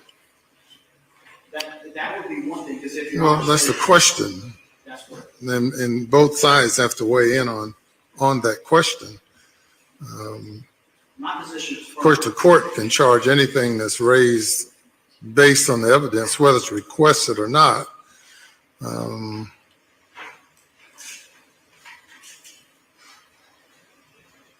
Go ahead. My position is that we absolutely have to raise that defense for it to be. Yeah, and I'm saying, give me some authority for your position, that it absolutely has to be raised as a defense. And there's certainly, unless there's something, I don't believe there's any authority saying that I'm wrong. Well, that's the question for y'all to muse on and think about. And I think the case I actually handed up is actually it's a question that was raised at the appellate level, and concerning whether or not they could have. I don't, and I think it might have even been a part of a PCR. I'll research it, but I don't. Anyway. Yeah, of course, we always overemphasize what a jury charge versus argument, Yes. and jurors get back and decide the case based on the. Of course, under that theory, facts. though, also the state hasn't raised the accusation of mere presence either. But I acknowledge that needs to be charged to the jury. There's a lot of stuff that we don't necessarily raise as either part of the state's case in chief or the defense, and yet there's still a law that needs to be charged to the jury to clarify any issues. So I still think, because of the particular nature of this case and the mindset of these two defendants, and an abundance at this point of testimony concerning voluntary intoxication and the use of drugs, I think it's the appropriate charge. Yes, sir. And specifically, if your Honor's position. I have no position. I'm posing questions. All right, well, we'll get. I'll have one when I make the decision. Perfect. And if eventually, if Your Honor rules that the co-defendant, his testimony triggered this specific charge, that he presented that evidence, then we have potentially a direct conflict between the rights of one defendant and another. And I, at the appropriate time, just to give you a heads up, would move for a mistrial, and that it would have been a severance. We haven't, we're talking possible jury charges. You haven't finished your case yet. That's true. We haven't heard from your client yet. You indicate she's going to testify. I don't know what she's going to say. That's fair. Okay. All right. Well, we have a day and a half almost to Yes, sir. before being concerned about that, maybe 2 days. With what I'm understanding is the storm surge at my house, I'm not sure I have a day and a half, but I appreciate the optimism. I hope I have a day and a half. Okay, well, hopefully everyone will be safe and we can reconvene at 9 a.m. Thank you, Your Honor. safely. Thank you, Your Honor. All right, Thank you. Thank you all. All right. Love him. Love him. All right. So we have Kaylin says, I'm putting that quote on a t-shirt. Do it. I'll buy one. Okay, so here's my thing about the whole drug thing. People can be idiots when they're on drugs. It's just, I mean, like some of life's best choices have not always been made when you are high on methamphetamine and have not slept in 4 days. We can all agree to that. People do stupid things. People also can get clean and change and do better with their life. Those two things can both be true. Those two things are both true. But my problem is I hope that he is doing well now and has cleaned his life up for, the sake of his kids and, grandkids, and for his own sake. I hope that for any addict that is suffering. I truly do. But changing your life and doing things better and getting clean, as amazing as that is, does not Both with the indictment for murder as well as the intentional infliction of injury. does not make it so that you get a pass with the other things that you have done. Like, you still have to answer for and take responsibility and sometimes punishment for the things that you did while you were on drugs. And while I truly hope that, he has changed and feels, is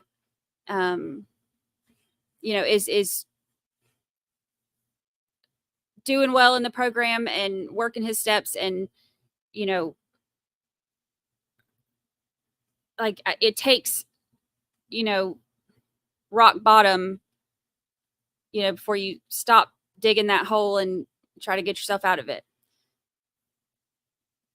And I hope that that is true for him. My problem with it is those things being true now doesn't change what happened then. And Cristina never had a choice in any of this. She is still an innocent victim. She was still, she suffered at the hands of these two individuals because of their choices. And as much as I hope the best for anyone who, no matter how crappy of a person they are, I hope that anybody gets, off drugs so that they can work on themselves and not be a crappy person. And I'm not saying that everybody who's ever done drugs is a crappy person. I'm not saying that, I'm not making any generalizations. What I'm saying is they did crappy things and an innocent life was lost. And this trial is not about whether or not he's clean and working his steps and doing whatever. This trial is about consequences for actions that led to not only a death, but a miserable, torturous death. So I think that,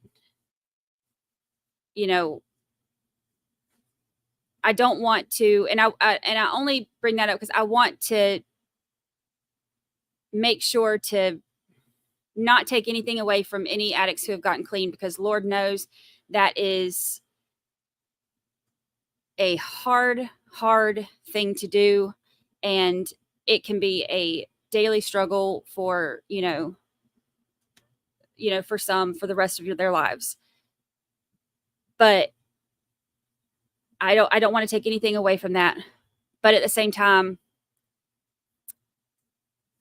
this is not about who he is now. This is about who he was then and what he has to, deal with. And if he is, clean and sober now and working a program and all that stuff, somebody block him. Here, I'll do it.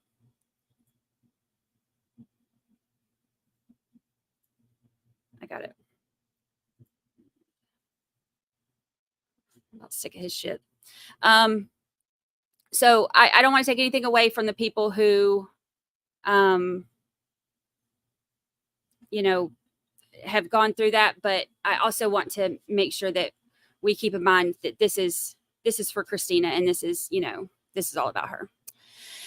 Matthew Harris Law, thank you so much. Thank you so much. I am safe from the weather. You can see yard cam is showing everything has pretty much cleared out over here. And we had, some pretty gnarly waves last night. And the wind got you know, got a little aggressive out there, but it wasn't too bad. It started shifting our way, kind of shifting west. And I started getting nervous, but then it didn't shift far enough to where it really hit us. So it was good. So I am safe. Thank you so much. And happy anniversary. Happy anniversary. I am glad that you were here with us for 4 whole months. All right, y'all. So, no night court tonight, but I am going to take a little break here, and I am going to, I need to get a few things done, and I need to record the podcast episode, and then we can start. Since we don't have court the rest of the day today, and we don't have court tomorrow, we are going to do the Hollywood trial. That's the one we voted on. Or that's what we voted on to start today. So I'm going to take a little bit of a break, and let's see. It is now 11:17. Let's say,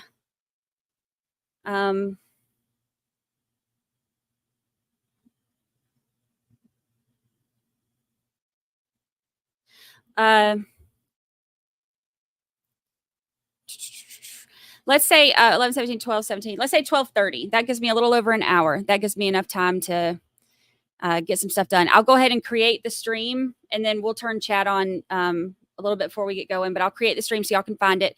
If you have not turned on your notifications for the channel yet, go ahead and do that, because with some of the things going on lately, there are going to be, there may be some last minute things. We also have a hearing today at 1:30. What time did I say we're coming back? 1:30? What time did I just say? 12:30. Ban user. There you go.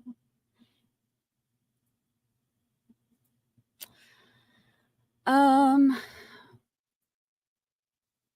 right. I am going to let's call the locksmith guy now. Let's just see if he's made it back. We'll just see.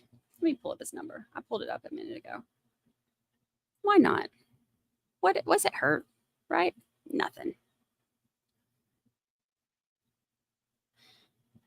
And while I'm dialing, just a reminder that if you come in here acting a fool, you won't come in here again. Let's see. Wait, I don't want to put it on speakerphone until I talk to him and get permission.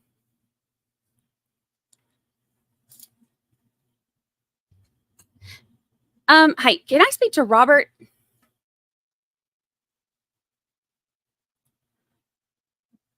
Okay, can I just leave my number for him to give me a call back? Is that okay?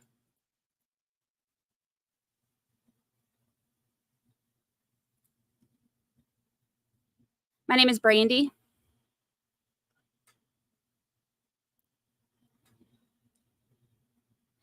And my number.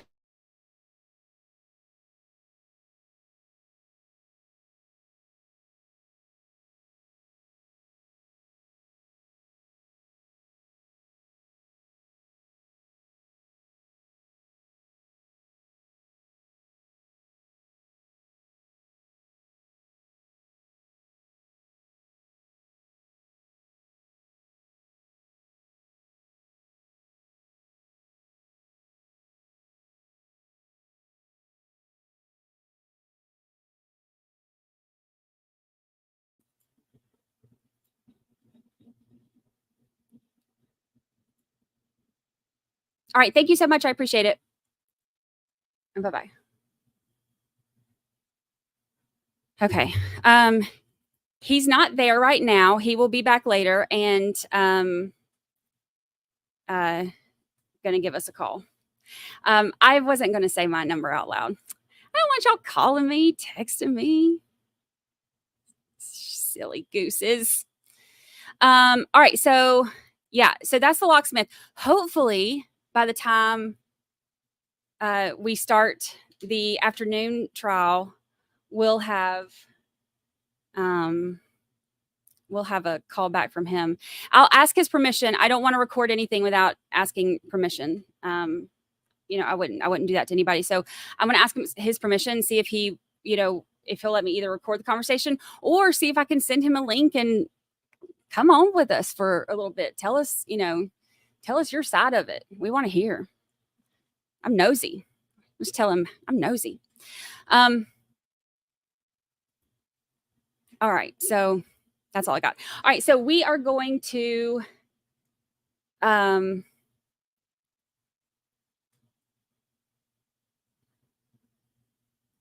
true. Crap. I didn't think about that. That means like, ugh. Now I have to answer my phone when numbers call that I don't know, because now I'm going to be expecting a call. I don't answer my phone. That stinks. All right. Oh, well.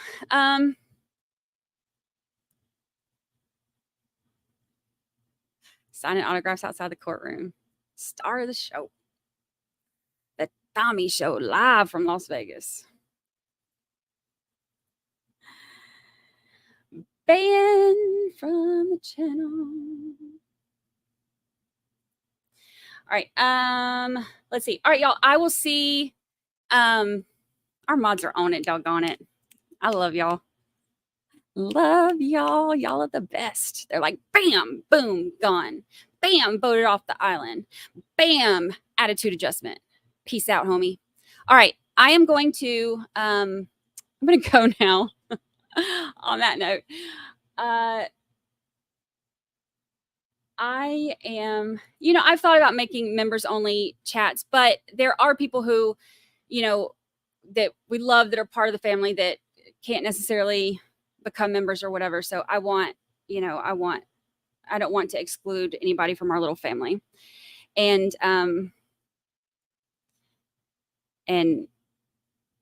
that little bird dropping, keep coming in. All he wants, he's going to keep getting banned. All right, y'all. I will see y'all.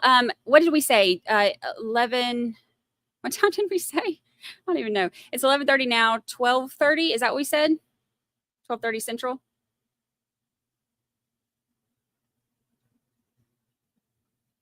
Is that what we said?